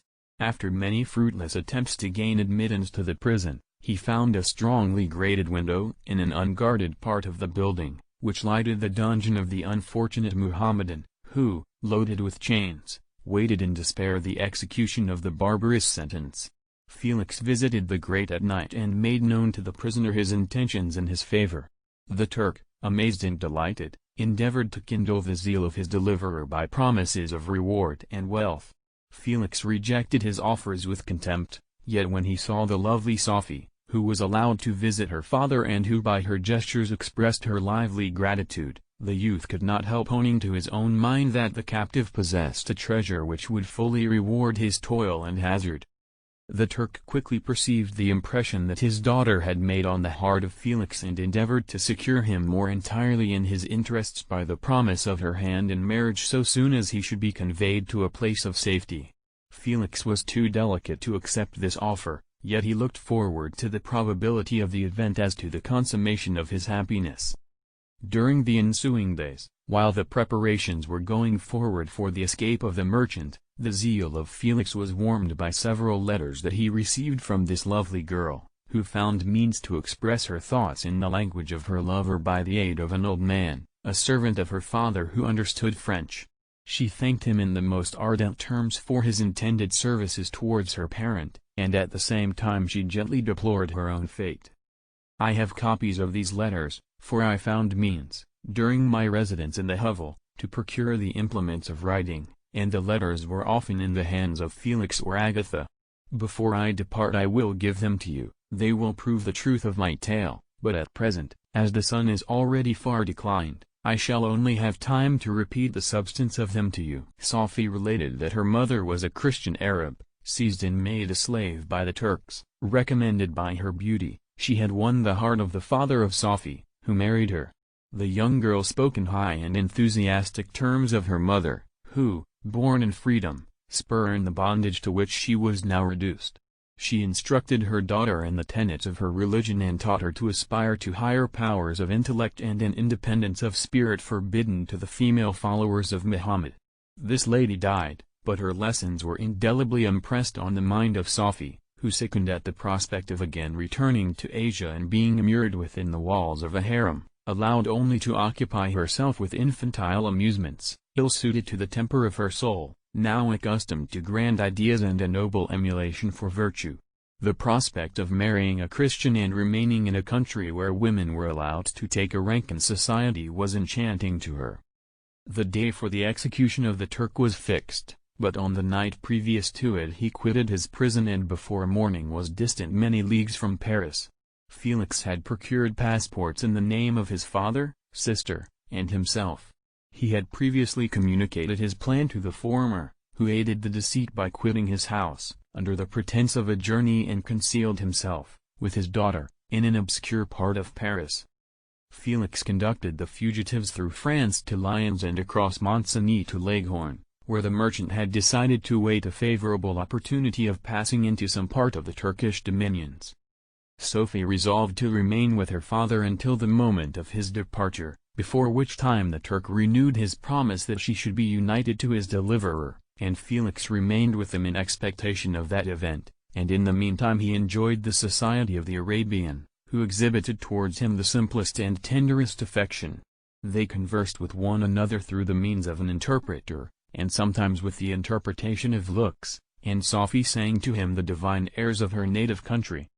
The Turk allowed this intimacy to take place and encouraged the hopes of the youthful lovers, while in his heart he had formed far other plans. He loathed the idea that his daughter should be united to a Christian, but he feared the resentment of Felix if he should appear lukewarm, for he knew that he was still in the power of his deliverer if he should choose to betray him to the Italian state which they inhabited.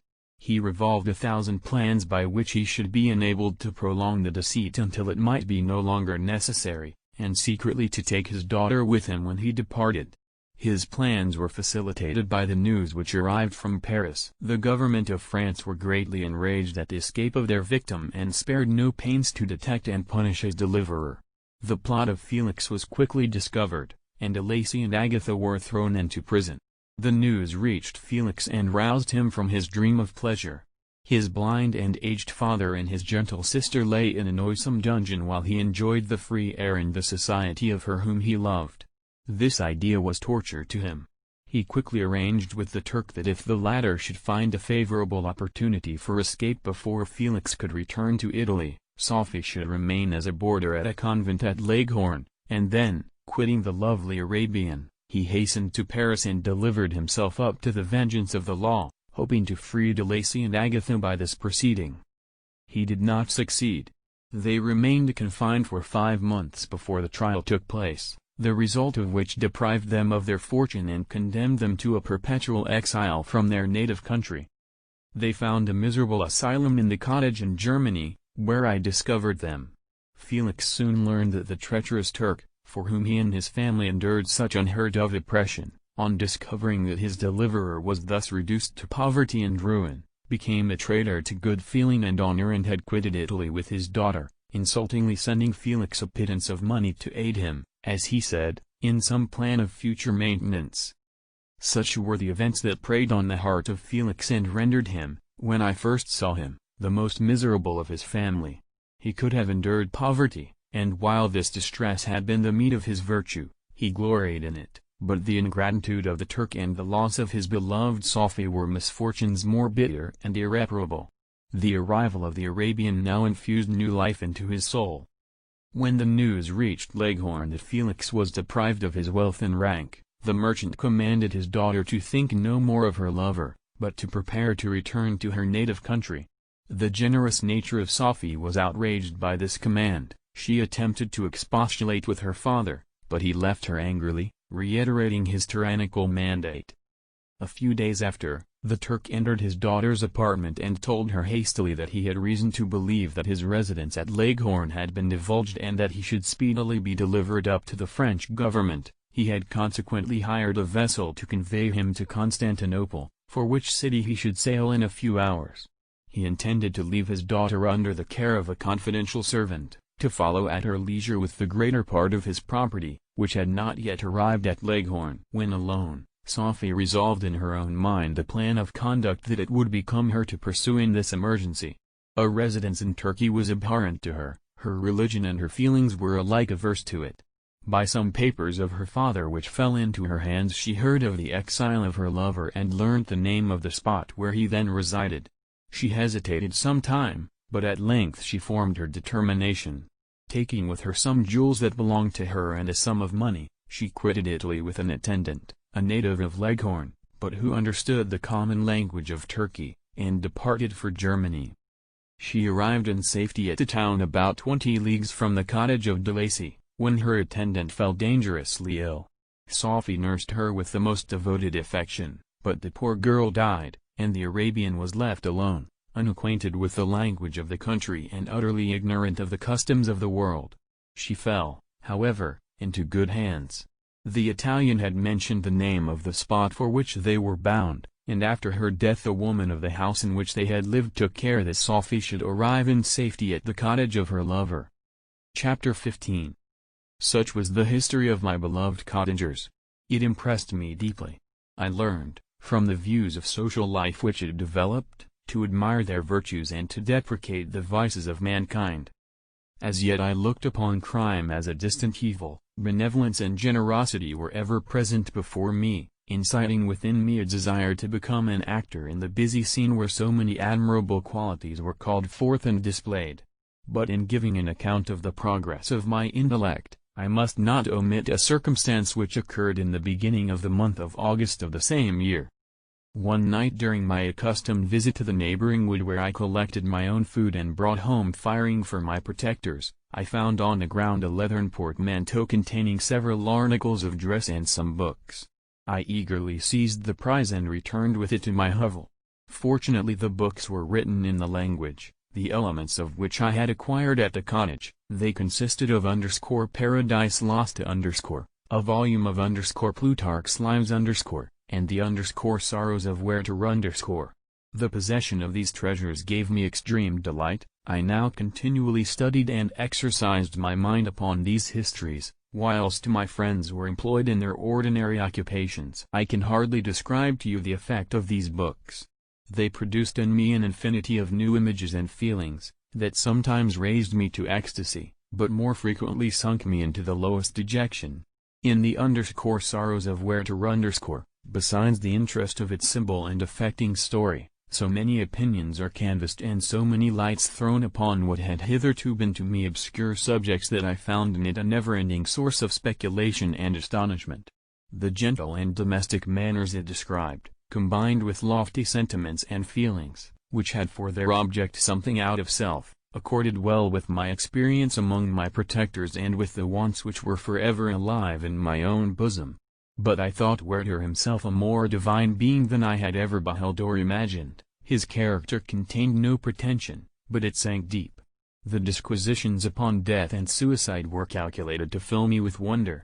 I did not pretend to enter into the merits of the case, yet I inclined towards the opinions of the hero, whose extinction I wept, without precisely understanding it. As I read, however, I applied much personally to my own feelings and condition. I found myself similar yet at the same time strangely unlike to the beings concerning whom I read and to whose conversation I was a listener. I sympathized with and partly understood them, but I was unformed in mind. I was dependent on none and related to none. The path of my departure was free, and there was none to lament my annihilation. My person was hideous and my stature gigantic. What did this mean? Who was I? What was I? Whence did I come? What was my destination?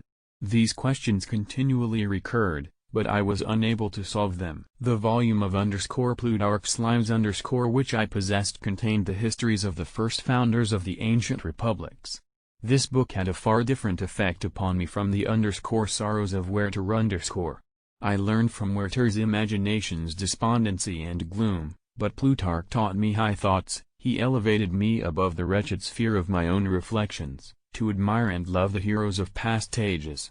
Many things I read surpassed my understanding and experience.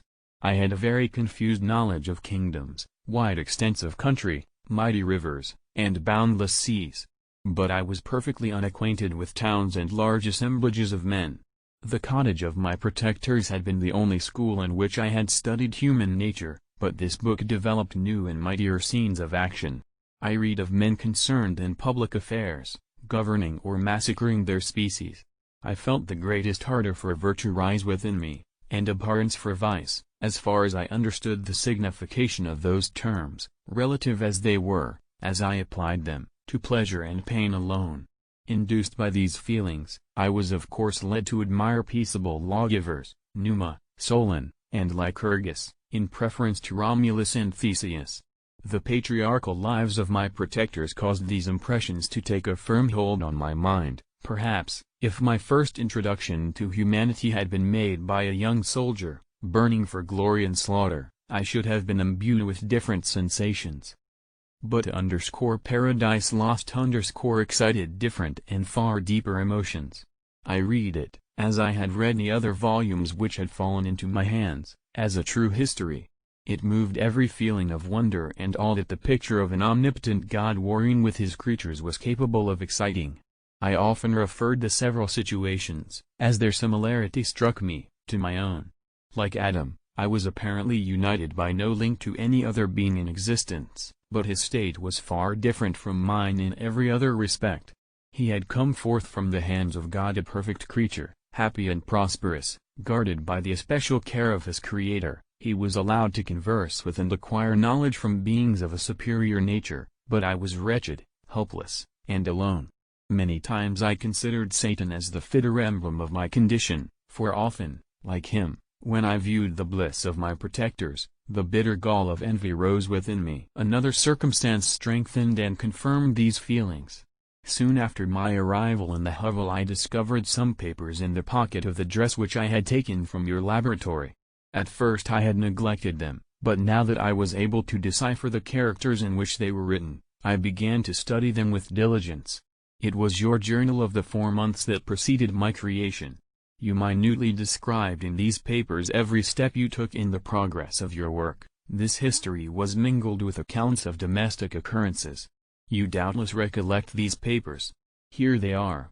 Everything is related in them which bears reference to my accursed origin. The whole detail of that series of disgusting circumstances which produced it is set in view. The minutest description of my odious and loathsome person is given, in language which painted your own horrors and rendered mine indelible. I sickened as I read. Hateful day when I received life! I exclaimed in agony. Accursed Creator! Why did you form a monster so hideous that even you turned from me in disgust? God, in pity, made man beautiful and alluring, after his own image, but my form is a filthy type of yours, more horrid even from the very resemblance. Satan had his companions, fellow devils, to admire and encourage him, but I am solitary and abhorred. These were the reflections of my hours of despondency and solitude, but when I contemplated the virtues of the cottagers, their amiable and benevolent dispositions, I persuaded myself that when they should become acquainted with my admiration of their virtues they would compassionate me and overlook my personal deformity.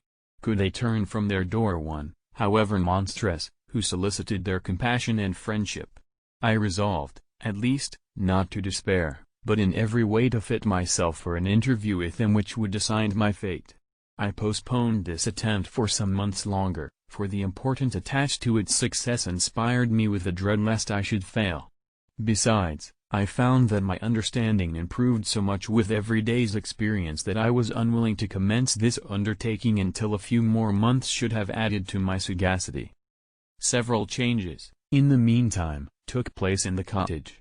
The presence of Sophie diffused happiness among its inhabitants, and I also found that a greater degree of plenty reigned there. Felix and Agatha spent more time in amusement and conversation, and were assisted in their labors by servants. They did not appear rich, but they were contented and happy, their feelings were serene and peaceful, while mine became every day more tumultuous. Increase of knowledge only discovered to me more clearly what a wretched outcast I was.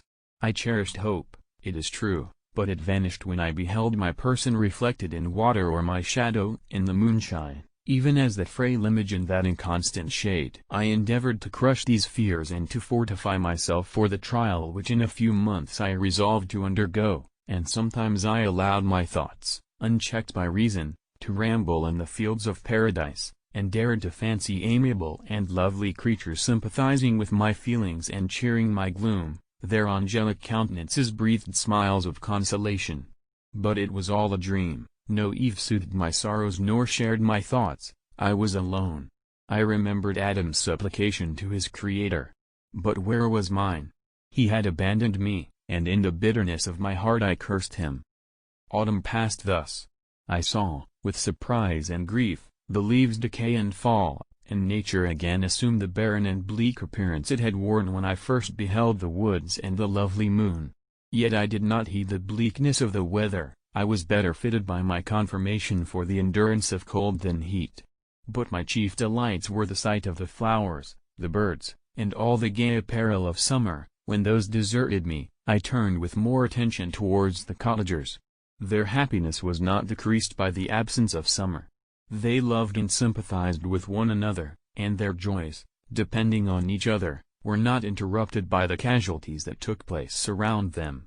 The more I saw of them, the greater became my desire to claim their protection and kindness. My heart yearned to be known and loved by these amiable creatures. To see their sweet looks directed towards me with affection was the utmost limit of my ambition.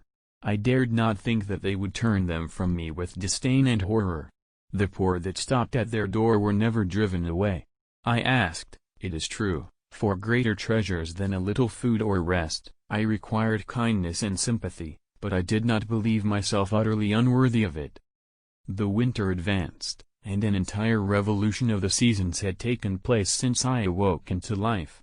My attention at this time was solely directed towards my plan of introducing myself into the cottage of my protectors. I revolved many projects, but that on which I finally fixed was to enter the dwelling when the blind old man should be alone. I had sagacity enough to discover that the unnatural hideousness of my person was the chief object of horror with those who had formerly beheld me. My voice, although harsh, had nothing terrible in it. I thought, therefore, that if in the absence of his children I could gain the goodwill and mediation of the old Lacy, I might by his means be tolerated by my younger protectors. One day, when the sun shone on the red leaves that strewed the ground and diffused cheerfulness, although it denied warmth, Sophie, Agatha, and Felix departed on a long country walk, and the old man, at his own desire, was left alone in the cottage. When his children had departed, he took up his guitar and played several mournful but sweet airs, more sweet and mournful than I had ever heard him play before.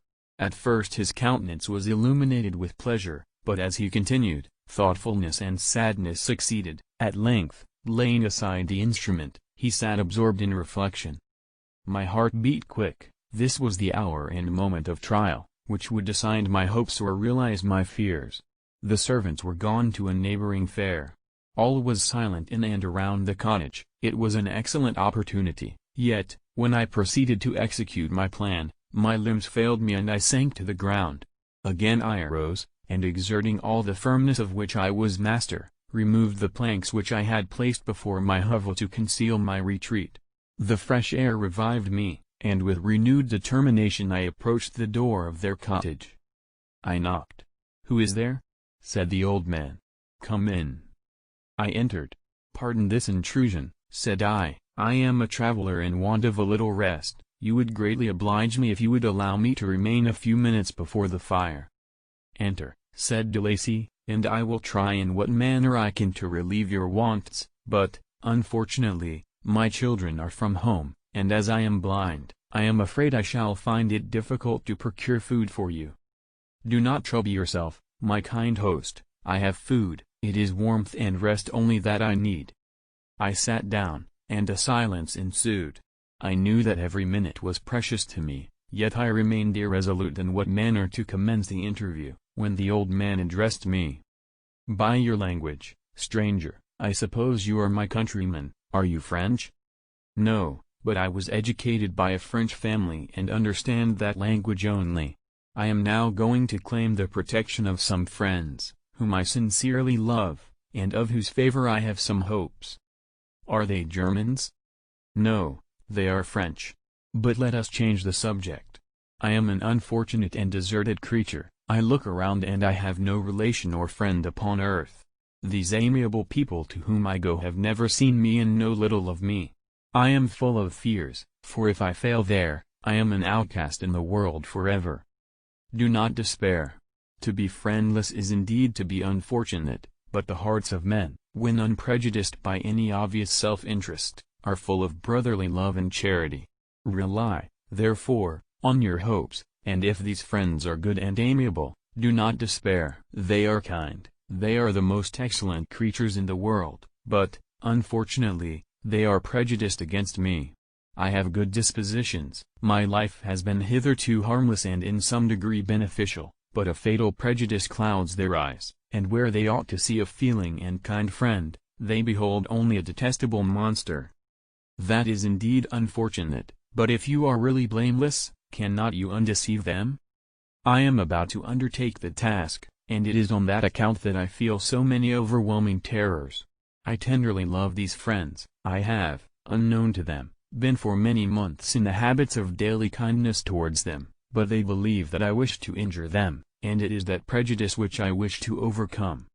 Where do these friends reside? Near this spot. The old man paused and then continued, if you will unreservedly confide to me the particulars of your tale, I perhaps may be of use in undeceiving them. I am blind and cannot judge of your countenance, but there is something in your words which persuades me that you are sincere. I am poor and in exile, but it will afford me true pleasure to be in any way serviceable to a human creature. Excellent man! I thank you and accept your generous offer. You raise me from the dust by this kindness, and I trust that, by your aid, I shall not be driven from the society and sympathy of your fellow creatures. Heaven forbid! Even if you were really criminal, for that can only drive you to desperation, and not instigate you to virtue. I also am unfortunate. I and my family have been condemned, although innocent. Judge, therefore, if I do not feel for your misfortunes. How can I thank you, my best and only benefactor? From your lips first have I heard the voice of kindness directed towards me. I shall be forever grateful, and your present humanity assures me of success with those friends whom I am on the point of meeting. May I know the names and residence of those friends? I paused. This, I thought, was the moment of decision, which was to rob me of or bestow happiness on me forever. I struggled vainly for firmness sufficient to answer him, but the effort destroyed all my remaining strength. I sank on the chair and sobbed aloud. At that moment I heard the steps of my younger protectors. I had not a moment to lose, but seizing the hand of the old man, I cried, now is the time. Save and protect me. You and your family are the friends whom I seek. Do not you desert me in the hour of trial. Great God! Exclaimed the old man. Who are you? At that instant the cottage door was opened, and Felix, Sophie, and Agatha entered. Who can describe their horror and consternation on beholding me? Agatha fainted, and Sophie, unable to attend to her friend, rushed out of the cottage. Felix started forward, and with supernatural force tore me from his father, to whose knees I clung. In a transport of fury, he dashed me to the ground and struck me violently with a stick. I could have torn him limb from limb, as the lion rends the antelope. But my heart sank within me as with bitter sickness, and I refrained. I saw him on the point of repeating his blow, when, overcome by pain and anguish, I quitted the cottage, and in the general tumult escaped unperceived to my hovel. Chapter 16. Cursed Creator! Why did I live? Why, in that instant, did I not extinguish the spark of existence which you had so wantonly bestowed? I know not. Despair had not yet taken possession of me. My feelings were those of rage and revenge. I could with pleasure have destroyed the cottage and its inhabitants and have glutted myself with their shrieks and misery. When night came I quitted my retreat and wandered in the wood, and now, no longer restrained by the fear of discovery, I gave vent to my anguish in fearful howlings.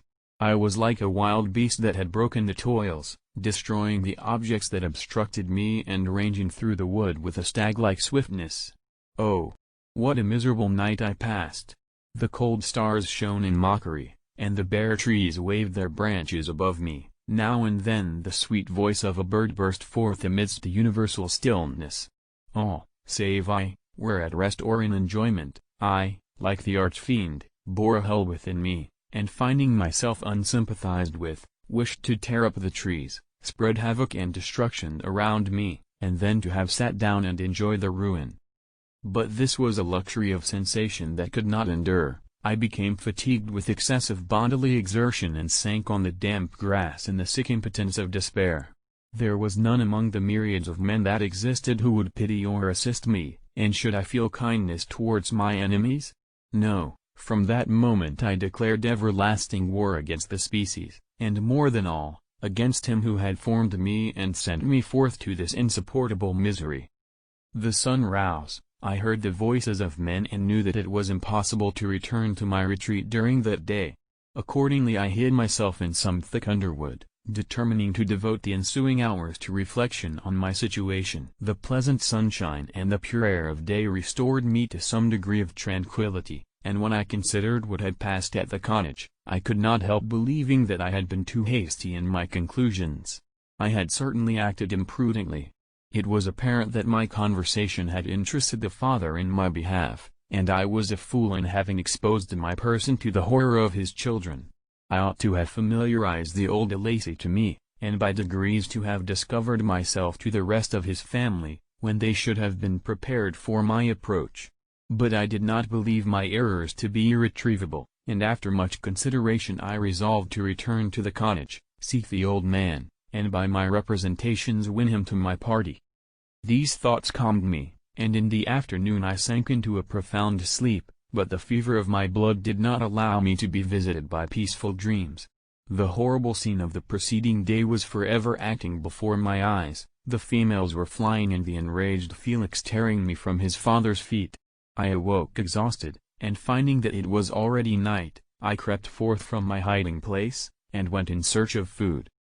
When my hunger was appeased, I directed my steps towards the well-known path that conducted to the cottage. All there was at peace. I crept into my hovel and remained in silent expectation of the accustomed hour when the family arose. That hour passed, the sun mounted high in the heavens, but the cottagers did not appear. I trembled violently, apprehending some dreadful misfortune. The inside of the cottage was dark, and I heard no motion. I cannot describe the agony of this suspense. Presently 2 countrymen passed by, but pausing near the cottage, they entered into conversation, using violent gesticulations, but I did not understand what they said, as they spoke the language of the country, which differed from that of my protectors. Soon after, however, Felix approached with another man. I was surprised, as I knew that he had not quitted the cottage that morning, and waited anxiously to discover from his discourse the meaning of these unusual appearances. "Do you consider," said his companion to him, "that you will be obliged to pay 3 months' rent and to lose the produce of your garden? I do not wish to take any unfair advantage, and I beg therefore that you will take some days to consider of your determination." "It is utterly useless," replied Felix, "we can never again inhabit your cottage. The life of my father is in the greatest danger, owing to the dreadful circumstance that I have related. My wife and my sister will never recover from their horror. I entreat you not to reason with me any more. Take possession of your tenement and let me fly from this place." Felix trembled violently as he said this. He and his companion entered the cottage, in which they remained for a few minutes, and then departed. I never saw any of the family of Delacy more. I continued for the remainder of the day in my hovel in a state of utter and stupid despair.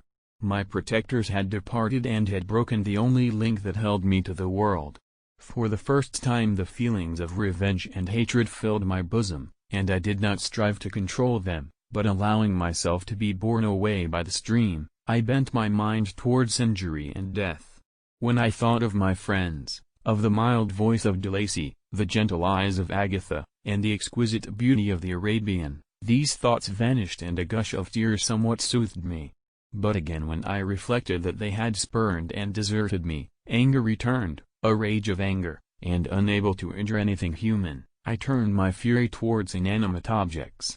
As night advanced, I placed a variety of combustibles around the cottage, and after having destroyed every vestige of cultivation in the garden, I waited with forced impatience until the moon had sunk to commence my operations. As the night advanced, a fierce wind arose from the woods and quickly dispersed the clouds that had loitered in the heavens, The blast tore along like a mighty avalanche and produced a kind of insanity in my spirits that burst all bounds of reason and reflection. I lighted the dry branch of a tree and danced with fury around the devoted cottage, my eyes still fixed on the western horizon, the edge of which the moon nearly touched. A part of its orb was at length hid, and I waved my brand. It sank, and with a loud scream I fired the straw, and heath, and bushes, which I had collected. The wind fanned the fire, and the cottage was quickly enveloped by the flames, which clung to it and licked it with their forked and destroying tongues. As soon as I was convinced that no assistance could save any part of the habitation, I quitted the scene and sought for refuge in the woods. And now, with the world before me, whither should I bend my steps? I resolved to fly far from the scene of my misfortunes, but to me, hated and despised, every country must be equally horrible. At length the thought of you crossed my mind. I learned from your papers that you were my father, my creator, and to whom could I apply with more fitness than to him who had given me life? Among the lessons that Felix had bestowed upon Sophie, geography had not been omitted. I had learned from these the relative situations of the different countries of the earth. You had mentioned Geneva as the name of your native town, and towards this place I resolved to proceed. But how was I to direct myself? I knew that I must travel in the southwesterly direction to reach my destination, but the sun was my only guide. I did not know the names of the towns that I was to pass through, nor could I ask information from a single human being, but I did not despair. From you only could I hope for succor, although towards you I felt no sentiment but that of hatred. Unfeeling, heartless creator! You had endowed me with perceptions and passions and then cast me abroad an object for the scorn and horror of mankind. But on you only had I any claim for pity and redress, and from you I determined to seek that justice which I vainly attempted to gain from any other being that wore the human form. My travels were long and the sufferings I endured intense. It was late in autumn when I quitted the district where I had so long resided. I traveled only at night, fearful of encountering the visage of a human being. Nature decayed around me, and the sun became heatless, rain and snow poured around me, mighty rivers were frozen, the surface of the earth was hard and chill, and bare, and I found no shelter. Oh, earth! How often did I imprecate curses on the cause of my being! The mildness of my nature had fled, and all within me was turned to gall and bitterness. The nearer I approached to your habitation, the more deeply did I feel the spirit of revenge enkindled in my heart. Snow fell, and the waters were hardened, but I rested not. A few incidents now and then directed me, and I possessed a map of the country, but I often wandered wide from my path. The agony of my feelings allowed me no respite, no incident occurred from which my rage and misery could not extract its food, but a circumstance that happened when I arrived on the confines of Switzerland, when the sun had recovered its warmth and the earth again began to look green, confirmed in an especial manner the bitterness and horror of my feelings. I generally rested during the day and traveled only when I was secured by night from the view of man. One morning, however, finding that my path lay through a deep wood, I ventured to continue my journey after the sun had risen. The day, which was one of the first of spring, cheered even me by the loveliness of its sunshine and the balminess of the air. I felt emotions of gentleness and pleasure, that had long appeared dead, revive within me. Half surprised by the novelty of these sensations, I allowed myself to be borne away by them, and forgetting my solitude and deformity, dared to be happy. Soft tears again bedewed my cheeks, and I even raised my humid eyes with thankfulness towards the blessed sun, which bestowed such joy upon me. I continued to wind among the paths of the wood, until I came to its boundary, which was skirted by a deep and rapid river, into which many of the trees bent their branches, now budding with the fresh spring. Here I paused, not exactly knowing what path to pursue, when I heard the sound of voices, that induced me to conceal myself under the shade of a cypress. I was scarcely hid when a young girl came running towards the spot where I was concealed, laughing, as if she ran from someone in sport. She continued her course along the precipitous sides of the river, when suddenly her foot slipped, and she fell into the rapid stream. I rushed from my hiding place and with extreme labor, from the force of the current, saved her and dragged her to shore. She was senseless, and I endeavored by every means in my power to restore animation, when I was suddenly interrupted by the approach of a rustic, who was probably the person from whom she had playfully fled. On seeing me, he darted towards me, and tearing the girl from my arms, hastened towards the deeper parts of the wood. I followed speedily, I hardly knew why, but when the man saw me draw near, he aimed a gun, which he carried, at my body and fired. I sank to the ground, and my injurer, with increased swiftness, escaped into the wood. This was then the reward of my benevolence. I had saved a human being from destruction, and as a recompense I now writhed under the miserable pain of a wound which shattered the flesh and bone. The feelings of kindness and gentleness which I had entertained but a few moments before gave place to hellish rage and gnashing of teeth. Inflamed by pain, I vowed eternal hatred and vengeance to all mankind. But the agony of my wound overcame me, my pulses paused, and I fainted. For some weeks I led a miserable life in the woods, endeavoring to cure the wound which I had received. The ball had entered my shoulder, and I knew not whether it had remained there or passed through. At any rate I had no means of extracting it. My sufferings were augmented also by the oppressive sense of the injustice and ingratitude of their infliction. My daily vows rose for revenge, a deep and deadly revenge, such as would alone compensate for the outrages and anguish I had endured. After some weeks my wound healed, and I continued my journey. The labors I endured were no longer to be alleviated by the bright sun or gentle breezes of spring. All joy was but a mockery which insulted my desolate state and made me feel more painfully that I was not made for the enjoyment of pleasure. But my toils now drew near a close, and in 2 months from this time I reached the environs of Geneva. It was evening when I arrived, and I retired to a hiding place among the fields that surrounded to meditate in what manner I should apply to you. I was oppressed by fatigue and hunger and far too unhappy to enjoy the gentle breezes of evening or the prospect of the sun setting behind the stupendous mountains of Jura. At this time a slight sleep relieved me from the pain of reflection, which was disturbed by the approach of a beautiful child, who came running into the recess I had chosen, with all the sportiveness of infancy. Suddenly, as I gazed on him, an idea seized me that this little creature was unprejudiced and had lived too short a time to have imbibed a horror of deformity. If, therefore, I could seize him and educate him as my companion and friend, I should not be so desolate in this peopled earth. Urged by this impulse, I seized on the boy as he passed and drew him towards me. As soon as he beheld my form, he placed his hands before his eyes and uttered a shrill scream. I drew his hand forcibly from his face and said, "Child, what is the meaning of this? I do not intend to hurt you, listen to me." He struggled violently. "Let me go," he cried, "monster!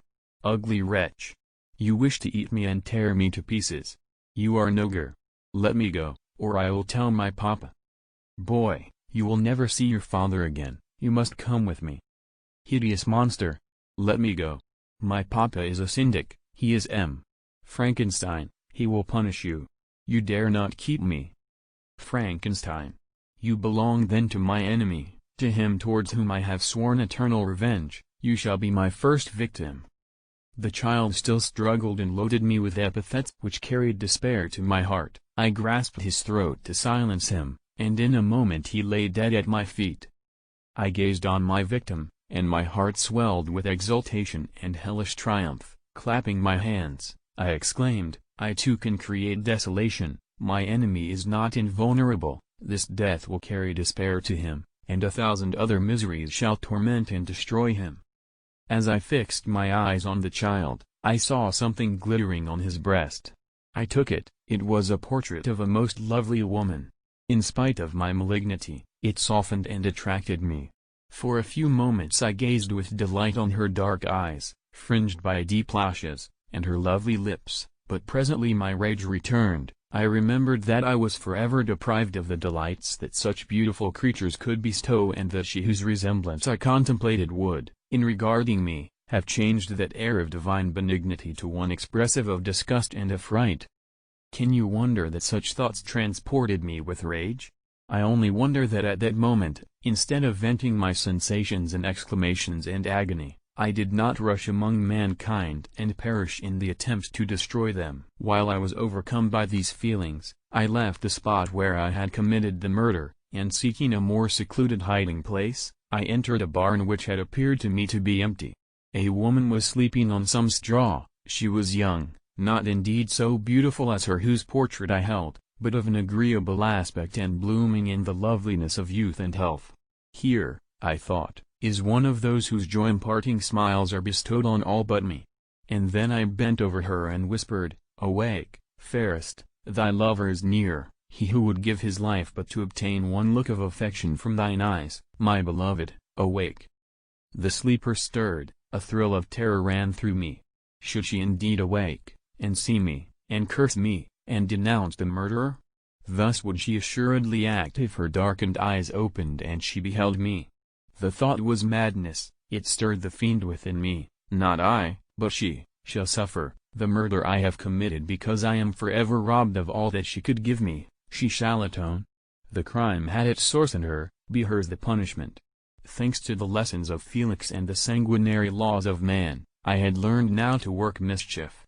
I bent over her and placed the portrait securely in one of the folds of her dress. She moved again, and I fled. For some days I haunted the spot where these scenes had taken place, sometimes wishing to see you, sometimes resolved to quit the world and its miseries forever. At length I wandered towards these mountains, and have ranged through their immense recesses, consumed by a burning passion which you alone can gratify. We may not part until you have promised to comply with my requisition. I am alone and miserable, man will not associate with me, but one as deformed and horrible as myself would not deny herself to me. My companion must be of the same species and have the same defects. This being you must create. Chapter 17. The being finished speaking and fixed his looks upon me in the expectation of a reply. But I was bewildered, perplexed, and unable to arrange my ideas sufficiently to understand the full extent of his proposition. He continued, "You must create a female for me with whom I can live in the interchange of those sympathies necessary for my being. This you alone can do, and I demand it of you as a right which you must not refuse to concede." The latter part of his tale had kindled anew in me the anger that had died away while he narrated his peaceful life among the cottagers, and as he said this I could no longer suppress the rage that burned within me. "I do refuse it," I replied, "and no torture shall ever extort a consent from me. You may render me the most miserable of men, but you shall never make me base in my own eyes. Shall I create another like yourself, whose joint wickedness might desolate the world? Begone. I have answered you, you may torture me, but I will never consent." "You are in the wrong," replied the fiend, "and instead of threatening, I am content to reason with you. I am malicious because I am miserable. Am I not shunned and hated by all mankind? You, my creator, would tear me to pieces and triumph. Remember that, and tell me why I should pity man more than he pities me. You would not call it murder if you could precipitate me into one of those ice rifts and destroy my frame, the work of your own hands. Shall I respect man when he condemns me? Let him live with me in the interchange of kindness, and instead of injury I would bestow every benefit upon him with tears of gratitude at his acceptance. But that cannot be, the human senses are insurmountable barriers to our union. Yet mine shall not be the submission of abject slavery. I will revenge my injuries. If I cannot inspire love, I will cause fear, and chiefly towards you my archenemy, because my creator, do I swear an extinguishable hatred. Have a care, I will work at your destruction, nor finish until I desolate your heart, so that you shall curse the hour of your birth." A fiendish rage animated him as he said this, his face was wrinkled into contortions too horrible for human eyes to behold, but presently he calmed himself and proceeded. "I intended to reason. This passion is detrimental to me, for you do not reflect that you are the cause of its success. If any being felt emotions of benevolence towards me, I should return them 100 and 100-fold, for that one creature's sake I would make peace with the whole kind. But I now indulge in dreams of bliss that cannot be realized. What I ask of you is reasonable and moderate. I demand a creature of another sex, but as hideous as myself. The gratification is small, but it is all that I can receive, and it shall content me. It is true, we shall be monsters, cut off from all the world, but on that account we shall be more attached to one another. Our lives will not be happy, but they will be harmless and free from the misery I now feel. Oh, my Creator, make me happy, let me feel gratitude towards you for one benefit. Let me see that I excite the sympathy of some existing thing, do not deny me my request. I was moved. I shuddered when I thought of the possible consequences of my consent, but I felt that there was some justice in his argument. His tale and the feelings he now expressed proved him to be a creature of fine sensations, and did I not as his Maker owe him all the portion of happiness that it was in my power to bestow? He saw my change of feeling and continued, "If you consent, neither you nor any other human being shall ever see us again. I will go to the vast wilds of South America. My food is not that of man, I do not destroy the lamb and the kid to glut my appetite, acorns and berries afford me sufficient nourishment. My companion will be of the same nature as myself and will be content with the same fare. We shall make our bed of dried leaves, the sun will shine on us as on men and will ripen our food. The picture I present to you is peaceful and human, and you must feel that you can deny it only in the wantonness of power and cruelty. Pitiless as you have been towards me, I now see compassion in your eyes. Let me seize the favorable moment and persuade you to promise what I so ardently desire." "You propose," replied I, "to fly from the habitations of man, to dwell in those wilds where the beasts of the field will be your only companions. How can you, who long for the love and sympathy of man, persevere in this exile? You will return and again seek their kindness, and you will meet with their detestation, your evil passions will be renewed, and you will then have a companion to aid you in the task of destruction. This may not be, cease to argue the point, for I cannot consent. How inconstant are your feelings! But a moment ago you were moved by my representations, and why do you again harden yourself to my complaints? I swear to you, by the earth which I inhabit, and by you that made me, that with the companion you bestow, I will quit the neighborhood of man and dwell, as it may chance, in the most savage of places. My evil passions will have fled, for I shall meet with sympathy. My life will flow quietly away, and in my dying moments I shall not curse my Maker." His words had a strange effect upon me. I compassionated him and sometimes felt a wish to console him, but when I looked upon him, when I saw the filthy mass that moved and talked, my heart sickened and my feelings were altered to those of horror and hatred. I tried to stifle these sensations. I thought that as I could not sympathize with him, I had no right to withhold from him the small portion of happiness which was yet in my power to bestow. "You swear," I said, "to be harmless, but have you not already shown a degree of malice that should reasonably make me distrust you? May not even this be a feint that will increase your triumph by affording a wider scope for your revenge? How is this? I must not be trifled with, and I demand an answer. If I have no ties and no affections, hatred and vice must be my portion. The love of another will destroy the cause of my crimes, and I shall become a thing of whose existence everyone will be ignorant. My vices are the children of a forced solitude that I abhor, and my virtues will necessarily arise when I live in communion with an equal.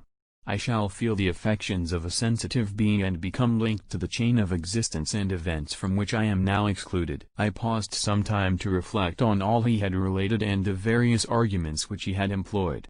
I thought of the promise of virtues which he had displayed on the opening of his existence and the subsequent blight of all kindly feeling by the loathing and scorn which his protectors had manifested towards him.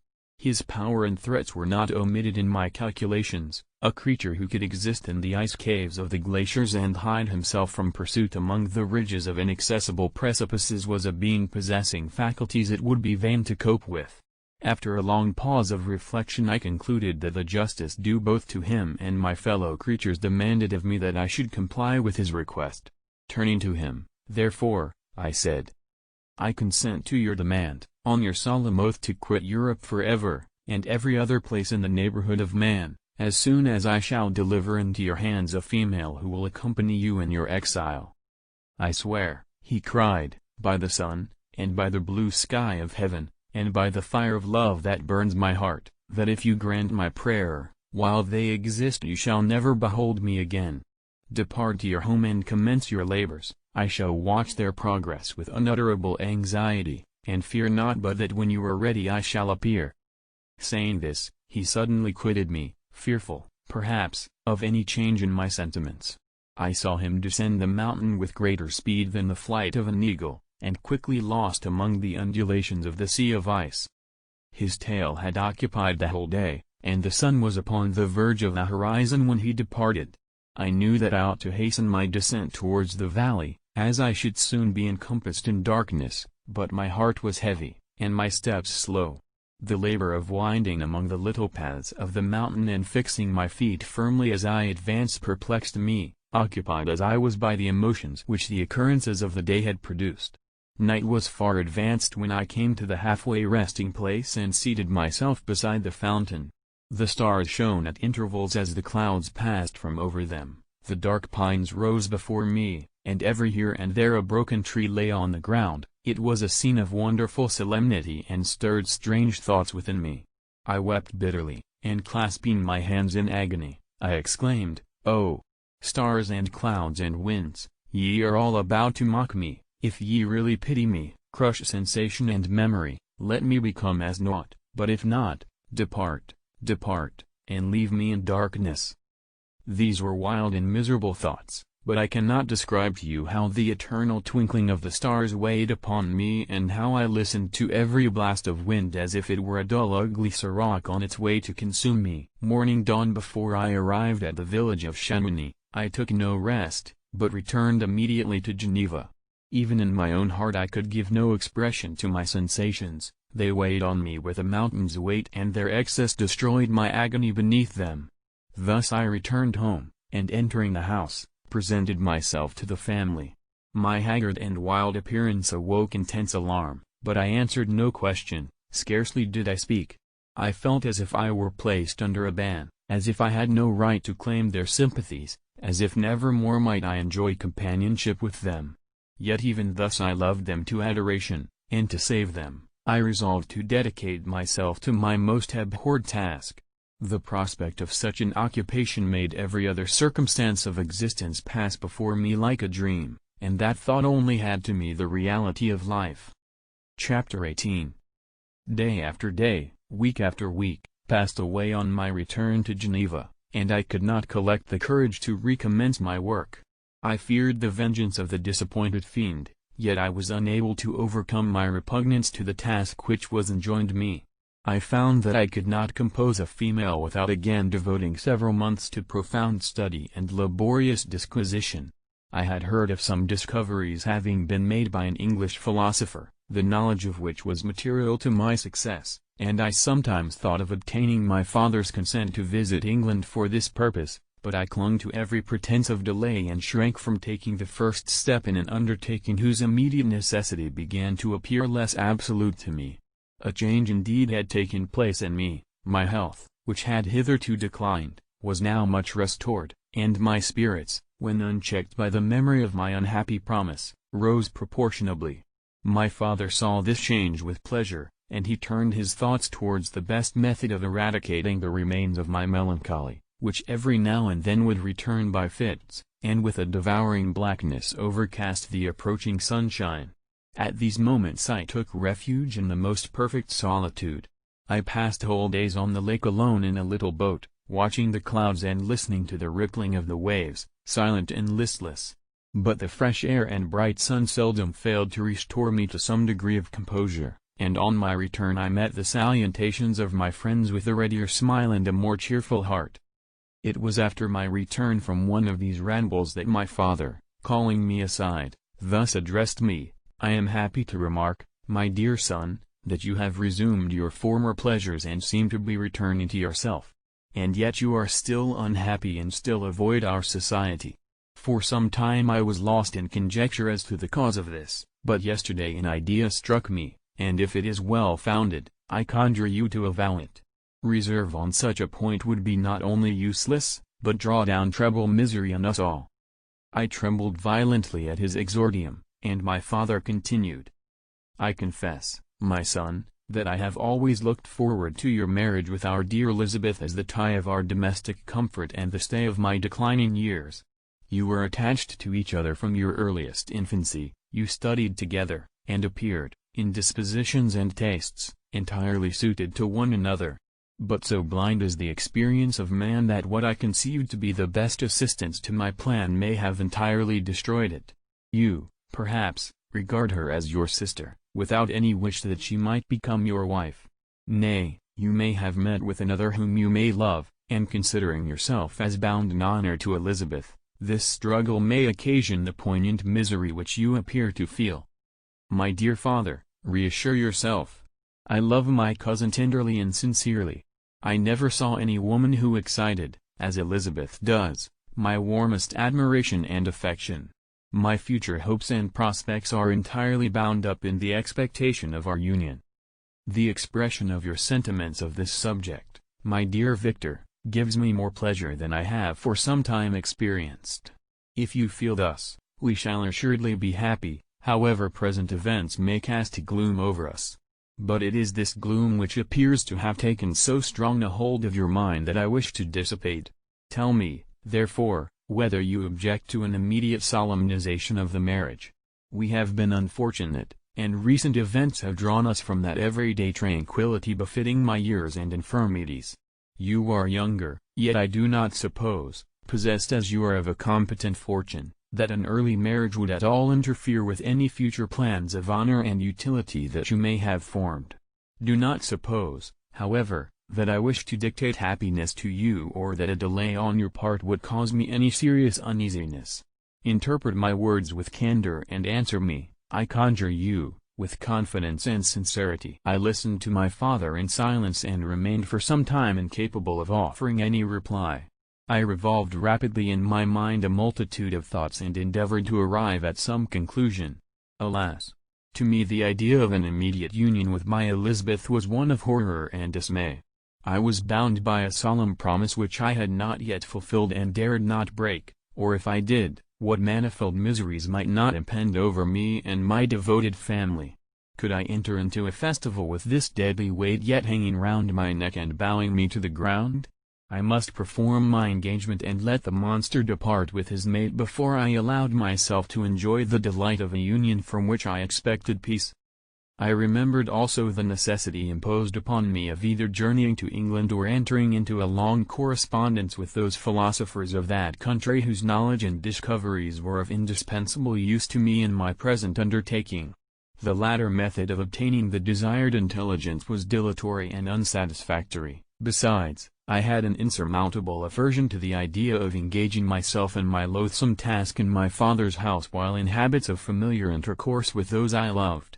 I knew that 1,000 fearful accidents might occur, the slightest of which would disclose a tale to thrill all connected with me with horror. I was aware also that I should often lose all self-command, all capacity of hiding the harrowing sensations that would possess me during the progress of my unearthly occupation. I must absent myself from all I loved while thus employed. Once commenced, it would quickly be achieved, and I might be restored to my family in peace and happiness.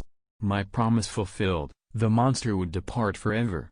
Or, so my fond fancy imaged, some accident might meanwhile occur to destroy him and put an end to my slavery forever. These feelings dictated my answer to my father.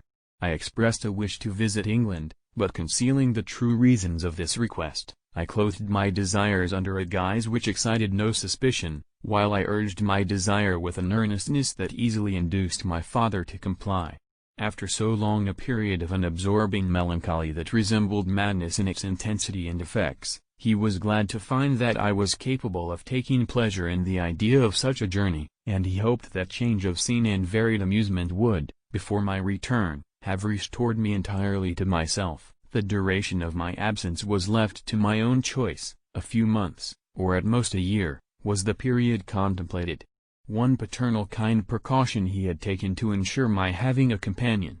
Without previously communicating with me, he had, in concert with Elizabeth, arranged that Clerval should join me at Strasbourg.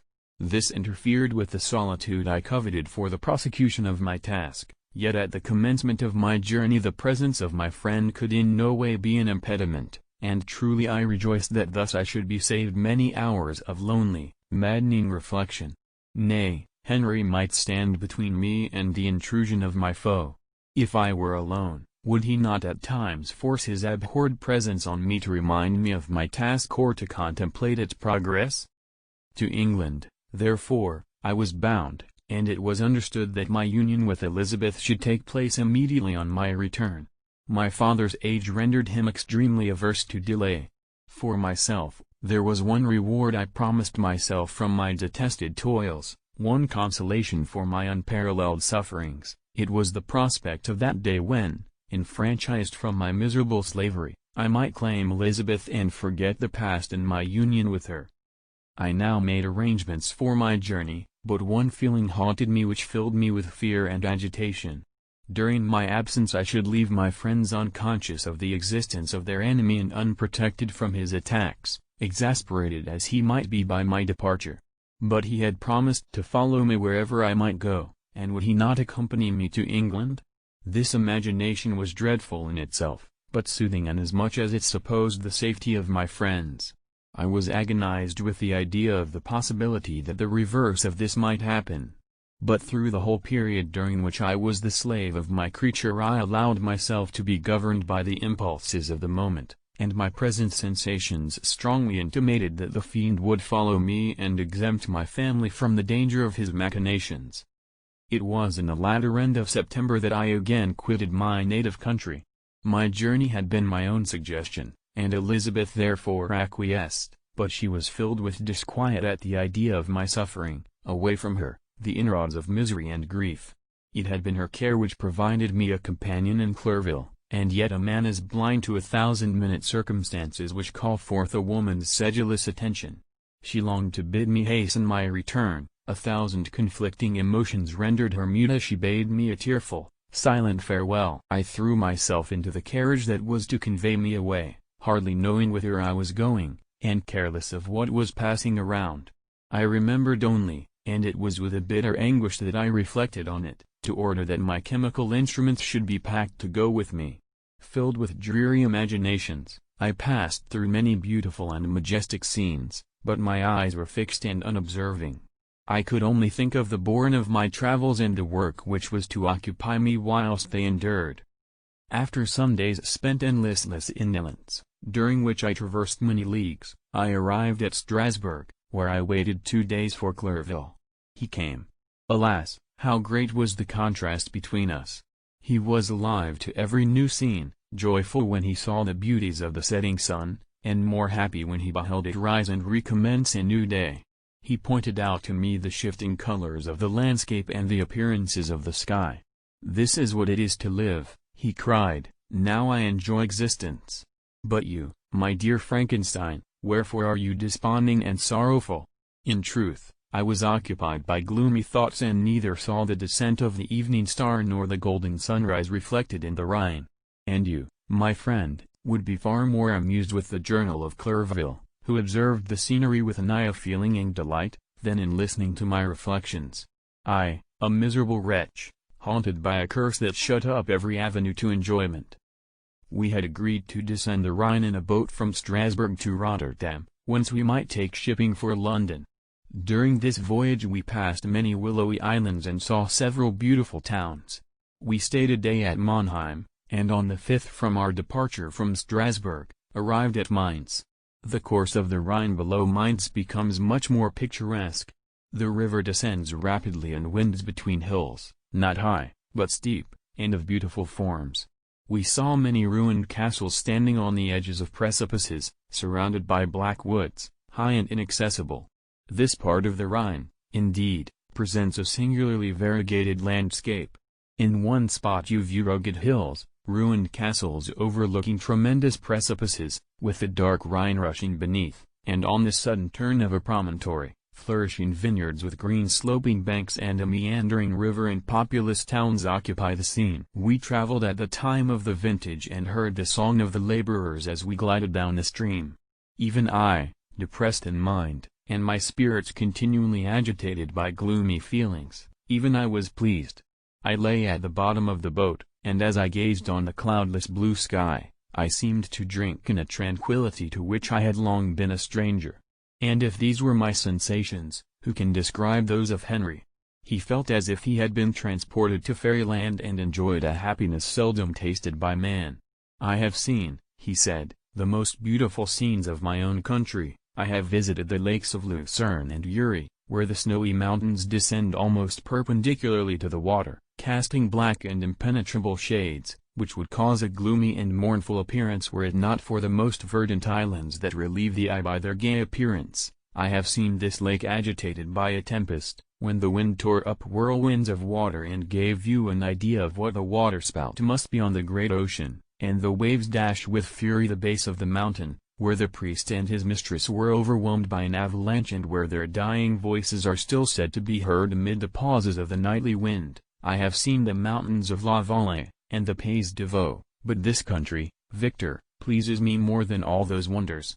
The mountains of Switzerland are more majestic and strange, but there is a charm in the banks of this divine river that I never before saw equaled. Look at that castle which overhangs yon precipice, and that also on the island, almost concealed amongst the foliage of those lovely trees, and now that group of laborers coming from among their vines, and that village half hid in the recess of the mountain.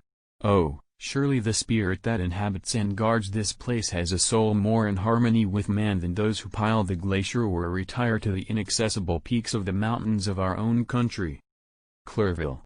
Beloved friend, even now it delights me to record your words and to dwell on the praise of which you are so eminently deserving. He was a being formed in the very poetry of nature. His wild and enthusiastic imagination was chastened by the sensibility of his heart. His soul overflowed with ardent affections, and his friendship was of that devoted and wondrous nature that the worldly minded teach us to look for only in the imagination. But even human sympathies were not sufficient to satisfy his eager mind. The scenery of external nature, which others regard only with admiration, he loved with ardor. The sounding cataract haunted him like a passion, the tall rock, the mountain, and the deep and gloomy wood, their colors and their forms, were then to him an appetite, a feeling, and a love, that had no need of a remoter charm, by thought supplied, or any interest unborrowed from the eye. Wordsworth's Tintern Abbey. And where does he now exist? Is this gentle and lovely being lost forever? Has this mind, so replete with ideas, imaginations fanciful and magnificent, which formed a world, whose existence depended on the life of its creator, has this mind perished? Does it now only exist in my memory? No, it is not thus. Your form so divinely wrought, and beaming with beauty, has decayed, but your spirit still visits and consoles your unhappy friend. Pardon this gush of sorrow. These ineffectual words are but a slight tribute to the unexampled worth of Henry, but they soothe my heart, overflowing with the anguish which his remembrance creates. I will proceed with my tale. Beyond Cologne we descended to the plains of Holland, and we resolved to post the remainder of our way, for the wind was contrary and the stream of the river was too gentle to aid us. Our journey here lost the interest arising from beautiful scenery, but we arrived in a few days at Rotterdam, whence we proceeded by sea to England. It was on a clear morning, in the latter days of December, that I first saw the white cliffs of Britain. The banks of the Thames presented a new scene. They were flat but fertile, and almost every town was marked by the remembrance of some story. We saw Tilbury Fort and remembered the Spanish Armada, Gravesend, Woolwich, and Greenwich, places which I had heard of even in my country. At length we saw the numerous steeples of London, St. Paul's towering above all, and the tower famed in English history. Chapter 19. London was our present point of rest. We determined to remain several months in this wonderful and celebrated city. Clerval desired the intercourse of the men of genius and talent who flourished at this time, but this was with me a secondary object. I was principally occupied with the means of obtaining the information necessary for the completion of my promise and quickly availed myself of the letters of introduction that I had brought with me, addressed to the most distinguished natural philosophers. If this journey had taken place during my days of study and happiness, it would have afforded me inexpressible pleasure. But a blight had come over my existence, and I only visited these people for the sake of the information they might give me on the subject in which my interest was so terribly profound. Company was irksome to me. When alone, I could fill my mind with the sights of heaven and earth. The voice of Henry soothed me. and I could thus cheat myself into a transitory peace. But busy, uninteresting, joyous faces brought back despair to my heart. I saw an insurmountable barrier placed between me and my fellow men. This barrier was sealed with the blood of William and Justine, and to reflect on the events connected with those names filled my soul with anguish. But in Clerval I saw the image of my former self. He was inquisitive and anxious to gain experience and instruction. The difference of manners which he observed was to him an inexhaustible source of instruction and amusement. He was also pursuing an object he had long had in view. His design was to visit India, in the belief that he had in his knowledge of its various languages, and in the views he had taken of its society, the means of materially assisting the progress of European colonization and trade. In Britain only could he further the execution of his plan. He was forever busy, and the only check to his enjoyments was my sorrowful and dejected mind. I tried to conceal this as much as possible, that I might not debar him from the pleasures natural to one who was entering on a new scene of life, undisturbed by any care or bitter recollection. I often refused to accompany him, alleging another engagement, that I might remain alone. I now also began to collect the materials necessary for my new creation, and this was to me like the torture of single drops of water continually falling on the head. Every thought that was devoted to it was an extreme anguish, and every word that I spoke in allusion to it caused my lips to quiver, and my heart to palpitate. After passing some months in London, we received a letter from a person in Scotland who had formerly been our visitor at Geneva. He mentioned the beauties of his native country and asked us if those were not sufficient allurements to induce us to prolong our journey as far north as Perth, where he resided.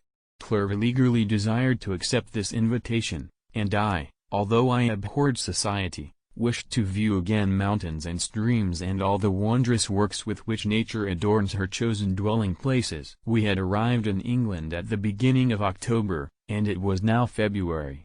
We accordingly determined to commence our journey towards the north at the expiration of another month.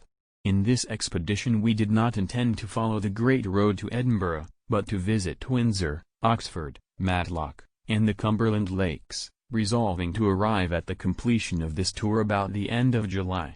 I packed up my chemical instruments and the materials I had collected, resolving to finish my labors in some obscure nook in the northern highlands of Scotland.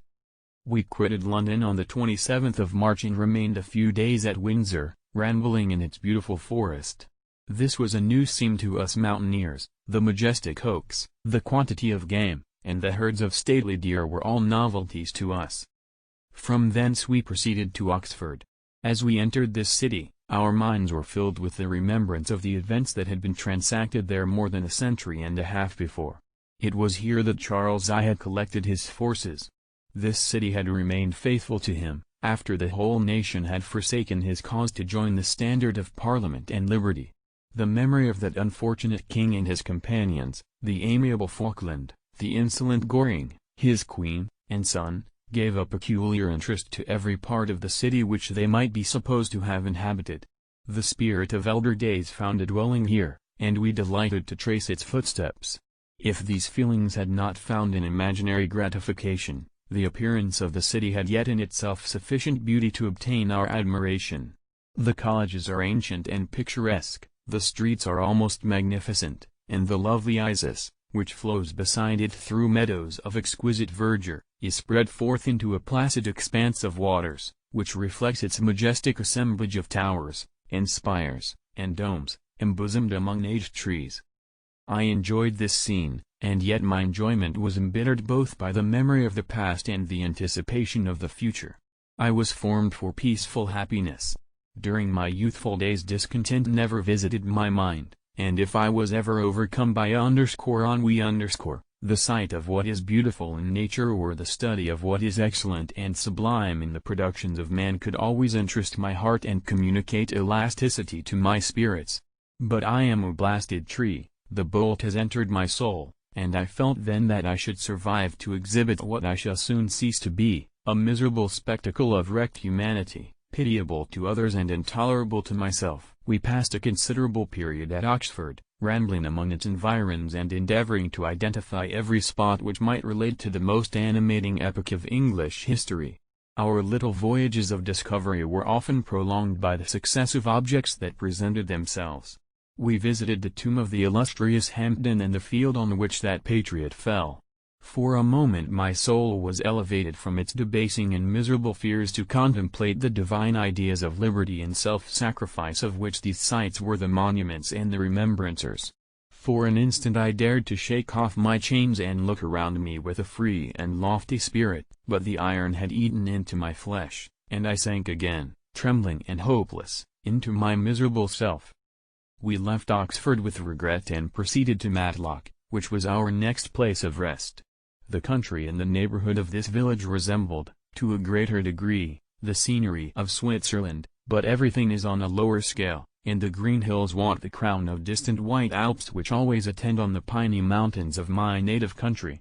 We visited the wondrous cave and the little cabinets of natural history, where the curiosities are disposed in the same manner as in the collections at Servox and Chamonix. The latter name made me tremble when pronounced by Henry, and I hastened to quit Matlock, with which that terrible scene was thus associated. From Derby, still journeying northwards, we passed 2 months in Cumberland and Westmoreland. I could now almost fancy myself among the Swiss mountains. The little patches of snow which yet lingered on the northern sides of the mountains, the lakes, and the dashing of the rocky streams were all familiar and dear sights to me. Here also we made some acquaintances, who almost contrived to cheat me into happiness. The delight of Clerval was proportionably greater than mine. His mind expanded in the company of men of talent, and he found in his own nature greater capacities and resources than he could have imagined himself to have possessed while he associated with his inferiors. "I could pass my life here," said he to me, "and among these mountains I should scarcely regret Switzerland and the Rhine." But he found that a traveler's life is one that includes much pain amidst its enjoyments. His feelings are forever on the stretch, and when he begins to sink into repose, he finds himself obliged to quit that on which he rests in pleasure for something new, which again engages his attention, and which also he forsakes for other novelties. We had scarcely visited the various lakes of Cumberland and Westmoreland and conceived an affection for some of the inhabitants when the period of our appointment with our Scotch friend approached, and we left them to travel on. For my own part I was not sorry. I had now neglected my promise for some time, and I feared the effects of the demon's disappointment. He might remain in Switzerland and wreak his vengeance on my relatives. This idea pursued me and tormented me at every moment from which I might otherwise have snatched repose and peace. I waited for my letters with feverish impatience. If they were delayed I was miserable and overcome by 1,000 fears, and when they arrived and I saw the superscription of Elizabeth or my father, I hardly dared to read and ascertain my fate. Sometimes I thought that the fiend followed me and might expedite my remissness by murdering my companion. When these thoughts possessed me, I would not quit Henry for a moment, but followed him as his shadow, to protect him from the fancied rage of his destroyer. I felt as if I had committed some great crime, the consciousness of which haunted me. I was guiltless, but I had indeed drawn down a horrible curse upon my head, as mortal as that of crime. I visited Edinburgh with languid eyes and mind, and yet that city might have interested the most unfortunate being. Clerval did not like it so well as Oxford, for the antiquity of the latter city was more pleasing to him. But the beauty and regularity of the new town of Edinburgh, its romantic castle and its environs, the most delightful in the world, Arthur's Seat, St. Bernard's Well, and the Pentland Hills, compensated him for the change and filled him with cheerfulness and admiration. But I was impatient to arrive at the termination of my journey. We left Edinburgh in a week, passing through Cupar, St. Andrews, and along the banks of the Tay, to Perth, where our friend expected us. But I was in no mood to laugh and talk with strangers or enter into their feelings or plans with the good humor expected from a guest, and accordingly I told Clerval that I wished to make the tour of Scotland alone. "Do you," said I, "enjoy yourself, and let this be our rendezvous. I may be absent a month or two, but do not interfere with my motions, I entreat you. Leave me to peace and solitude for a short time, and when I return, I hope it will be with a lighter heart, more congenial to your own temper." Henry wished to dissuade me, but seeing me bent on this plan, ceased to remonstrate. He entreated me to write often. "I had rather be with you," he said, "in your solitary rambles, than with these Scotch people, whom I do not know. Hasten, then, my dear friend, to return, that I may again feel myself somewhat at home, which I cannot do in your absence." Having parted from my friend, I determined to visit some remote spot of Scotland and finish my work in solitude. I did not doubt but that the monster followed me and would discover himself to me when I should have finished, that he might receive his companion. With this resolution I traversed the northern highlands and fixed on one of the remotest of the Orkneys as the scene of my labors. It was a place fitted for such a work, being hardly more than a rock whose high sides were continually beaten upon by the waves. The soil was barren, scarcely affording pasture for a few miserable cows, and oatmeal for its inhabitants, which consisted of 5 persons, whose gaunt and scraggy limbs gave tokens of their miserable fare. Vegetables and bread, when they indulged in such luxuries, and even fresh water, was to be procured from the mainland, which was about 5 miles distant.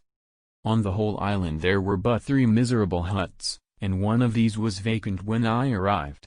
This I hired. It contained but 2 rooms, and these exhibited all the squalidness of the most miserable penury. The thatch had fallen in, the walls were unplastered, and the door was off its hinges. I ordered it to be repaired, bought some furniture, and took possession, an incident which would doubtless have occasioned some surprise had not all the senses of the cottagers been benumbed by want and squalid poverty. As it was, I lived ungazed at and unmolested, hardly thanked for the pittance of food and clothes which I gave. So much does suffering blunt even the coarsest sensations of men. In this retreat I devoted the morning to labor, but in the evening, when the weather permitted, I walked on the stony beach of the sea to listen to the waves as they roared and dashed at my feet. It was a monotonous yet ever-changing scene. I thought of Switzerland. It was far different from this desolate and appalling landscape. Its hills are covered with vines, and its cottages are scattered thickly in the plains. Its fair lakes reflect a blue and gentle sky, and when troubled by the winds, their tumult is but as the play of a lively infant when compared to the roarings of the giant ocean. In this manner I distributed my occupations when I first arrived, but as I proceeded in my labor, it became every day more horrible and irksome to me. Sometimes I could not prevail on myself to enter my laboratory for several days, and at other times I toiled day and night in order to complete my work. It was, indeed, a filthy process in which I was engaged. During my first experiment, a kind of enthusiastic frenzy had blinded me to the horror of my employment. My mind was intently fixed on the consummation of my labor, and my eyes were shut to the horror of my proceedings. But now I went to it in cold blood, and my heart often sickened at the work of my hands. Thus situated, employed in the most detestable occupation, immersed in a solitude where nothing could for an instant call my attention from the actual scene in which I was engaged, my spirits became unequal, I grew restless and nervous. Every moment I feared to meet my persecutor. Sometimes I sat with my eyes fixed on the ground, fearing to raise them lest they should encounter the object which I so much dreaded to behold. I feared to wander from the sight of my fellow creatures lest when alone he should come to claim his companion. In the meantime I worked on, and my labor was already considerably advanced. I looked towards its completion with a tremulous and eager hope, which I dared not trust myself to question but which was intermixed with obscure forebodings of evil that made my heart sicken in my bosom. Chapter 20. I sat one evening in my laboratory. The sun had set, and the moon was just rising from the sea. I had not sufficient light for my employment, and I remained idle, in a pause of consideration of whether I should leave my labor for the night or hasten its conclusion by an unremitting attention to it. As I sat, a train of reflection occurred to me which led me to consider the effects of what I was now doing. 3 years before, I was engaged in the same manner and had created a fiend whose unparalleled barbarity had desolated my heart and filled it forever with the bitterest remorse. I was now about to form another being of whose dispositions I was alike ignorant. She might become 10,000 times more malignant than her mate and delight, for its own sake, in murder and wretchedness. He had sworn to quit the neighborhood of men and hide himself in deserts, but she had not, and she, who in all probability was to become a thinking and reasoning animal, might refuse to comply with a compact made before her creation.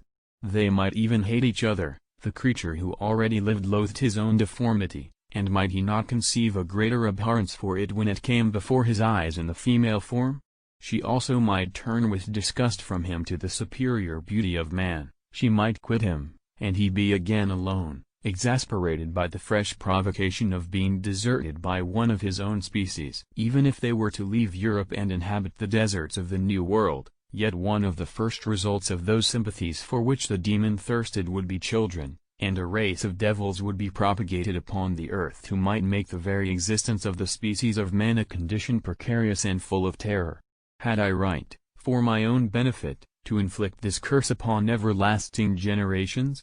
I had before been moved by the sophisms of the being I had created, I had been struck senseless by his fiendish threats, but now, for the first time, the wickedness of my promise burst upon me. I shuddered to think that future ages might curse me as their best, whose selfishness had not hesitated to buy its own peace at the price, perhaps, of the existence of the whole human race.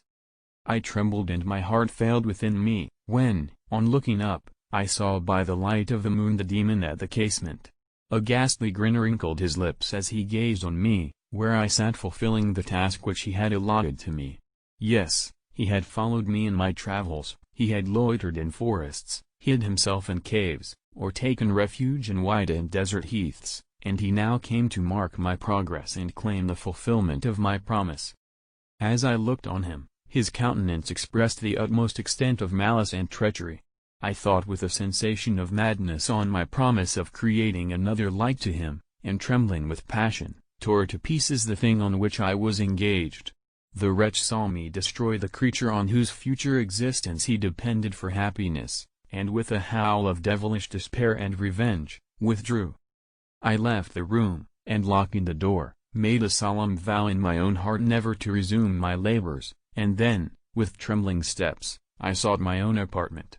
I was alone, none were near me to dissipate the gloom and relieve me from the sickening oppression of the most terrible reveries. Several hours passed, and I remained near my window gazing on the sea. It was almost motionless, for the winds were hushed, and all nature reposed under the eye of the quiet moon. A few fishing vessels alone specked the water, and now and then the gentle breeze wafted the sound of voices as the fishermen called to one another. I felt the silence, although I was hardly conscious of its extreme profundity, until my ear was suddenly arrested by the paddling of oars near the shore, and a person landed close to my house. In a few minutes after, I heard the creaking of my door, as if some one endeavored to open it softly. I trembled from head to foot. I felt a presentiment of who it was and wished to rouse one of the peasants who dwelt in a cottage not far from mine, but I was overcome by the sensation of helplessness, so often felt in frightful dreams, when you in vain endeavor to fly from an impending danger, and was rooted to the spot. Presently I heard the sound of footsteps along the passage, the door opened, and the wretch whom I dreaded appeared. Shutting the door, he approached me and said in a smothered voice, "You have destroyed the work which you began. What is it that you intend? Do you dare to break your promise? I have endured toil and misery. I left Switzerland with you. I crept along the shores of the Rhine, among its willow islands and over the summits of its hills. I have dwelt many months in the heaths of England and among the deserts of Scotland. I have endured incalculable fatigue, and cold, and hunger. Do you dare destroy my hopes? Begone. I do break my promise. Never will I create another like yourself, equal in deformity and wickedness. Slave, I before reasoned with you, but you have proved yourself unworthy of my condescension. Remember that I have power. You believe yourself miserable, but I can make you so wretched that the light of day will be hateful to you. You are my creator, but I am your master. Obey. The hour of my resolution is past, and the period of your power is arrived. Your threats cannot move me to do an act of wickedness, but they confirm me in a determination of not creating you a companion in vice. Shall I, in cool blood, set loose upon the earth a demon whose delight is in death and wretchedness? Begone. I am firm, and your words will only exasperate my rage." The monster saw my determination in my face and gnashed his teeth in the impotence of anger. "Shall each man," cried he, "find a wife for his bosom, and each beast have his mate, and I be alone? I had feelings of affection, and they were requited by detestation and scorn. Man, you may hate, but beware. Your hours will pass in dread and misery, and soon the bolt will fall which must ravish from you your happiness forever. Are you to be happy while I grovel in the intensity of my wretchedness? You can blast my other passions, but revenge remains, revenge, henceforth dearer than light or food. I may die, but first you, my tyrant and tormentor, shall curse the sun that gazes on your misery. Beware, for I am fearless and therefore powerful. I will watch with the wiliness of a snake, that I may sting with its venom. Man, you shall repent of the injuries you inflict. Devil, cease, and do not poison the air with these sounds of malice. I have declared my resolution to you, and I am no coward to bend beneath words. Leave me, I am inexorable. It is well. I go, but remember, I shall be with you on your wedding night. I started forward and exclaimed, Villain!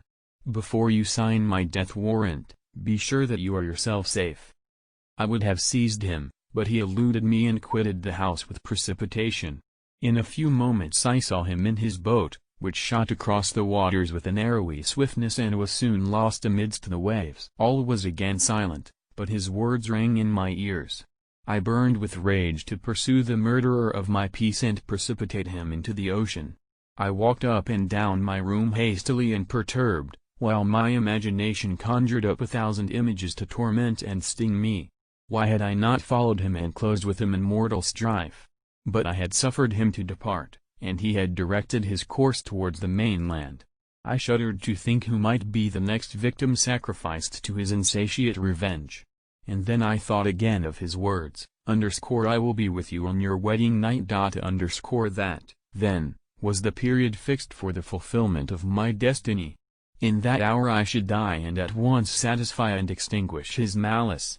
The prospect did not move me to fear, yet when I thought of my beloved Elizabeth, of her tears and endless sorrow, when she should find her lover so barbarously snatched from her, tears, the first I had shed for many months, streamed from my eyes, and I resolved not to fall before my enemy without a bitter struggle.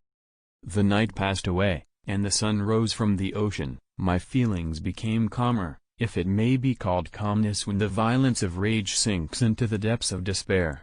I left the house, the horrid scene of the last night's contention, and walked on the beach of the sea, which I almost regarded as an insuperable barrier between me and my fellow creatures. Nay, a wish that such should prove the fact stole across me. I desired that I might pass my life on that barren rock, wearily, it is true, but uninterrupted by any sudden shock of misery. If I returned, it was to be sacrificed or to see those whom I most loved die under the grasp of a demon whom I had myself created.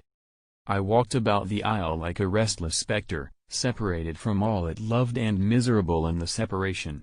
When it became noon, and the sun rose higher, I lay down on the grass and was overpowered by a deep sleep. I had been awake the whole of the preceding night, my nerves were agitated, and my eyes inflamed by watching and misery.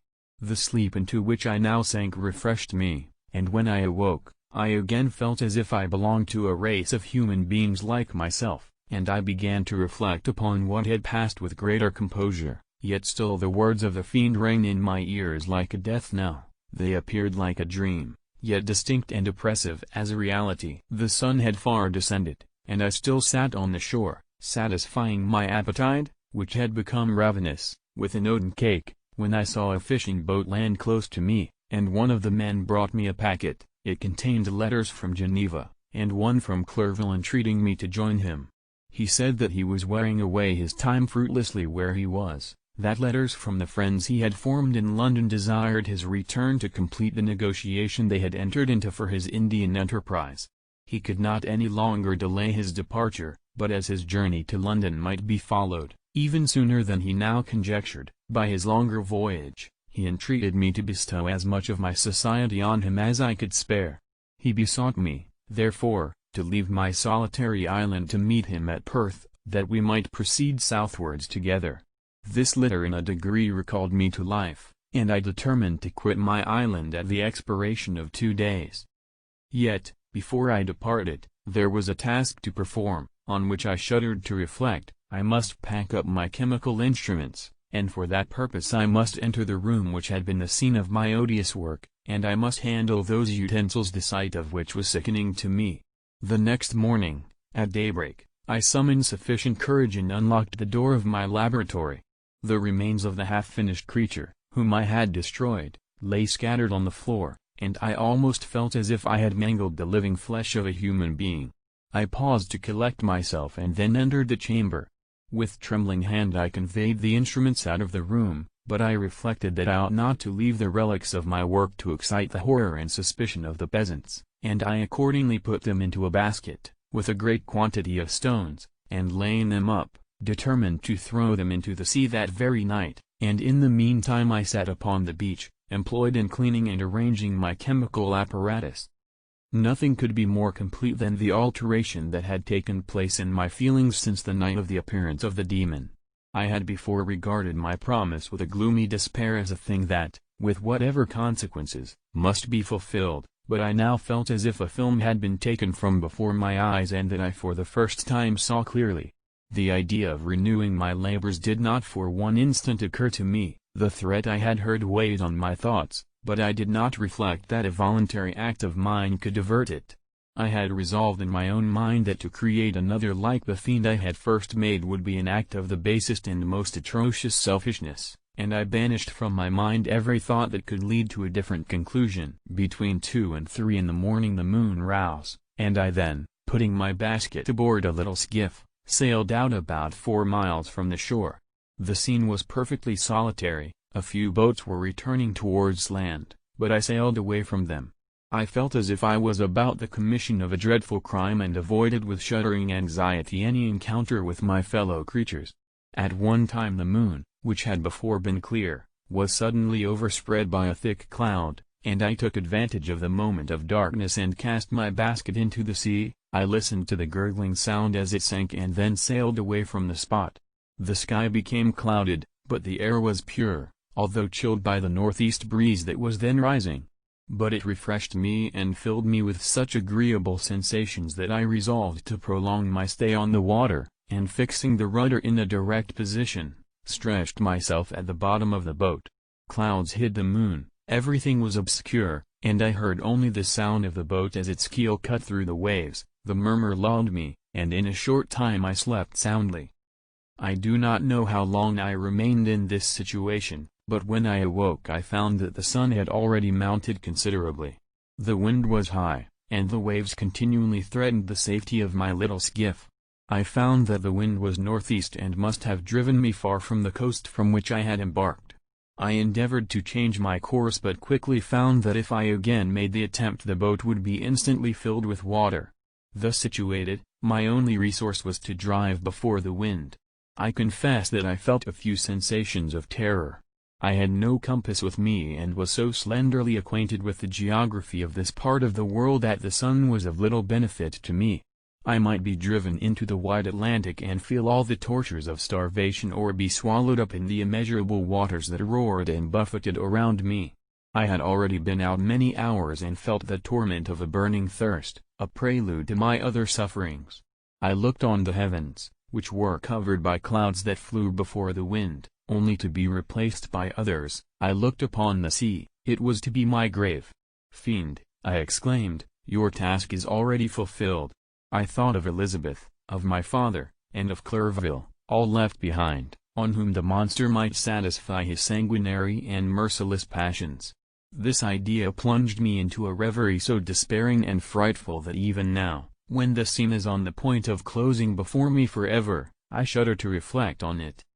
Some hours passed thus, but by degrees, as the sun declined towards the horizon, the wind died away into a gentle breeze and the sea became free from breakers.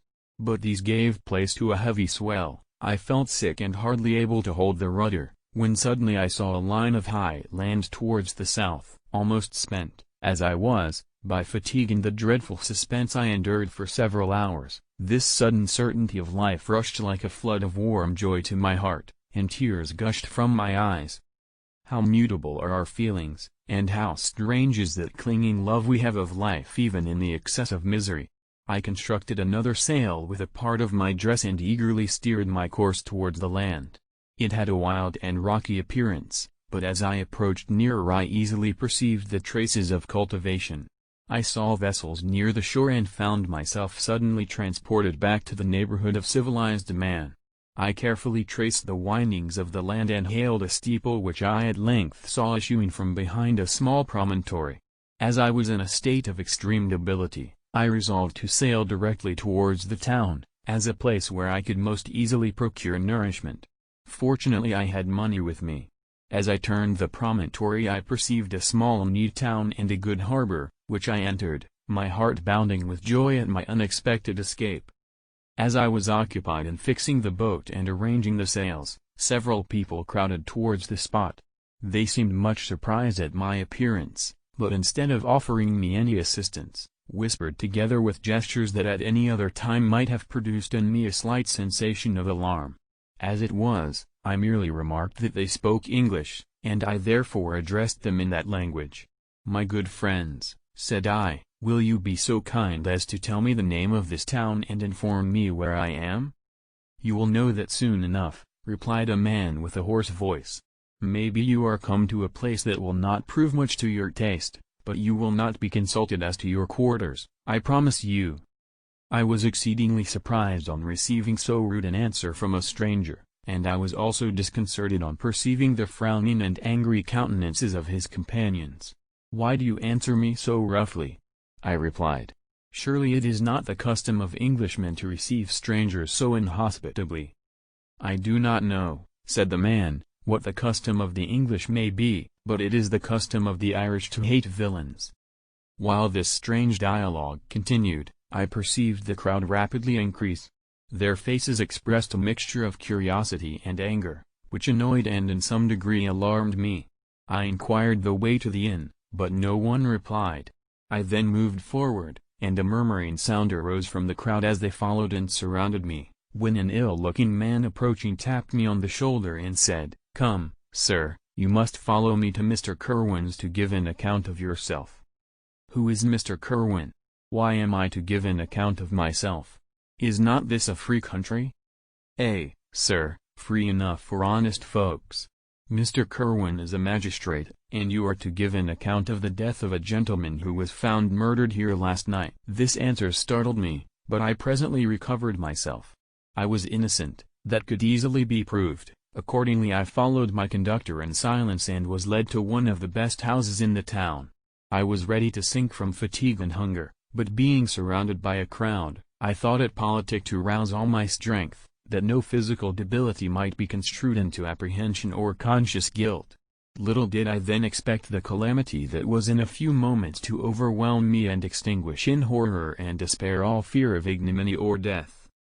I must pause here, for it requires all my fortitude to recall the memory of the frightful events which I am about to relate, in proper detail, to my recollection. Chapter 21. I was soon introduced into the presence of the magistrate, an old benevolent man with calm and mild manners. He looked upon me, however, with some degree of severity, and then, turning towards my conductors, he asked who appeared as witnesses on this occasion. About half a dozen men came forward, and, one being selected by the magistrate, he deposed that he had been out fishing the night before with his son and brother-in-law, Daniel Nugent, when, about 10 o'clock, they observed a strong northerly blast rising, and they accordingly put in for port. It was a very dark night, as the moon had not yet risen. They did not land at the harbor, but, as they had been accustomed, at a creek about 2 miles below. He walked on first, carrying a part of the fishing tackle, and his companions followed him at some distance. As he was proceeding along the sands, he struck his foot against something and fell at his length on the ground. His companions came up to assist him, and by the light of their lantern they found that he had fallen on the body of a man, who was to all appearance dead. Their first supposition was that it was the corpse of some person who had been drowned and was thrown on shore by the waves, but on examination they found that the clothes were not wet and even that the body was not then cold. They instantly carried it to the cottage of an old woman near the spot and endeavored, but in vain, to restore it to life. It appeared to be a handsome young man, about 25 of age. He had apparently been strangled, for there was no sign of any violence except the black mark of fingers on his neck. The first part of this deposition did not in the least interest me, but when the mark of the fingers was mentioned I remembered the murder of my brother and felt myself extremely agitated, my limbs trembled, and a mist came over my eyes, which obliged me to lean on a chair for support. The magistrate observed me with a keen eye and of course drew an unfavorable augury from my manner. The son confirmed his father's account, but when Daniel Nugent was called he swore positively that just before the fall of his companion, he saw a boat, with a single man in it, at a short distance from the shore, and as far as he could judge by the light of a few stars, it was the same boat in which I had just landed. A woman deposed that she lived near the beach and was standing at the door of her cottage, waiting for the return of the fisherman, about an hour before she heard of the discovery of the body, when she saw a boat with only one man in it push off from that part of the shore where the corpse was afterwards found. Another woman confirmed the account of the fishermen having brought the body into her house. It was not cold. They put it into a bed and rubbed it, and Daniel went to the town for an apothecary, but life was quite gone. Several other men were examined concerning my landing, and they agreed that, with the strong north wind that had arisen during the night, it was very probable that I had beaten about for many hours and had been obliged to return nearly to the same spot from which I had departed. Besides, they observed that it appeared that I had brought the body from another place, and it was likely that as I did not appear to know the shore, I might have put into the harbor ignorant of the distance of the town of Dash, from the place where I had deposited the corpse. Mr. Kirwan, on hearing this evidence, desired that I should be taken into the room where the body lay for interment, that it might be observed what effect the sight of it would produce upon me. This idea was probably suggested by the extreme agitation I had exhibited when the mode of the murder had been described. I was accordingly conducted, by the magistrate and several other persons, to the inn. I could not help being struck by the strange coincidences that had taken place during this eventful night, but, knowing that I had been conversing with several persons in the island I had inhabited about the time that the body had been found, I was perfectly tranquil as to the consequences of the affair. I entered the room where the corpse lay and was led up to the coffin. How can I describe my sensations on beholding it? I feel yet parched with horror, nor can I reflect on that terrible moment without shuddering and agony. The examination, the presence of the magistrate and witnesses, passed like a dream from my memory when I saw the lifeless form of Henry Clerval stretched before me. I gasped for breath, and throwing myself on the body, I exclaimed, "Have my murderous machinations deprived you also, my dearest Henry, of life? 2 I have already destroyed, other victims await their destiny, but you, Clerval, my friend, my benefactor." The human frame could no longer support the agonies that I endured, and I was carried out of the room in strong convulsions. A fever succeeded to this.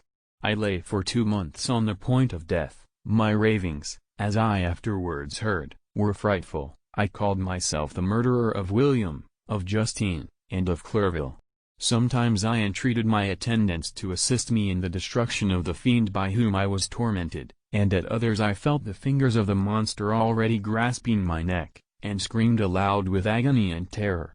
Fortunately, as I spoke my native language, Mr. Kirwan alone understood me, but my gestures and bitter cries were sufficient to affright the other witnesses. Why did I not die? More miserable than man ever was before, why did I not sink into forgetfulness and rest? Death snatches away many blooming children, the only hopes of their doting parents. How many brides and youthful lovers have been one day in the bloom of health and hope, and the next a prey for worms and the decay of the tomb? Of what materials was I made that I could thus resist so many shocks, which, like the turning of the wheel, continually renewed the torture? But I was doomed to live, and in 2 months found myself as awaking from a dream, in a prison, stretched on a wretched bed, surrounded by jailers, turnkeys, bolts, and all the miserable apparatus of a dungeon. It was morning, I remember, when I thus awoke to understanding. I had forgotten the particulars of what had happened and only felt as if some great misfortune had suddenly overwhelmed me. But when I looked around and saw the barred windows and the squalidness of the room in which I was, all flashed across my memory and I groaned bitterly. This sound disturbed an old woman who was sleeping in a chair beside me. She was a hired nurse, the wife of one of the turnkeys, and her countenance expressed all those bad qualities which often characterize that class. The lines of her face were hard and rude, like that of persons accustomed to see without sympathizing in sights of misery. Her tone expressed her entire indifference. She addressed me in English, and the voice struck me as one that I had heard during my sufferings. "Are you better now, sir?" said she. I replied in the same language, with a feeble voice, "I believe I am, but if it be all true, if indeed I did not dream, I am sorry that I am still alive to feel this misery and horror." "For that matter," replied the old woman, "if you mean about the gentleman you murdered, I believe that it were better for you if you were dead, for I fancy it will go hard with you. However, that's none of my business. I am sent to nurse you and get you well. I do my duty with a safe conscience. It were well if everybody did the same." I turned with loathing from the woman who could utter so unfeeling a speech to a person just saved, on the very edge of death, but I felt languid and unable to reflect on all that had passed. The whole series of my life appeared to me as a dream. I sometimes doubted if indeed it were all true, for it never presented itself to my mind with the force of reality. As the images that floated before me became more distinct, I grew feverish, a darkness pressed around me, no one was near me who soothed me with the gentle voice of love, no dear hand supported me. The physician came and prescribed medicines, and the old woman prepared them for me, but utter carelessness was visible in the first, and the expression of brutality was strongly marked in the visage of the second. Who could be interested in the fate of a murderer but the hangman who would gain his fee? These were my first reflections, but I soon learned that Mr. Kirwin had shown me extreme kindness. He had caused the best room in the prison to be prepared for me, wretched indeed was the best, and it was he who had provided a physician and a nurse. It is true, he seldom came to see me, for although he ardently desired to relieve the sufferings of every human creature, he did not wish to be present at the agonies and miserable ravings of a murderer. He came, therefore, sometimes to see that I was not neglected, but his visits were short and with long intervals. One day, while I was gradually recovering, I was seated in a chair, my eyes half open and my cheeks livid like those in death. I was overcome by gloom and misery and often reflected I had better seek death than desire to remain in a world which to me was replete with wretchedness. At one time I considered whether I should not declare myself guilty and suffer the penalty of the law, less innocent than poor Justine had been. Such were my thoughts when the door of my apartment was opened and Mr. Kirwin entered. His countenance expressed sympathy and compassion. He drew a chair close to mine and addressed me in French. "I fear that this place is very shocking to you. Can I do anything to make you more comfortable?" "I thank you, but all that you mention is nothing to me. On the whole earth there is no comfort which I am capable of receiving.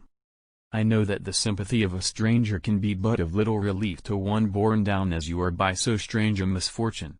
But you will, I hope, soon quit this melancholy abode, for doubtless evidence can easily be brought to free you from the criminal charge.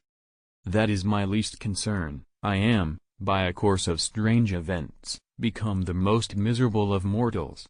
Persecuted and tortured as I am and have been, can death be any evil to me? Nothing indeed could be more unfortunate and agonizing than the strange chances that have lately occurred. You were thrown, by some surprising accident, on this shore, renowned for its hospitality, seized immediately, and charged with murder. The first sight that was presented to your eyes was the body of your friend, murdered in so unaccountable a manner and placed, as it were, by some fiend across your path. As Mr. Kirwin said this, notwithstanding the agitation I endured on this retrospect of my sufferings, I also felt considerable surprise at the knowledge he seemed to possess concerning me. I suppose some astonishment was exhibited in my countenance, for Mr. Kirwin hastened to say, "Immediately upon your being taken ill, all the papers that were on your person were brought me, and I examined them that I might discover some trace by which I could send to your relations an account of your misfortune and illness. I found several letters, and, among others, one which I discovered from its commencement to be from your father. I instantly wrote to Geneva, Nearly 2 months have elapsed since the departure of my letter. But you are ill, even now you tremble, you are unfit for agitation of any kind. This suspense is 1,000 times worse than the most horrible event. Tell me what new scene of death has been acted, and whose murder I am now to lament." "Your family is perfectly well," said Mr. Kirwin with gentleness, "and someone, a friend, is come to visit you." I know not by what chain of thought the idea presented itself, but it instantly darted into my mind that the murderer had come to mock at my misery and taunt me with the death of Clerval, as a new incitement for me to comply with his hellish desires. I put my hand before my eyes, and cried out in agony, "Oh! Take him away! I cannot see him, for God's sake, do not let him enter." Mr. Kirwin regarded me with a troubled countenance. He could not help regarding my exclamation as a presumption of my guilt and said in rather a severe tone, "I should have thought, young man, that the presence of your father would have been welcome instead of inspiring such violent repugnance." "My father!" cried I, while every feature and every muscle was relaxed from anguish to pleasure. "Is my father indeed come? How kind, how very kind! But where is he? Why does he not hasten to me?" My change of manner surprised and pleased the magistrate. Perhaps he thought that my former exclamation was a momentary return of delirium, and now he instantly resumed his former benevolence. He rose and quitted the room with my nurse, and in a moment my father entered it. Nothing, at this moment, could have given me greater pleasure than the arrival of my father. I stretched out my hand to him and cried, "Are you then safe, and Elizabeth, and Ernest?" My father calmed me with assurances of their welfare and endeavored, by dwelling on these subjects so interesting to my heart, to raise my desponding spirits, but he soon felt that a prison cannot be the abode of cheerfulness. "What a place is this that you inhabit, my son?" said he, looking mournfully at the barred windows and wretched appearance of the room. "You travel to seek happiness, but a fatality seems to pursue you. And poor Clerval." The name of my unfortunate and murdered friend was an agitation too great to be endured in my weak state. I shed tears. "Alas! Yes, my father," replied I, "some destiny of the most horrible kind hangs over me, and I must live to fulfill it, or surely I should have died on the coffin of Henry." We were not allowed to converse for any length of time, for the precarious state of my health rendered every precaution necessary that could ensure tranquillity. Mr. Kirwin came in and insisted that my strength should not be exhausted by too much exertion. But the appearance of my father was to me like that of my good angel, and I gradually recovered my health. As my sickness quitted me, I was absorbed by a gloomy and black melancholy that nothing could dissipate. The image of Clerval was forever before me, ghastly and murdered. More than once the agitation into which these reflections threw me made my friends dread a dangerous relapse. Alas! Why did they preserve so miserable and detested a life? It was surely that I might fulfill my destiny, which is now drawing to a close. Soon, oh, very soon, will death extinguish these throbbings and relieve me from the mighty weight of anguish that bears me to the dust, and, in executing the award of justice, I shall also sink to rest. Then the appearance of death was distant, although the wish was ever present to my thoughts, and I often sat for hours motionless and speechless, wishing for some mighty revolution that might bury me and my destroyer in its ruins. The season of the assizes approached. I had already been 3 months in prison, and although I was still weak and in continual danger of a relapse, I was obliged to travel nearly 100 miles to the country town where the court was held. Mr. Kirwin charged himself with every care of collecting witnesses and arranging my defense. I was spared the disgrace of appearing publicly as a criminal, as the case was not brought before the court that decides on life and death. The grand jury rejected the bill, on its being proved that I was on the Orkney Islands at the hour the body of my friend was found, and a fortnight after my removal I was liberated from prison. My father was enraptured on finding me freed from the vexations of a criminal charge, that I was again allowed to breathe the fresh atmosphere and permitted to return to my native country. I did not participate in these feelings, for to me the walls of a dungeon or a palace were alike hateful. The cup of life was poisoned forever, and although the sun shone upon me, as upon the happy and gay of heart, I saw around me nothing but a dense and frightful darkness, penetrated by no light but the glimmer of two eyes that glared upon me. Sometimes they were the expressive eyes of Henry, languishing in death, the dark orbs nearly covered by the lids and the long black lashes that fringed them. Sometimes it was the watery, clouded eyes of the monster, as I first saw them in my chamber at Ingolstadt. My father tried to awaken in me the feelings of affection. He talked of Geneva, which I should soon visit, of Elizabeth and Ernest, but these words only drew deep groans from me.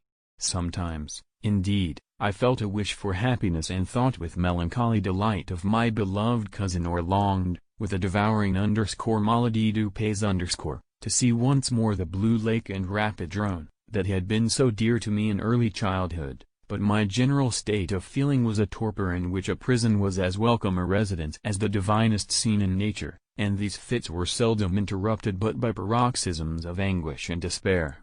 At these moments I often endeavored to put an end to the existence I loathed, and it required unceasing attendance and vigilance to restrain me from committing some dreadful act of violence. Yet one duty remained to me, the recollection of which finally triumphed over my selfish despair.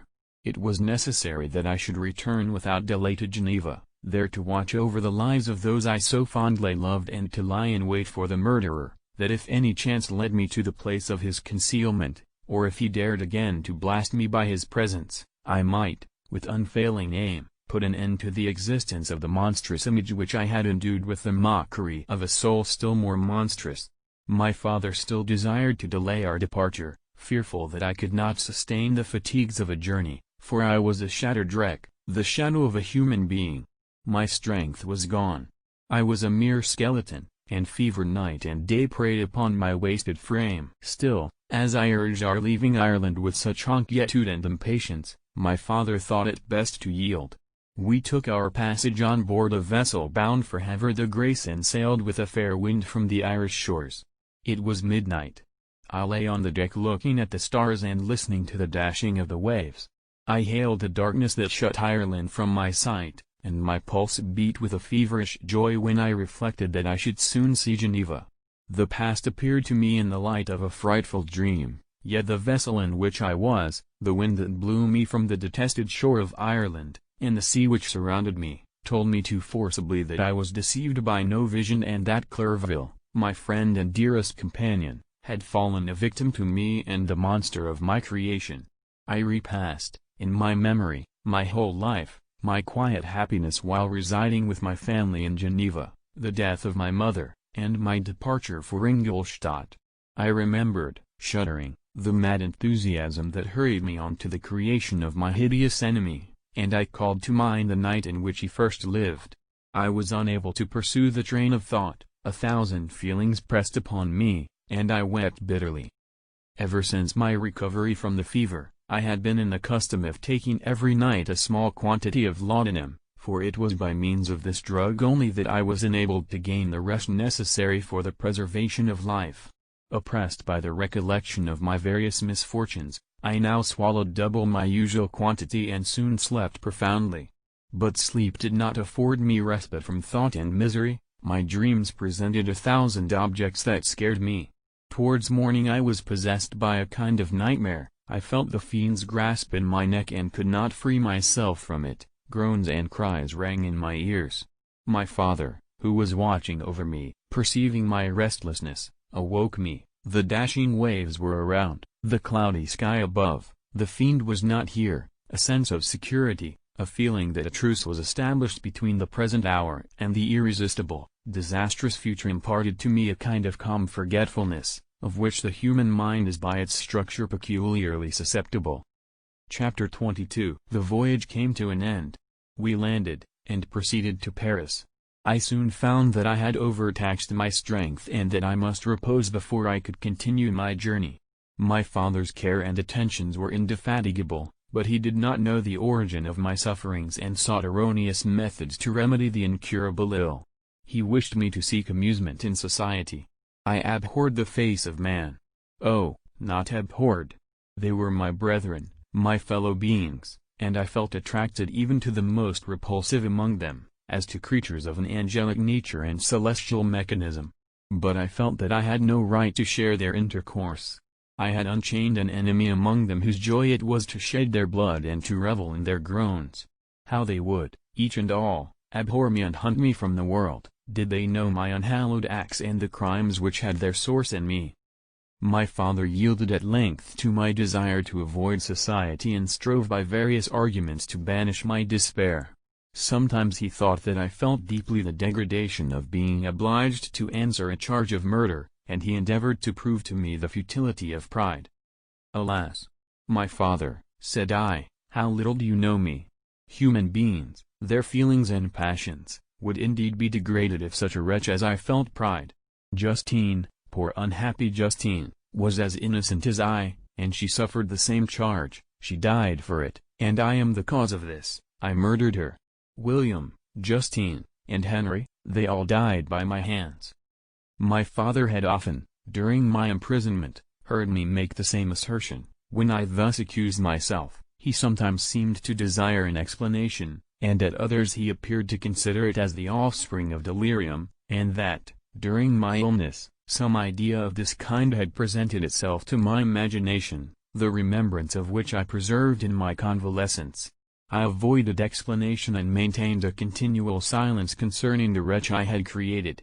I had a persuasion that I should be supposed mad, and this in itself would forever have chained my tongue.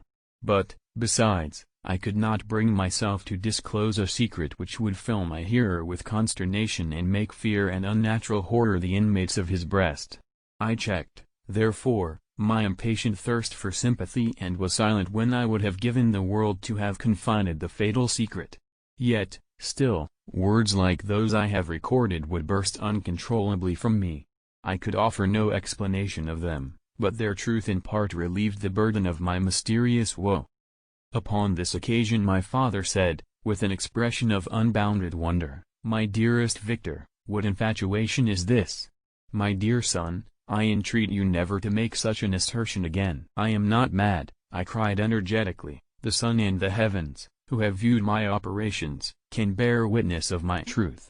I am the assassin of those most innocent victims, they died by my machinations. 1,000 times would I have shed my own blood, drop by drop, to have saved their lives, but I could not, my father, indeed I could not sacrifice the whole human race." The conclusion of this speech convinced my father that my ideas were deranged, and he instantly changed the subject of our conversation and endeavored to alter the course of my thoughts. He wished as much as possible to obliterate the memory of the scenes that had taken place in Ireland and never alluded to them or suffered me to speak of my misfortunes. As time passed away I became more calm. Misery had her dwelling in my heart, but I no longer talked in the same incoherent manner of my own crimes. Sufficient for me was the consciousness of them. By the utmost self-violence I curbed the imperious voice of wretchedness, which sometimes desired to declare itself to the whole world, and my manners were calmer and more composed than they had ever been since my journey to the Sea of Ice. A few days before we left Paris on our way to Switzerland, I received the following letter from Elizabeth. My dear friend, it gave me the greatest pleasure to receive a letter from my uncle dated at Paris. You are no longer at a formidable distance, and I may hope to see you in less than a fortnight. My poor cousin, how much you must have suffered! I expect to see you looking even more ill than when you quitted Geneva. This winter has been passed most miserably, tortured as I have been by anxious suspense, yet I hope to see peace in your countenance and to find that your heart is not totally void of comfort and tranquillity. Yet I fear that the same feelings now exist that made you so miserable a year ago, even perhaps augmented by time. I would not disturb you at this period, when so many misfortunes weigh upon you, but a conversation that I had with my uncle previous to his departure renders some explanation necessary before we meet. Explanation. You may possibly say, what can Elizabeth have to explain? If you really say this, my questions are answered and all my doubts satisfied.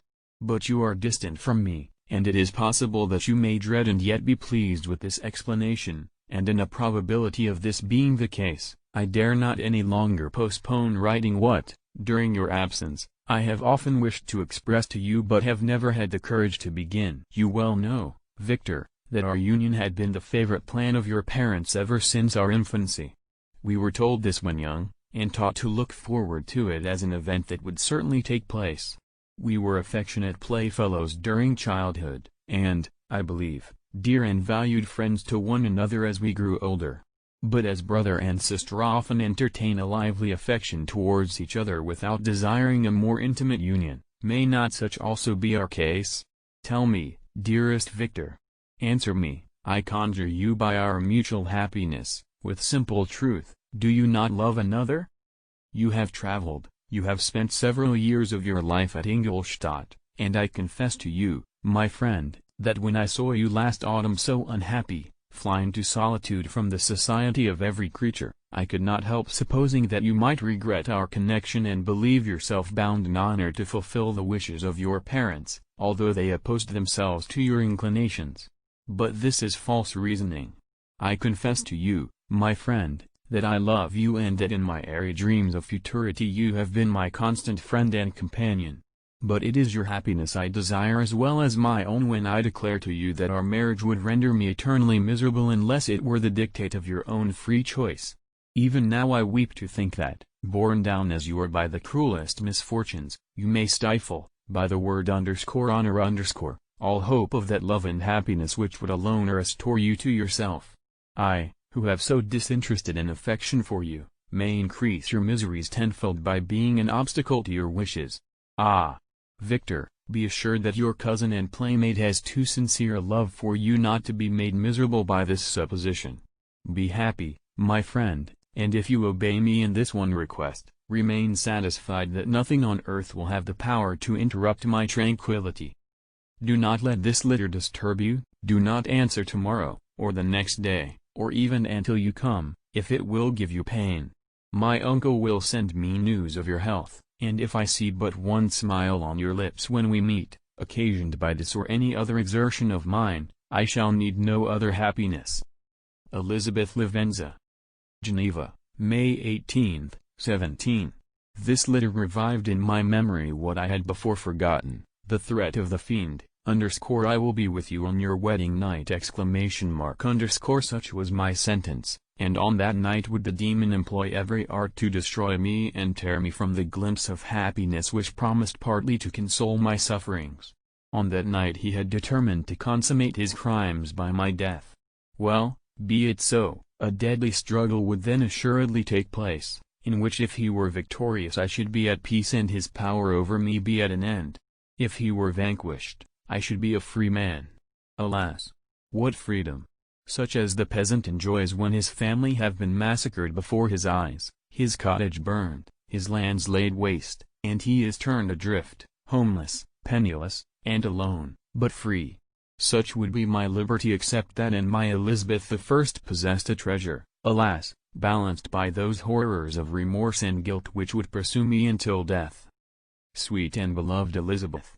I read and reread her letter, and some softened feelings stole into my heart and dared to whisper paradisiacal dreams of love and joy, but the apple was already eaten, and the angel's arm bared to drive me from all hope. Yet I would die to make her happy. If the monster executed his threat, death was inevitable, yet, again, I considered whether my marriage would hasten my fate. My destruction might indeed arrive a few months sooner, but if my torturer should suspect that I postponed it, influenced by his menaces, he would surely find other and perhaps more dreadful means of revenge. He had vowed to be with me on my wedding night yet he did not consider that threat as binding him to peace in the meantime, for as if to show me that he was not yet satiated with blood, he had murdered Clerval immediately after the enunciation of his threats. I resolved, therefore, that if my immediate union with my cousin would conduce either to hers or my father's happiness, my adversary's designs against my life should not retard it a single hour. In this state of mind I wrote to Elizabeth. My letter was calm and affectionate. I fear, my beloved girl, I said, little happiness remains for us on earth, yet all that I may one day enjoy is centered in you. Chase away your idle fears, to you alone do I consecrate my life and my endeavors for contentment. I have one secret, Elizabeth, a dreadful one. When revealed to you, it will chill your frame with horror, and then, Far from being surprised at my misery, you will only wonder that I survive what I have endured. I will confide this tale of misery and terror to you the day after our marriage shall take place, for, my sweet cousin, there must be perfect confidence between us. But until then, I conjure you, do not mention or allude to it. This I most earnestly entreat, and I know you will comply. In about a week after the arrival of Elizabeth's letter we returned to Geneva. The sweet girl welcomed me with warm affection, yet tears were in her eyes as she beheld my emaciated frame and feverish cheeks. I saw a change in her also. She was thinner and had lost much of that heavenly vivacity that had before charmed me, but her gentleness and soft looks of compassion made her a more fit companion for one blasted and miserable as I was. The tranquillity which I now enjoyed did not endure. Memory brought madness with it, and when I thought of what had passed, a real insanity possessed me. Sometimes I was furious and burned with rage, sometimes low and despondent. I neither spoke nor looked at anyone, but sat motionless, bewildered by the multitude of miseries that overcame me. Elizabeth alone had the power to draw me from these fits. Her gentle voice would soothe me when transported by passion and inspire me with human feelings when sunk in torpor. She wept with me and for me. When reason returned, she would remonstrate and endeavor to inspire me with resignation. Ah! It is well for the unfortunate to be resigned, but for the guilty there is no peace. The agonies of remorse poison the luxury there is otherwise sometimes found in indulging the excess of grief. Soon after my arrival my father spoke of my immediate marriage with Elizabeth. I remained silent. "Have you, then, some other attachment?" "None on earth. I love Elizabeth and look forward to our union with delight. Let the day therefore be fixed, and on it I will consecrate myself, in life or death, to the happiness of my cousin." "My dear Victor, do not speak thus. Heavy misfortunes have befallen us, but let us only cling closer to what remains and transfer our love for those whom we have lost to those who yet live. Our circle will be small but bound close by the ties of affection and mutual misfortune. And when time shall have softened your despair, new and dear objects of care will be born to replace those of whom we have been so cruelly deprived." Such were the lessons of my father. But to me the remembrance of the threat returned, nor can you wonder that, omnipotent as the fiend had yet been in his deeds of blood, I should almost regard him as invincible, and that when he had pronounced the words "I shall be with you on your wedding night," I should regard the threatened fate as unavoidable. But death was no evil to me if the loss of Elizabeth were balanced with it, and I therefore, with a contented and even cheerful countenance, agreed with my father that if my cousin would consent, the ceremony should take place in 10 days, and thus put, as I imagined, the seal to my fate. Great God! If for one instant I had thought what might be the hellish intention of my fiendish adversary, I would rather have banished myself forever from my native country and wandered a friendless outcast over the earth than have consented to this miserable marriage. But, as if possessed of magic powers, the monster had blinded me to his real intentions, and when I thought that I had prepared only my own death, I hastened that of a far dearer victim. As the period fixed for our marriage drew nearer, whether from cowardice or a prophetic feeling, I felt my heart sink within me. But I concealed my feelings by an appearance of hilarity that brought smiles and joy to the countenance of my father, but hardly deceived the ever-watchful and nice eye of Elizabeth. She looked forward to our union with placid contentment, not unmingled with a little fear, which past misfortunes had impressed, that what now appeared certain and tangible happiness might soon dissipate into an airy dream and leave no trace but deep and everlasting regret. Preparations were made for the event. Congratulatory visits were received, and all wore a smiling appearance. I shut up, as well as I could, in my own heart the anxiety that preyed there and entered with seeming earnestness into the plans of my father, although they might only serve as the decorations of my tragedy. Through my father's exertions a part of the inheritance of Elizabeth had been restored to her by the Austrian government. A small possession on the shores of Como belonged to her. It was agreed that, immediately after our union, we should proceed to Villa Lavenza and spend our first days of happiness beside the beautiful lake near which it stood. In the meantime I took every precaution to defend my person in case the fiend should openly attack me. I carried pistols and a dagger constantly about me and was ever on the watch to prevent artifice, and by these means gained a greater degree of tranquillity. Indeed, as the period approached, the threat appeared more as a delusion, not to be regarded as worthy to disturb my peace, while the happiness I hoped for in my marriage wore a greater appearance of certainty as the day fixed for its solemnization drew nearer, and I heard it continually spoken of as an occurrence which no accident could possibly prevent. Elizabeth seemed happy. My tranquil demeanor contributed greatly to calm her mind. But on the day that was to fulfill my wishes and my destiny, she was melancholy, and a presentiment of evil pervaded her, and perhaps also she thought of the dreadful secret which I had promised to reveal to her on the following day. My father was in the meantime overjoyed, and, in the bustle of preparation, only recognized in the melancholy of his niece the diffidence of the bride. After the ceremony was performed, a large party assembled at my father's, but it was agreed that Elizabeth and I should commence our journey by water, sleeping that night at Evian and continuing our voyage on the following day. The day was fair, the wind favorable, all smiled on our nuptial embarkation. Those were the last moments of my life during which I enjoyed the feeling of happiness. We passed rapidly along. The sun was hot, but we were sheltered from its rays by a kind of canopy while we enjoyed the beauty of the scene, sometimes on one side of the lake, where we saw Mont Saleve, the pleasant banks of Montalegre, and at a distance, surmounting all, the beautiful Mont Blanc, and the assemblage of snowy mountains that in vain endeavor to emulate her. Sometimes coasting the opposite banks, we saw the mighty Jura opposing its stark side to the ambition that would quit its native country, and an almost insurmountable barrier to the invader who should wish to enslave it. I took the hand of Elizabeth. "You are sorrowful, my love. Ah! If you knew what I have suffered and what I may yet endure, you would endeavor to let me taste the quiet and freedom from despair that this one day at least permits me to enjoy." "Be happy, my dear Victor," replied Elizabeth. "There is, I hope, nothing to distress you, and be assured that if a lively joy is not painted in my face, my heart is contented. Something whispers to me not to depend too much on the prospect that is opened before us, but I will not listen to such a sinister voice. Observe how fast we move along and how the clouds, which sometimes obscure and sometimes rise above the dome of Mont Blanc, render this scene of beauty still more interesting. Look also at the innumerable fish that are swimming in the clear waters, where we can distinguish every pebble that lies at the bottom. What a divine day! How happy and serene all nature appears!" Thus Elizabeth endeavored to divert her thoughts and mine from all reflection upon melancholy subjects. But her temper was fluctuating, joy for a few instants shone in her eyes, but it continually gave place to distraction and reverie. The sun sank lower in the heavens. We passed the river Drance and observed its path through the chasms of the higher and the glens of the lower hills.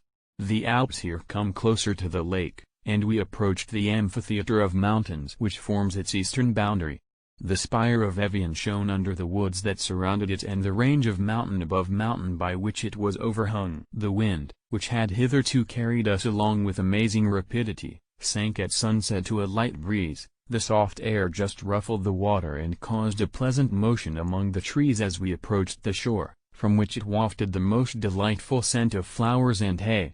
The sun sank beneath the horizon as we landed, and as I touched the shore I felt those cares and fears revive which soon were to clasp me and cling to me forever. Chapter 23. It was 8 o'clock when we landed. We walked for a short time on the shore, enjoying the transitory light, and then retired to the inn and contemplated the lovely scene of waters, woods, and mountains, obscured in darkness, yet still displaying their black outlines. The wind, which had fallen in the south, now rose with great violence in the west. The moon had reached her summit in the heavens and was beginning to descend. The clouds swept across it swifter than the flight of the vulture and dimmed her rays, while the lake reflected the scene of the busy heavens, rendered still busier by the restless waves that were beginning to rise. Suddenly a heavy storm of rain descended. I had been calm during the day, but so soon as night obscured the shapes of objects, 1,000 fears arose in my mind. I was anxious and watchful, while my right hand grasped a pistol which was hidden in my bosom, Every sound terrified me, but I resolved that I would sell my life dearly and not shrink from the conflict until my own life or that of my adversary was extinguished. Elizabeth observed my agitation for some time in timid and fearful silence, but there was something in my glance which communicated terror to her, and trembling, she asked, "What is it that agitates you, my dear Victor? What is it you fear?" "Oh, peace, peace, my love," replied I, "this night, and all will be safe, but this night is dreadful, very dreadful." I passed an hour in this state of mind, when suddenly I reflected how fearful the combat which I momentarily expected would be to my wife, and I earnestly entreated her to retire, resolving not to join her until I had obtained some knowledge as to the situation of my enemy. She left me, and I continued some time walking up and down the passages of the house and inspecting every corner that might afford a retreat to my adversary. But I discovered no trace of him and was beginning to conjecture that some fortunate chance had intervened to prevent the execution of his menaces when suddenly I heard a shrill and dreadful scream. It came from the room into which Elizabeth had retired. As I heard it, the whole truth rushed into my mind, my arms dropped, the motion of every muscle and fiber was suspended, I could feel the blood trickling in my veins and tingling in the extremities of my limbs. This state lasted but for an instant. The scream was repeated, and I rushed into the room. Great God! Why did I not then expire? Why am I here to relate the destruction of the best hope and the purest creature on earth? She was there, lifeless and inanimate, thrown across the bed, her head hanging down and her pale and distorted features half covered by her hair. Everywhere I turn I see the same figure, her bloodless arms and relaxed form flung by the murderer on its bridal bier. Could I behold this and live? Alas! Life is obstinate and clings closest where it is most hated. For a moment only did I lose recollection, I fell senseless on the ground. When I recovered I found myself surrounded by the people of the inn, their countenances expressed a breathless terror, but the horror of others appeared only as a mockery, a shadow of the feelings that oppressed me. I escaped from them to the room where lay the body of Elizabeth, my love, my wife, so lately living, so dear, so worthy. She had been moved from the posture in which I had first beheld her, and now, as she lay, her head upon her arm and a handkerchief thrown across her face and neck, I might have supposed her asleep. I rushed towards her and embraced her with ardor, but the deadly languor and coldness of the limbs told me that what I now held in my arms had ceased to be the Elizabeth whom I had loved and cherished. The murderous mark of the fiend's grasp was on her neck, and the breath had ceased to issue from her lips. While I still hung over her in the agony of despair, I happened to look up. The windows of the room had before been darkened, and I felt a kind of panic on seeing the pale yellow light of the moon illuminate the chamber. The shutters had been thrown back, and with a sensation of horror not to be described, I saw at the open window a figure the most hideous and abhorred. A grin was on the face of the monster, he seemed to jeer, as with his fiendish finger he pointed towards the corpse of my wife. I rushed towards the window, and drawing a pistol from my bosom, fired, but he eluded me, leaped from his station, and running with the swiftness of lightning, plunged into the lake. The report of the pistol brought a crowd into the room. I pointed to the spot where he had disappeared, and we followed the track with boats. Nets were cast, but in vain. After passing several hours, we returned hopeless, most of my companions believing it to have been a form conjured up by my fancy. After having landed, they proceeded to search the country, parties going in different directions among the woods and vines.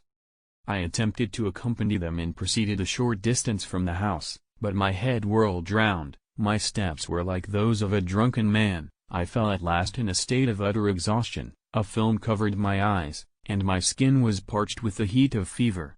In this state I was carried back and placed on a bed, hardly conscious of what had happened. My eyes wandered round the room as if to seek something that I had lost. After an interval I arose, and as if by instinct, crawled into the room where the corpse of my beloved lay. There were women weeping around, I hung over it and joined my sad tears to theirs. All this time no distinct idea presented itself to my mind, but my thoughts rambled to various subjects, reflecting confusedly on my misfortunes and their cause. I was bewildered, in a cloud of wonder and horror. The death of William, the execution of Justine, the murder of Clerville, and lastly of my wife. Even at that moment I knew not that my only remaining friends were safe from the malignity of the fiend. My father even now might be writhing under his grasp, and Ernest might be dead at his feet. This idea made me shudder and recalled me to action. I started up and resolved to return to Geneva with all possible speed. There were no horses to be procured, and I must return by the lake, but the wind was unfavorable, and the rain fell in torrents. However, it was hardly morning, and I might reasonably hope to arrive by night. I hired men to row and took an oar myself, for I had always experienced relief from mental torment in bodily exercise. But the overflowing misery I now felt, and the excessive agitation that I endured rendered me incapable of any exertion. I threw down the oar, and leaning my head upon my hands, gave way to every gloomy idea that arose. If I looked up, I saw scenes which were familiar to me in my happier time and which I had contemplated but the day before in the company of her who was now but a shadow and a recollection. Tears streamed from my eyes. The rain had ceased for a moment, and I saw the fish play in the waters as they had done a few hours before. They had then been observed by Elizabeth. Nothing is so painful to the human mind as a great and sudden change. The sun might shine or the clouds might lower, but nothing could appear to me as it had done the day before. A fiend had snatched from me every hope of future happiness. No creature had ever been so miserable as I was, so frightful an event is single in the history of man. But why should I dwell upon the incidents that followed this last overwhelming event? Mine has been a tale of horrors. I have reached their _acme_, and what I must now relate can but be tedious to you. Know that, one by one, my friends were snatched away. I was left desolate. My own strength is exhausted, and I must tell, in a few words, what remains of my hideous narration. I arrived at Geneva. My father and Ernest yet lived, but the former sunk under the tidings that I bore. I see him now, excellent and venerable old man. His eyes wandered in vacancy, for they had lost their charm and their delight. His Elizabeth, his more than daughter, whom he doted on with all that affection which a man feels, who in the decline of life, having few affections, clings more earnestly to those that remain. Cursed be the fiend that brought misery on his grey hairs and doomed him to waste and wretchedness. He could not live under the horrors that were accumulated around him. The springs of existence suddenly gave way, he was unable to rise from his bed, and in a few days he died in my arms. What then became of me? I know not. I lost sensation, and chains and darkness were the only objects that pressed upon me. Sometimes, indeed, I dreamt that I wandered in flowery meadows and pleasant vales with the friends of my youth, but I awoke and found myself in a dungeon. Melancholy followed, but by degrees I gained a clear conception of my miseries and situation and was then released from my prison. For they had called me mad, and during many months, as I understood, a solitary cell had been my habitation. Liberty, however, had been a useless gift to me, had I not, as I awakened to reason, at the same time awakened to revenge. As the memory of past misfortunes pressed upon me, I began to reflect on their cause, the monster whom I had created, the miserable demon whom I had sent abroad into the world for my destruction. I was possessed by a maddening rage when I thought of him, and desired and ardently prayed that I might have him within my grasp to wreak a great and signal revenge on his cursed head. Nor did my hate long confine itself to useless wishes. I began to reflect on the best means of securing him, and for this purpose, about a month after my release, I repaired to a criminal judge in the town and told him that I had an accusation to make, that I knew the destroyer of my family, and that I required him to exert his whole authority for the apprehension of the murderer. The magistrate listened to me with attention and kindness. "Be assured, sir," said he, "no pains or exertions on my part shall be spared to discover the villain." "I thank you," replied I. "Listen, therefore, to the deposition that I have to make. It is indeed a tale so strange that I should fear you would not credit it were there not something in truth which, however wonderful, forces conviction. The story is too connected to be mistaken for a dream, and I have no motive for falsehood. My manner as I thus addressed him was impressive but calm, I had formed in my own heart a resolution to pursue my destroyer to death, and this purpose quieted my agony and for an interval reconciled me to life.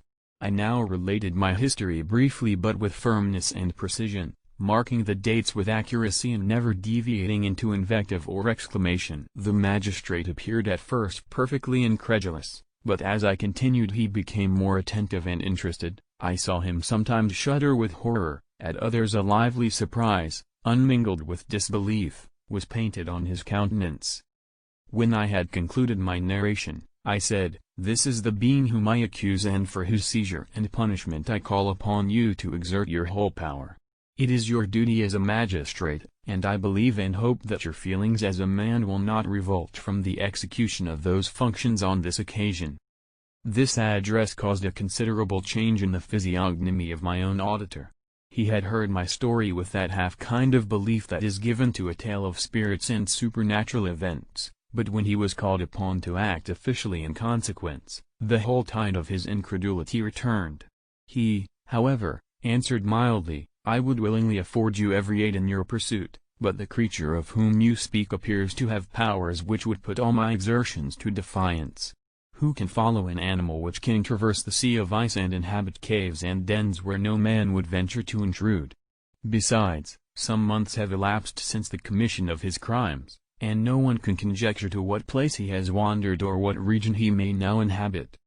I do not doubt that he hovers near the spot which I inhabit, and if he has indeed taken refuge in the Alps, he may be hunted like the chamois and destroyed as a beast of prey. But I perceive your thoughts. You do not credit my narrative and do not intend to pursue my enemy with the punishment which is his desert."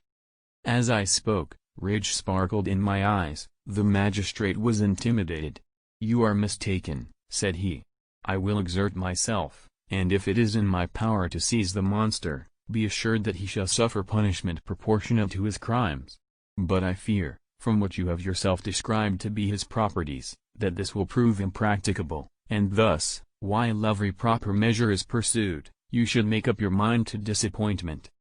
That cannot be, but all that I can say will be of little avail. My revenge is of no moment to you, yet, while I allow it to be a vice, I confess that it is the devouring and only passion of my soul. My rage is unspeakable when I reflect that the murderer, whom I have turned loose upon society, still exists. You refuse my just demand. I have but one resource, and I devote myself, either in my life or death, to his destruction." I trembled with excessive agitation as I said this. There was a frenzy in my manner, and something, I doubt not, of that haughty fierceness which the martyrs of old are said to have possessed. But to a Genevan magistrate, whose mind was occupied by far other ideas than those of devotion and heroism, this elevation of mind had much the appearance of madness. He endeavored to soothe me as a nurse does a child and reverted to my tale as the effects of delirium. "Man," I cried, "how ignorant art thou in thy pride of wisdom! Cease, you know not what it is you say." I broke from the house angry and disturbed and retired to meditate on some other mode of action. Chapter 24. My present situation was one in which all voluntary thought was swallowed up and lost. I was hurried away by fury. Revenge alone endowed me with strength and composure. It molded my feelings and allowed me to be calculating and calm at periods when otherwise delirium or death would have been my portion. My first resolution was to quit Geneva forever, my country, which, when I was happy and beloved, was dear to me, now, in my adversity, became hateful. I provided myself with the sum of money, together with a few jewels which had belonged to my mother, and departed. And now my wanderings began which are to cease but with life. I have traversed a vast portion of the earth and have endured all the hardships which travelers in deserts and barbarous countries are wont to meet. How I have lived I hardly know. Many times have I stretched my failing limbs upon the sandy plain and prayed for death. But revenge kept me alive. I dared not die and leave my adversary in being. When I quitted Geneva my first labor was to gain some clue by which I might trace the steps of my fiendish enemy. But my plan was unsettled, and I wandered many hours round the confines of the town, uncertain what path I should pursue. As night approached I found myself at the entrance of the cemetery where William, Elizabeth, and my father reposed. I entered it and approached the tomb which marked their graves. Everything was silent except the leaves of the trees, which were gently agitated by the wind. The night was nearly dark, and the scene would have been solemn and affecting even to an uninterested observer. The spirits of the departed seemed to flit around and to cast a shadow, which was felt but not seen, around the head of the mourner. The deep grief which this scene had at first excited quickly gave way to rage and despair. They were dead, and I lived, their murderer also lived, and to destroy him I must drag out my weary existence. I knelt on the grass and kissed the earth and with quivering lips exclaimed, "By the sacred earth on which I kneel, by the shades that wander near me, by the deep and eternal grief that I feel, I swear, and by thee, O night, and the spirits that preside over thee, to pursue the demon who caused this misery, until he or I shall perish in mortal conflict. For this purpose I will preserve my life, to execute this dear revenge will I again behold the sun and tread the green herbage of earth, which otherwise should vanish from my eyes forever. And I call on you, spirits of the dead, and on you, wandering ministers of vengeance, to aid and conduct me in my work. Let the cursed and hellish monster drink deep of agony, let him feel the despair that now torments me." I had begun my adjuration with solemnity and in all which almost assured me that the shades of my murdered friends heard and approved my devotion, but the furies possessed me as I concluded, and rage choked my utterance. I was answered through the stillness of night by a loud and fiendish laugh. It rang on my ears long and heavily, the mountains re-echoed it, and I felt as if all hell surrounded me with mockery and laughter. Surely in that moment I should have been possessed by frenzy and have destroyed my miserable existence, but that my vow was heard and that I was reserved for vengeance. The laughter died away, when a well-known and abhorred voice, apparently close to my ear, addressed me in an audible whisper, "I am satisfied, miserable wretch. You have determined to live, and I am satisfied." I darted towards the spot from which the sound proceeded, but the devil eluded my grasp. Suddenly the broad disk of the moon arose and shone full upon his ghastly and distorted shape as he fled with more than mortal speed. I pursued him, and for many months this has been my task. Guided by a slight clue, I followed the windings of the Rhone, but vainly. The blue Mediterranean appeared, and by a strange chance, I saw the fiend enter by night and hide himself in a vessel bound for the Black Sea. I took my passage in the same ship, but he escaped, I know not how. Amidst the wilds of Tartary and Russia, although he still evaded me, I have ever followed in his track. Sometimes the peasants, scared by this horrid apparition, informed me of his path, sometimes he himself, who feared that if I lost all trace of him I should despair and die, left some mark to guide me. The snows descended on my head, and I saw the print of his huge step on the white plain. To you first entering on life, to whom care is new and agony unknown, how can you understand what I have felt and still feel? Cold, want, and fatigue were the least pains which I was destined to endure. I was cursed by some devil and carried about with me my eternal hell, yet still a spirit of good followed and directed my steps, and when I most murmured would suddenly extricate me from seemingly insurmountable difficulties. Sometimes, when nature, overcome by hunger, sank under the exhaustion, a repast was prepared for me in the desert that restored and inspirited me. The fare was, indeed, coarse, such as the peasants of the country ate, but I will not doubt that it was set there by the spirits that I had invoked to aid me. Often, when all was dry, the heavens cloudless, and I was parched by thirst, a slight cloud would bedim the sky, shed the few drops that revived me, and vanish. I followed, when I could, the courses of the rivers, but the demon generally avoided these, as it was here that the population of the country chiefly collected. In other places human beings were seldom seen, and I generally subsisted on the wild animals that crossed my path. I had money with me and gained the friendship of the villagers by distributing it, or I brought with me some food that I had killed, which, after taking a small part, I always presented to those who had provided me with fire and utensils for cooking. My life, as it passed thus, was indeed hateful to me, and it was during sleep alone that I could taste joy. O blessed sleep!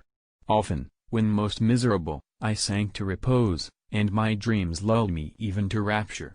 The spirits that guarded me had provided these moments, or rather hours, of happiness that I might retain strength to fulfill my pilgrimage. Deprived of this respite, I should have sunk under my hardships. During the day I was sustained and inspirited by the hope of night, for in sleep I saw my friends, my wife, and my beloved country. Again I saw the benevolent countenance of my father, heard the silver tones of my Elizabeth's voice, and beheld Clerval enjoying health and youth. Often, when wearied by a toilsome march, I persuaded myself that I was dreaming until night should come and that I should then enjoy reality in the arms of my dearest friends. What agonizing fondness did I feel for them! How did I cling to their dear forms, as sometimes they haunted even my waking hours, and persuade myself that they still lived. At such moments vengeance, that burned within me, died in my heart, and I pursued my path towards the destruction of the demon more as a task enjoined by heaven, as the mechanical impulse of some power of which I was unconscious, than as the ardent desire of my soul. What his feelings were whom I pursued I cannot know. Sometimes, indeed, he left marks in writing on the barks of the trees or cut in stone that guided me and instigated my fury. My reign is not yet over. These words were legible in one of these inscriptions: "You live, and my power is complete. Follow me, I seek the everlasting ices of the north, where you will feel the misery of cold and frost, to which I am impassive. You will find near this place, if you follow not too tardily, a dead hare, eat and be refreshed. Come on, my enemy, we have yet to wrestle for our lives, but many hard and miserable hours must you endure until that period shall arrive. Scoffing devil! Again do I vow vengeance, again do I devote thee, miserable fiend, to torture and death.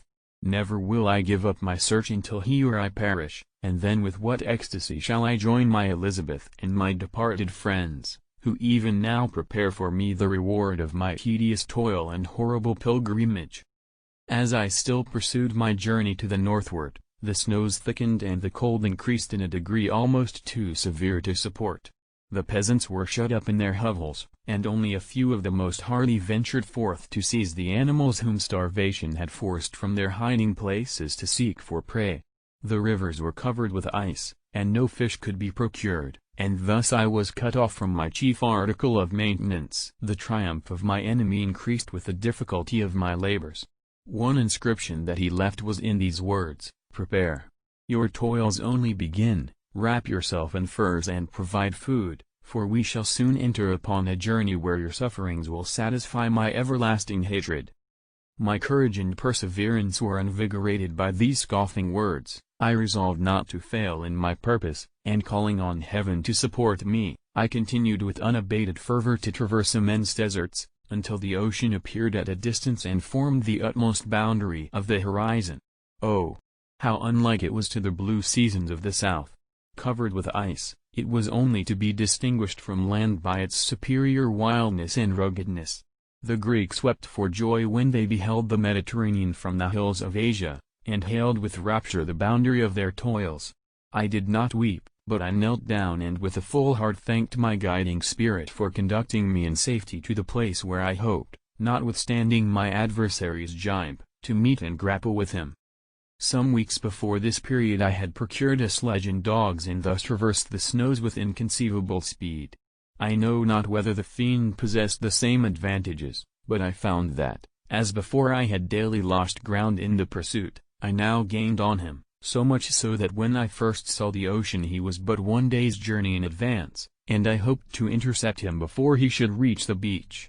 With new courage, therefore, I pressed on, and in 2 days arrived at a wretched hamlet on the seashore. I inquired of the inhabitants concerning the fiend and gained accurate information. A gigantic monster, they said, had arrived the night before, armed with a gun and many pistols, putting to flight the inhabitants of a solitary cottage through fear of his terrific appearance. He had carried off their store of winter food, and placing it in a sledge, to draw which he had seized on a numerous drove of trained dogs, he had harnessed them, and the same night, to the joy of the horror-struck villagers, had pursued his journey across the sea in a direction that led to no land, and they conjectured that he must speedily be destroyed by the breaking of the ice or frozen by the eternal frosts. On hearing this information I suffered a temporary access of despair. He had escaped me, and I must commence a destructive and almost endless journey across the mountainous ices of the ocean, amidst cold that few of the inhabitants could long endure and which I, the native of a genial and sunny climate, could not hope to survive. Yet at the idea that the fiend should live and be triumphant, my rage and vengeance returned, and like a mighty tide, overwhelmed every other feeling.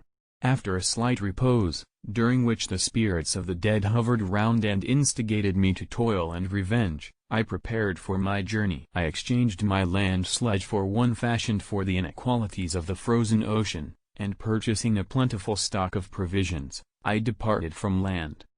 I cannot guess how many days have passed since then, but I have endured misery which nothing but the eternal sentiment of a just retribution burning within my heart it could have enabled me to support. Immense and rugged mountains of ice often barred up my passage, and I often heard the thunder of the ground sea, which threatened my destruction. But again the frost came and made the paths of the sea secure.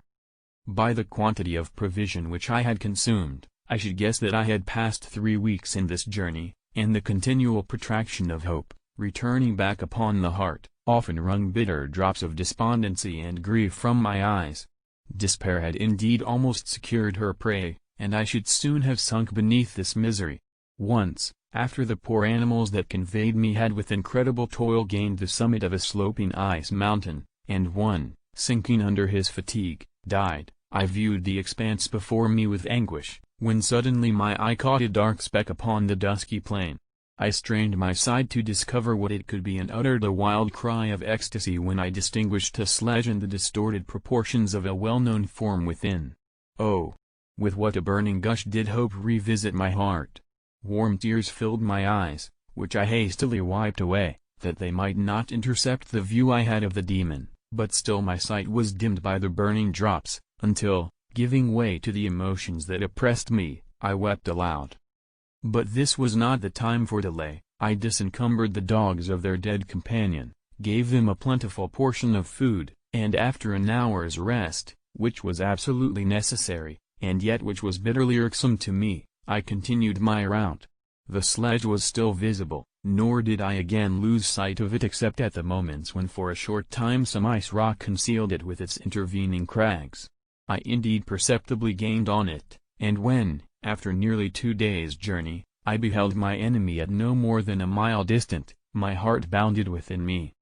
But now, when I appeared almost within grasp of my foe, my hopes were suddenly extinguished, and I lost all trace of him more utterly than I had ever done before. A ground sea was heard, the thunder of its progress, as the waters rolled and swelled beneath me, became every moment more ominous and terrific. I pressed on, but in vain.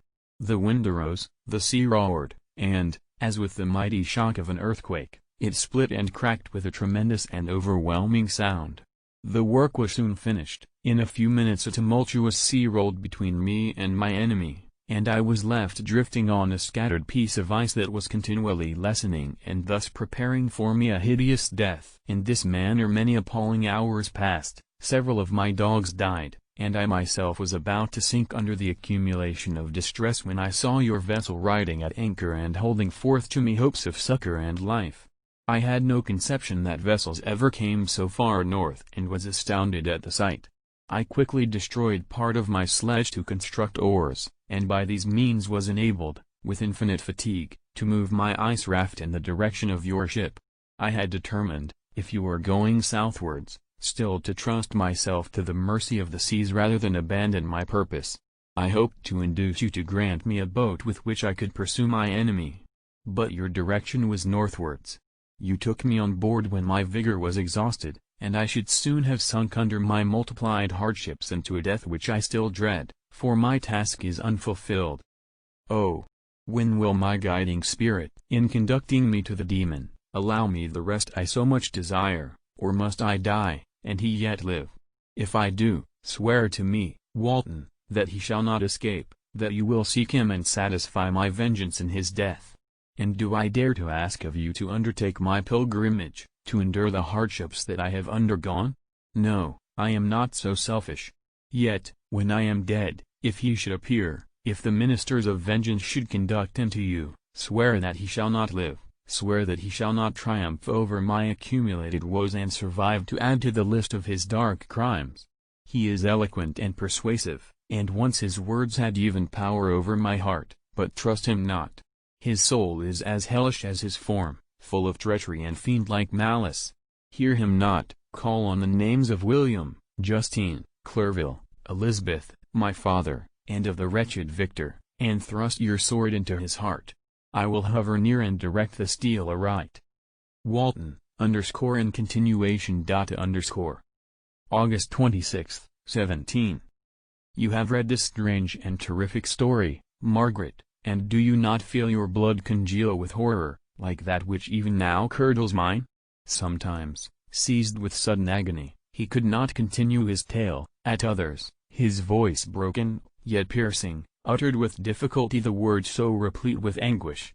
His fine and lovely eyes were now lighted up with indignation, now subdued to downcast sorrow and quenched in infinite wretchedness. Sometimes he commanded his countenance and tones and related the most horrible incidents with a tranquil voice, suppressing every mark of agitation. Then, like a volcano bursting forth, his face would suddenly change to an expression of the wildest rage as he shrieked out imprecations on his persecutor. His tale is connected and told with an appearance of the simplest truth, yet I own to you that the letters of Felix and Sophie, which he showed me, and the apparition of the monster seen from our ship, brought to me a greater conviction of the truth of his narrative than his asseverations, however earnest and connected. Such a monster has, then, really existence. I cannot doubt it. Yet I am lost in surprise and admiration. Sometimes I endeavored to gain from Frankenstein the particulars of his creature's formation, but on this point he was impenetrable. "Are you mad, my friend?" said he. "Or whither does your senseless curiosity lead you? Would you also create for yourself and the world a demoniacal enemy? Peace, peace! Learn my miseries and do not seek to increase your own." Frankenstein discovered that I made notes concerning his history. He asked to see them and then himself corrected and augmented them in many places, but principally in giving the life and spirit to the conversations he held with his enemy. "Since you have preserved my narration," said he, "I would not that a mutilated one should go down to posterity." Thus has a week passed away, while I have listened to the strangest tale that ever imagination formed. My thoughts and every feeling of my soul have been drunk up by the interest for my guest which this tale and his own elevated and gentle manners have created. I wish to soothe him, yet can I counsel one so infinitely miserable, so destitute of every hope of consolation, to live? Oh, no! The only joy that he can now know will be when he composes his shattered spirit to peace and death. Yet he enjoys one comfort, the offspring of solitude and delirium. He believes that when in dreams he holds converse with his friends and derives from that communion consolation for his miseries or excitements to his vengeance, that they are not the creations of his fancy, but the beings themselves who visit him from the regions of a remote world. This faith gives a solemnity to his reveries that render them to me almost as imposing and interesting as truth. Our conversations are not always confined to his own history and misfortunes. On every point of general literature he displays unbounded knowledge and a quick and piercing apprehension.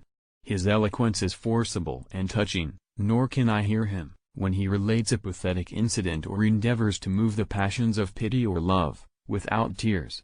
What a glorious creature must he have been in the days of his prosperity, when he is thus noble and godlike in ruin. He seems to feel his own worth and the greatness of his fall. "When younger," said he, "I believed myself destined for some great enterprise. My feelings are profound, but I possessed a coolness of judgment that fitted me for illustrious achievements. This sentiment of the worth of my nature supported me when others would have been oppressed, for I deemed it criminal to throw away in useless grief those talents that might be useful to my fellow creatures. When I reflected on the work I had completed, no less a one than the creation of a sensitive and rational animal, I could not rank myself with the herd of common projectors. But this thought, which supported me in the commencement of my career, now serves only to plunge me lower in the dust. All my speculations and hopes are as nothing, and like the archangel who aspired to omnipotence, I am chained in an eternal hell. My imagination was vivid, yet my powers of analysis and application were intense. By the union of these qualities I conceived the idea and executed the creation of a man. Even now I cannot recollect without passion my reveries while the work was incomplete. I trod heaven in my thoughts, now exulting in my powers, now burning with the idea of their effects. From my infancy I was imbued with high hopes and a lofty ambition, but how am I sunk? Oh, my friend, if you had known me as I once was, you would not recognize me in this state of degradation. Despondency rarely visited my heart, a high destiny seemed to bear me on, until I fell, never, never again to rise. Must I then lose this admirable being? I have longed for a friend, I have sought one who would sympathize with and love me. Behold, on these desert seas I have found such a one, but I fear I have gained him only to know his value and lose him. I would reconcile him to life, but he repulses the idea. I thank you, Walton, he said, for your kind intentions towards so miserable a wretch, but when you speak of new ties and fresh affections, think you that any can replace those who are gone? Can any man be to me as Clerval was, or any woman another Elizabeth? Even where the affections are not strongly moved by any superior excellence, the companions of our childhood always possess a certain power over our minds which hardly any later friend can obtain. They know our infantine dispositions, which, however they may be afterwards modified, are never eradicated, and they can judge of our actions with more certain conclusions as to the integrity of our motives. A sister or a brother can never, unless indeed such symptoms have been shown early, suspect the other of fraud or false dealing, when another friend, however strongly he may be attached, may, in spite of himself, be contemplated with suspicion. But I enjoyed friends, dear not only through habit and association, but from their own merits, and wherever I am, the soothing voice of my Elizabeth and the conversation of Clerval will be ever whispered in my ear. They are dead, and but one feeling in such a solitude can persuade me to preserve my life. If I were engaged in any high undertaking or design, fraught with extensive utility to my fellow creatures, then could I live to fulfill it. But such is not my destiny, I must pursue and destroy the being to whom I gave existence, then my lot on earth will be fulfilled and I may die. My beloved sister. September 2d. I write to you, encompassed by peril and ignorant whether I am ever doomed to see again dear England and the dearer friends that inhabit it. I am surrounded by mountains of ice which admit of no escape and threaten every moment to crush my vessel. The brave fellows whom I have persuaded to be my companions look towards me afraid, but I have none to bestow. There is something terribly appalling in our situation, yet my courage and hopes do not desert me. Yet it is terrible to reflect that the lives of all these men are endangered through me. If we are lost, my mad schemes are the cause. And what, Margaret, will be the state of your mind? You will not hear of my destruction, and you will anxiously await my return. Years will pass, and you will have visitings of despair and yet be tortured by hope. Oh, my beloved sister, the sickening failing of your heartfelt expectations is, in prospect, more terrible to me than my own death. But you have a husband and lovely children, you may be happy. Heaven bless you and make you so. My unfortunate guest regards me with the tenderest compassion. He endeavors to fill me with hope and talks as if life were a possession which he valued. He reminds me how often the same accidents have happened to other navigators who have attempted this sea, and in spite of myself, he fills me with cheerful auguries. Even the sailors feel the power of his eloquence. When he speaks, they no longer despair, he rouses their energies, and while they hear his voice they believe these vast mountains of ice are molehills which will vanish before the resolutions of man. These feelings are transitory, each day of expectation delayed fills them with fear, and I almost dread a mutiny caused by this despair. September 5th. A scene has just passed of such uncommon interest that, although it is highly probable that these papers may never reach you, yet I cannot forbear recording it. We are still surrounded by mountains of ice, still in imminent danger of being crushed in their conflict. The cold is excessive, and many of my unfortunate comrades have already found a grave amidst this scene of desolation. Frankenstein has daily declined in health, a feverish fire still glimmers in his eyes, but he is exhausted, and when suddenly roused to any exertion, he speedily sinks again into apparent lifelessness. I mentioned in my last letter the fears I entertained of a mutiny. This morning, as I sat watching the wan countenance of my friend, his eyes half closed and his limbs hanging listlessly, I was roused by half a dozen of the sailors, who demanded admission into the cabin. They entered, and their leader addressed me. He told me that he and his companions had been chosen by the other sailors to come in deputation to me to make me a requisition which, in justice, I could not refuse.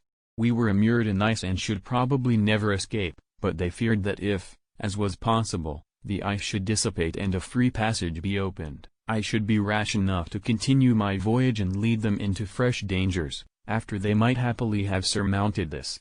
They insisted, therefore, that I should engage with a solemn promise that if the vessel should be freed I would instantly direct my course southwards. This speech troubled me. I had not despaired, nor had I yet conceived the idea of returning if set free. Yet could I, in justice, or even in possibility, refuse this demand?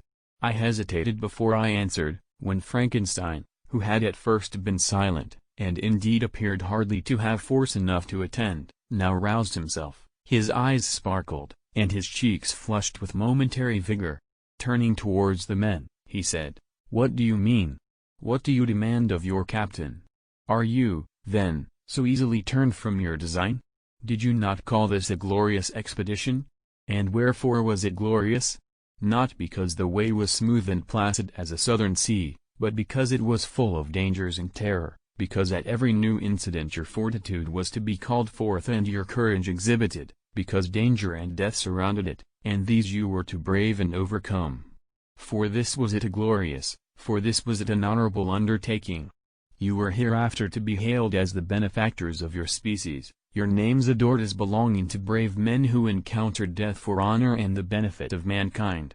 And now, behold, with the first imagination of danger, or, if you will, the first mighty and terrific trial of your courage, you shrink away and are content to be handed down as men who had not strength enough to endure cold and peril, and so, poor souls, they were chilly and returned to their warm firesides. Why, that requires not this preparation. Ye need not have come thus far and dragged your captain to the shame of a defeat merely to prove yourselves cowards. Oh! Be men, or be more than men. Be steady to your purposes and firm as a rock. This ice is not made of such stuff as your hearts may be, it is mutable and cannot withstand you if you say that it shall not. Do not return to your families with the stigma of disgrace marked on your brows. Return as heroes who have fought and conquered and who know not what it is to turn their backs on the foe." He spoke this with a voice so modulated to the different feelings expressed in his speech, with an eye so full of lofty design and heroism, that can you wonder that these men were moved? They looked at one another and were unable to reply. I spoke, I told them to retire and consider of what had been said, that I would not lead them farther north if they strenuously desired the contrary, but that I hoped that, with reflection, their courage would return. They retired and I turned towards my friend, but he was sunk in languor and almost deprived of life. How all this will terminate, I know not, but I had rather die than return shamefully, my purpose unfulfilled. Yet I fear such will be my fate. The men, unsupported by ideas of glory and honor, can never willingly continue to endure their present hardships. September 7th. The die is cast. I have consented to return if we are not destroyed. Thus are my hopes blasted by cowardice and indecision. I come back ignorant and disappointed. It requires more philosophy than I possess to bear this injustice with patience. September 12th. It is past. I am returning to England. I have lost my hopes of utility and glory. I have lost my friend. But I will endeavor to detail these bitter circumstances to you, my dear sister, and while I am wafted towards England and towards you, I will not despond. September 9th, the ice began to move, and roarings like thunder were heard at a distance as the islands split and cracked in every direction. We were in the most imminent peril, but as we could only remain passive, my chief attention was occupied by my unfortunate guest whose illness increased in such a degree that he was entirely confined to his bed. The ice cracked behind us and was driven with force towards the north, a breeze sprang from the west, and on the 11th the passage towards the south became perfectly free. When the sailors saw this and that their return to their native country was apparently assured, a shout of tumultuous joy broke from them, loud and long continued. Frankenstein, who was dozing, awoke and asked the cause of the tumult. "They shout," I said, "because they will soon return to England." "Do you, then, really return?" "Alas! Yes, I cannot withstand their demands. I cannot lead them unwillingly to danger, and I must return." "Do so, if you will, but I will not. You may give up your purpose, but mine is assigned to me by heaven, and I dare not. I am weak, but surely the spirits who assist my vengeance will endow me with sufficient strength." Saying this, he endeavored to spring from the bed, but the exertion was too great for him. He fell back and fainted. It was long before he was restored, and I often thought that life was entirely extinct.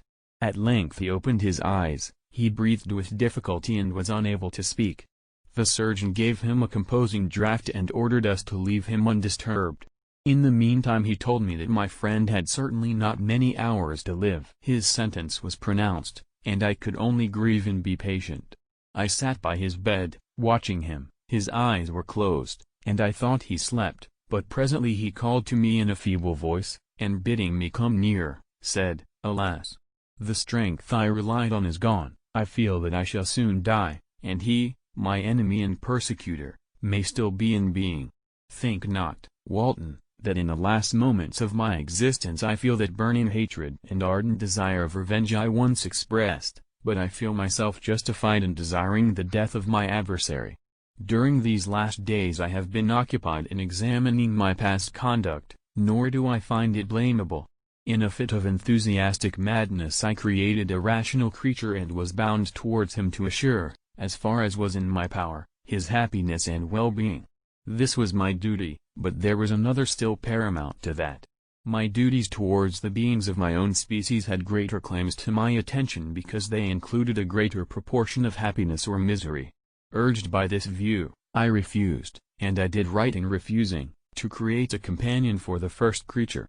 He showed unparalleled malignity and selfishness in evil, he destroyed my friends, he devoted to destruction beings who possessed exquisite sensations, happiness, and wisdom, nor do I know where this thirst for vengeance may end. Miserable himself that he may render no other wretched, he ought to die. The task of his destruction was mine, but I have failed. When actuated by selfish and vicious motives, I asked you to undertake my unfinished work, and I renew this request now, when I am only induced by reason and virtue. Yet I cannot ask you to renounce your country and friends to fulfill this task, and now that you are returning to England, you will have little chance of meeting with him. But the consideration of these points, and the well-balancing of what you may esteem your duties, I leave to you. My judgment and ideas are already disturbed by the near approach of death. I dare not ask you to do what I think right, for I may still be misled by passion. That he should live to be an instrument of mischief disturbs me. In other respects, this hour, when I momentarily expect my release, is the only happy one which I have enjoyed for several years. The forms of the beloved dead flit before me, and I hasten to their arms. Farewell, Walton. Seek happiness and tranquility and avoid ambition, even if it be only the apparently innocent one of distinguishing yourself in science and discoveries. Yet why do I say this? I have myself been blasted in these hopes, yet another may succeed. His voice became fainter as he spoke, and at length, exhausted by his effort, he sank into silence.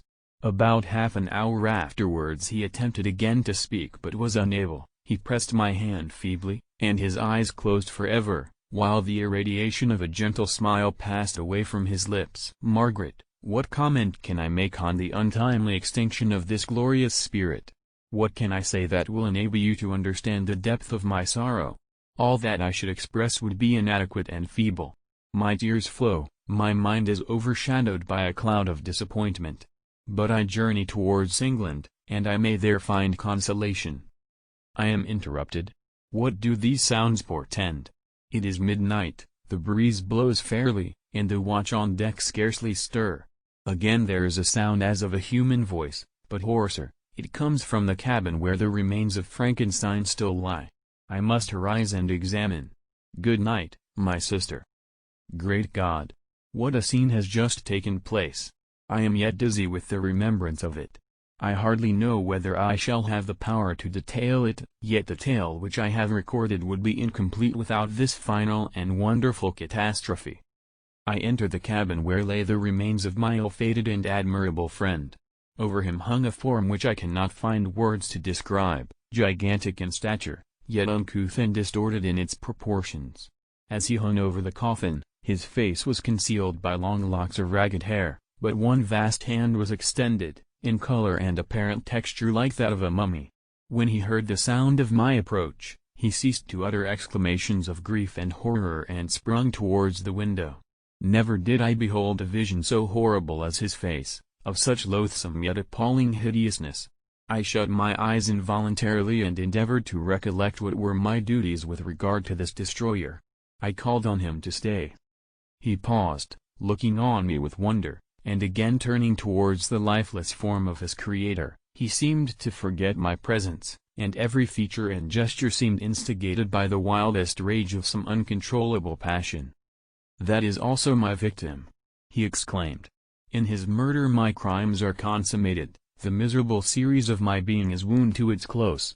Oh, Frankenstein! Generous and self-devoted being! What does it avail that I now ask thee to pardon me? I, who irretrievably destroyed thee by destroying all thou lovedst. Alas! He is cold, he cannot answer me." His voice seemed suffocated, and my first impulses, which had suggested to me the duty of obeying the dying request of my friend in destroying his enemy, were now suspended by a mixture of curiosity and compassion. I approached this tremendous being. I dared not again raise my eyes to his face, there was something so scaring and unearthly in his ugliness. I attempted to speak, but the words died away on my lips. The monster continued to utter wild and incoherent self-reproaches. At length I gathered resolution to address him in the pause of the tempest of his passion. "Your repentance," I said, "is now superfluous. If you had listened to the voice of conscience and heeded the stings of remorse before you had urged your diabolical vengeance to this extremity, Frankenstein would yet have lived." "And do you dream?" said the demon. "Do you think that I was then dead to agony and remorse?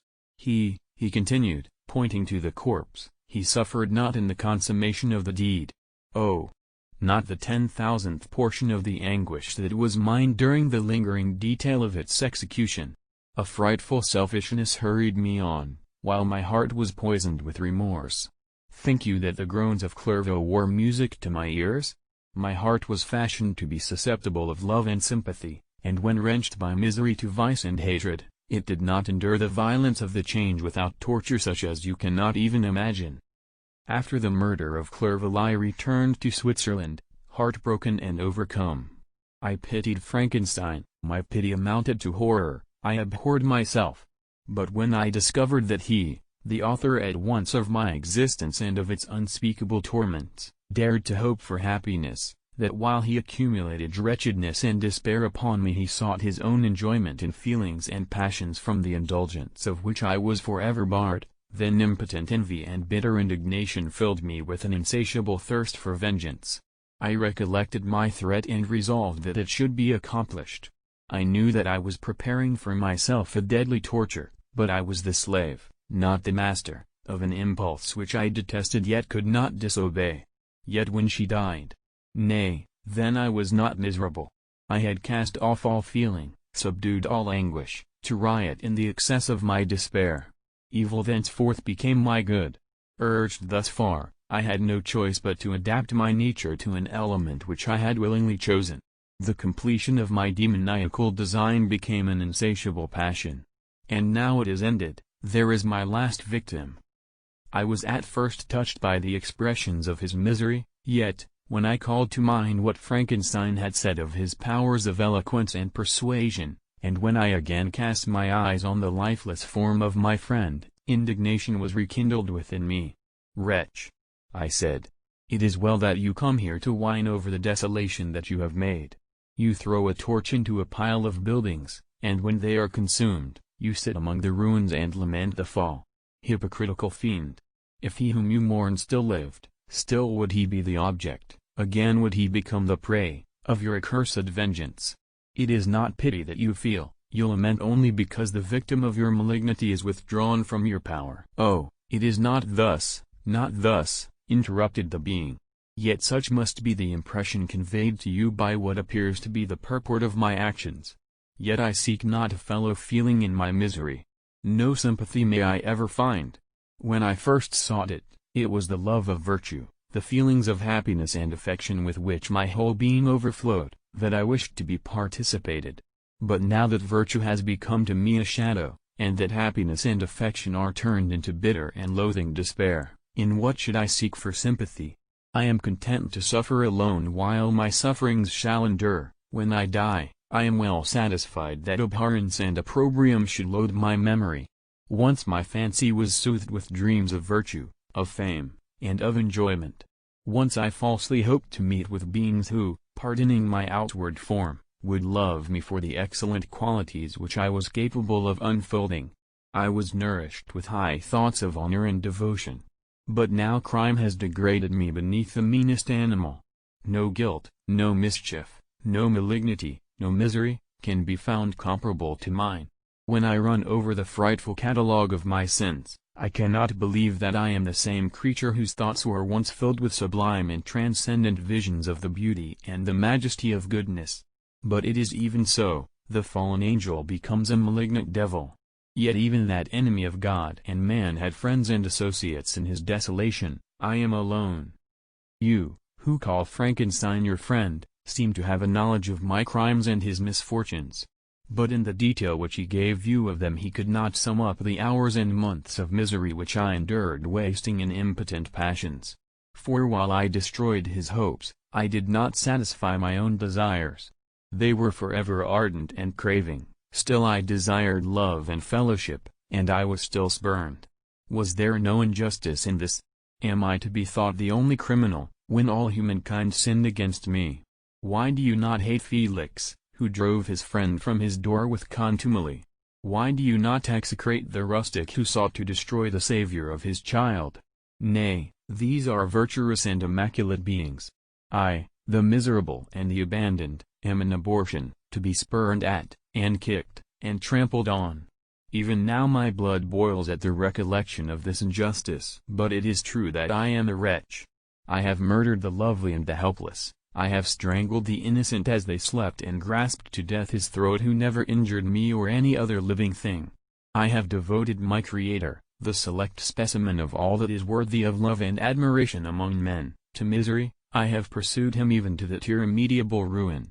There he lies, white and cold in death. You hate me, but your abhorrence cannot equal that with which I regard myself. I look on the hands which executed the deed. I think on the heart in which the imagination of it was conceived and long for the moment when these hands will meet my eyes, when that imagination will haunt my thoughts no more. Fear not that I shall be the instrument of future mischief. My work is nearly complete.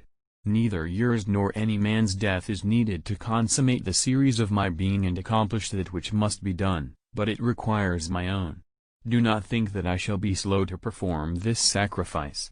I shall quit your vessel on the ice raft which brought me thither and shall seek the most northern extremity of the globe. I shall collect my funeral pile and consume to ashes this miserable frame, that its remains may afford no light to any curious and unhallowed wretch who would create such another as I have been. I shall die. I shall no longer feel the agonies which now consume me or be the prey of feelings unsatisfied, yet unquenched. He is dead who called me into being, and when I shall be no more, the very remembrance of us both will speedily vanish. I shall no longer see the sun or stars or feel the winds play on my cheeks. Light, feeling, and sense will pass away, and in this condition must I find my happiness.